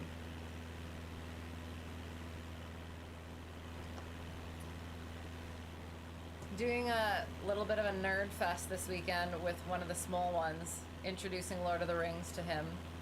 He has read The Hobbit, and this will be his first time seeing the Lord of the Rings movies, though. So I'm really excited. Gonna make some lembas bread, which is why I was supposed to go to bed early enough so that I could do it tomorrow morning. Today morning, I guess. So yeah, we gotta have gotta be functional for 12 freaking hours. All right, 9:21 on that glide slope. We're gonna bring this back. We are past the FAF, so power comes back. Carb heat, don't have it. Fuel is on. Undercarriage is fixed. Mixture is full rich. Power propeller pump, safety seat belts and security. Time gear, tower power, lights. Oh, shoot, I'm on Batson.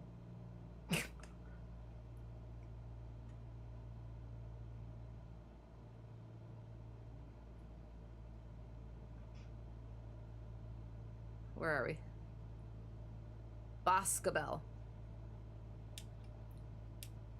traffic. Cessna Hotel Tree 1 Delta 1 is a 5-mile final following the RNAV 25. Boscobel. Oh, sorry, I'm not supposed to be looking. We're IFR. 921 is what we're looking for. Oh, God. Yeah, I was not supposed to be this way. We did so well at the beginning, and then we'll look at the we'll look at the track, and it's just hold. It has. It's been a long day, a long week, long couple of weeks, long night. So I appreciate you guys so much. Whoever made it all the way here, and even those who didn't, I appreciate you guys. Apologies for, yeah, schedule stuff and deliriousness and, yeah, all that stuff. And we're about there. Oh, sorry. 500 feet.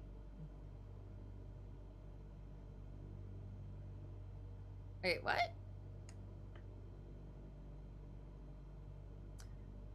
At 1400, I was at 500 feet. It said. But 921 are my minimums. That doesn't make any sense. 500. Am I doing my math wrong? Yeah, see, that said 500. So what are you talking about? I don't know. 1120. 200 minimums. We could probably increase that a little bit. We'll get to like 90. I can throw a notch of flaps in, I guess. Help us slow up a little bit. Come into that 921.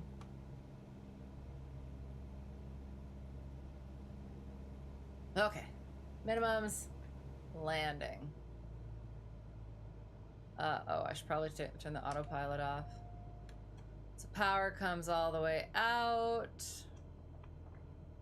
As we work that nose up to 80. Oh, I gotta get on my rudders.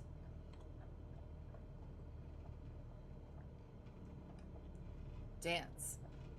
That was less than ideal, but it was slower than I usually fly, instrument-wise, which is good on a final and a landing. Oh, God. Oh, I could have said short finals. I'm sorry. Terrible.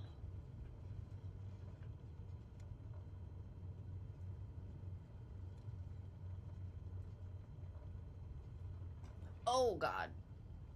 I was creeping at the windsock and didn't even... that's a runway. I think. Yeah. Which way do I go? There we go. Okay.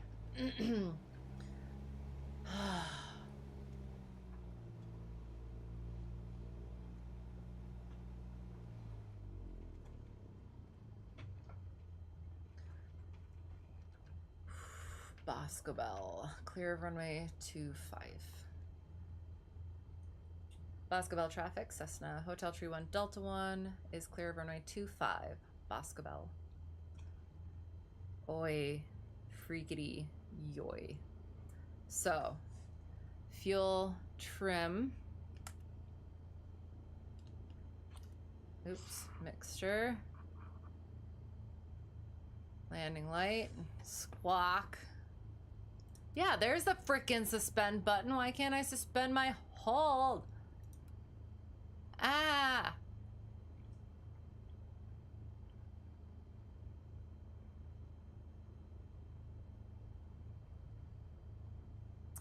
Flaps. Did I do that? Ah, wrong button. Flaps.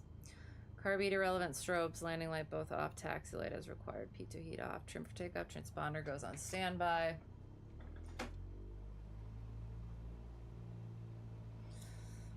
Oy. So yeah, yep.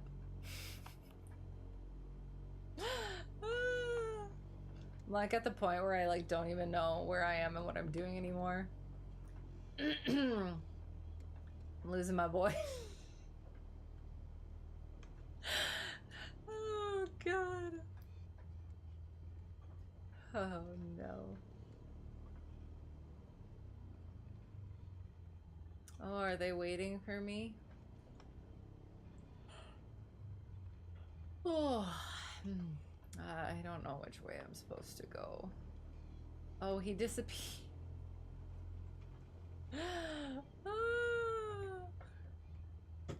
Blew him away with my amazing taxiing. The fact that did I hit the grass? I don't think I hit the grass at all. It's astounding. Oh, kind of started a Marvel marathon-ish again as well, too. Not again, but well, yeah, I've done it before, but so, oh, okay, I think he wants me to go over there. Oops. Yeah, got through Captain America. So now, which was kind of fitting for 4th of July weekend. Next one's gonna be Avengers. Yes! I'm very excited. Can you taxi, please? Thank you.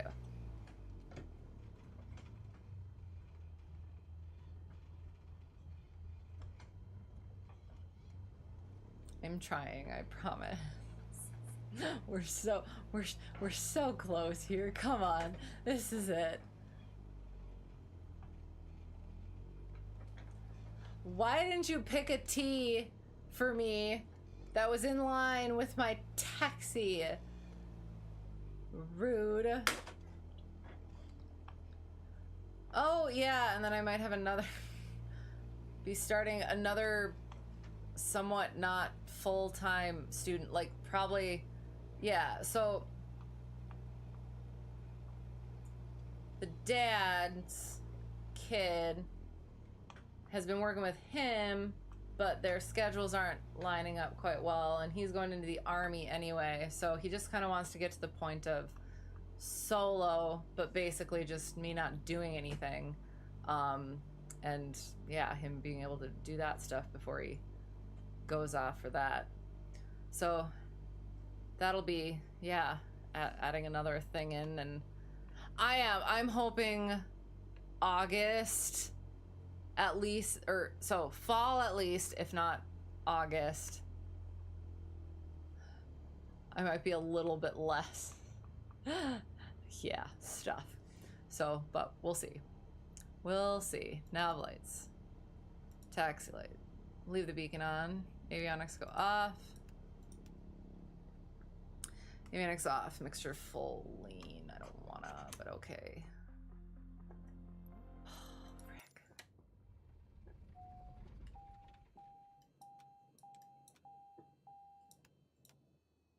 Well, actually, I guess I shouldn't say. I should say, so fall. Fall is kind of what I'm aiming for, because probably August would be when I would hopefully start, not necessarily start, but get MEI. And then at that point, it's just instructing and, yeah, flying. So, yeah, that's where we're at now. And I need to get offline. I'm sorry. Main menu. Continue. I'm sorry. Oh, that's so pretty.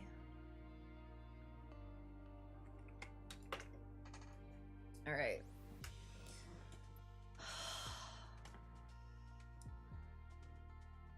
Disconnected from voice server, so we exit.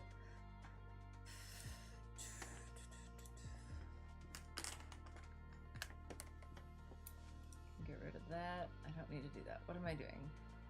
Little nav map. Okay, I know what I'm doing. I know exactly. Oh no, it's gonna get very bad very quickly. So let's get this done. Okay, so we taxied. We back taxied. We did our run up. we wanted to make sure that we were completely outside of the runway, so that is why we taxied on the grass and did our run up there. We took off. We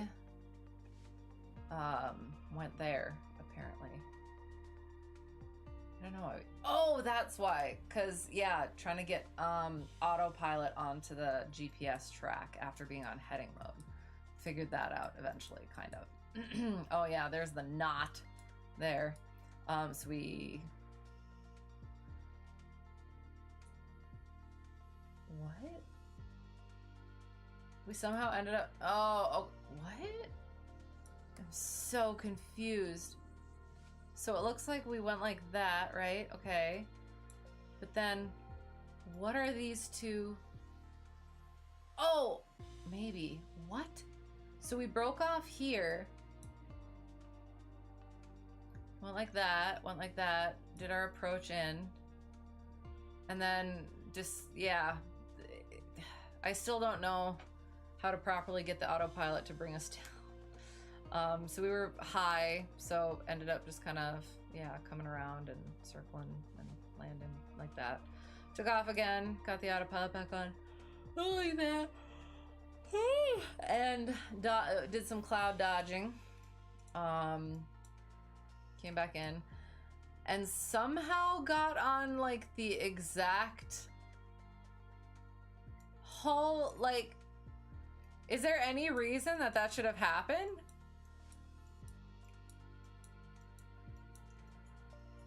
I don't think that that was any sort of a track.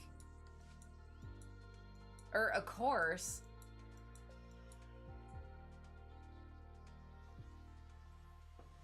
I don't know. Yeah, and then we did some stuff. This was our first one there, and then we did a bunch. And this right here, yeah, I think that that was supposed to be the adverse yaw, but it could have been something to do with the autopilot. I don't know. Yeah. We did that. Storytime. And then we did one of these, came in, landed. And according to this, no grass taxi. Yay. So yeah, okay.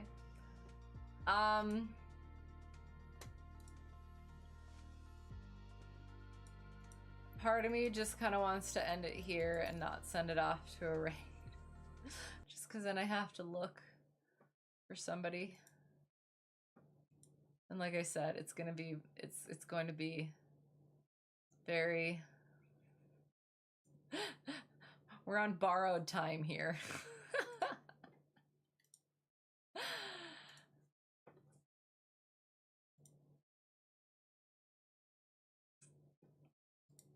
So yeah,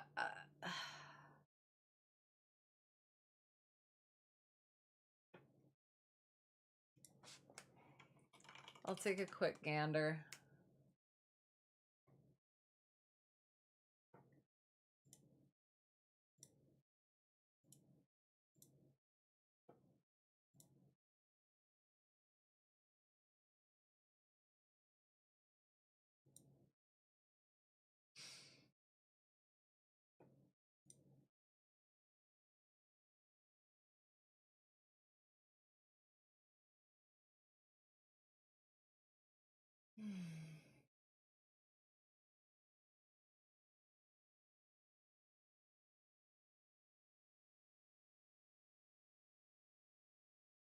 Hmm.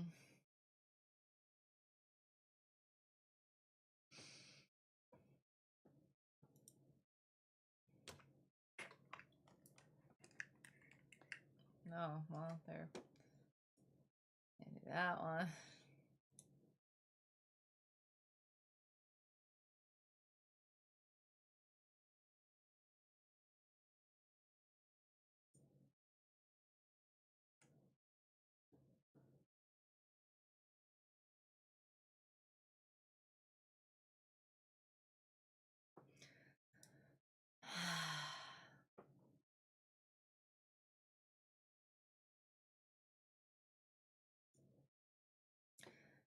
Yeah, I'm not seeing anything that would really work all that well, and I don't want to be. I can't. I have very little left, so I apologize. Yeah, sorry. I hope you guys enjoyed. And like I said, hopefully I do. I want to get back to doing the one a week. Again, that will depend on my schedule, but that is the plan. Let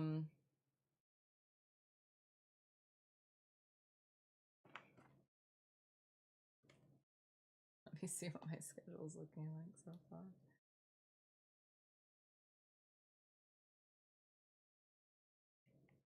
Yeah.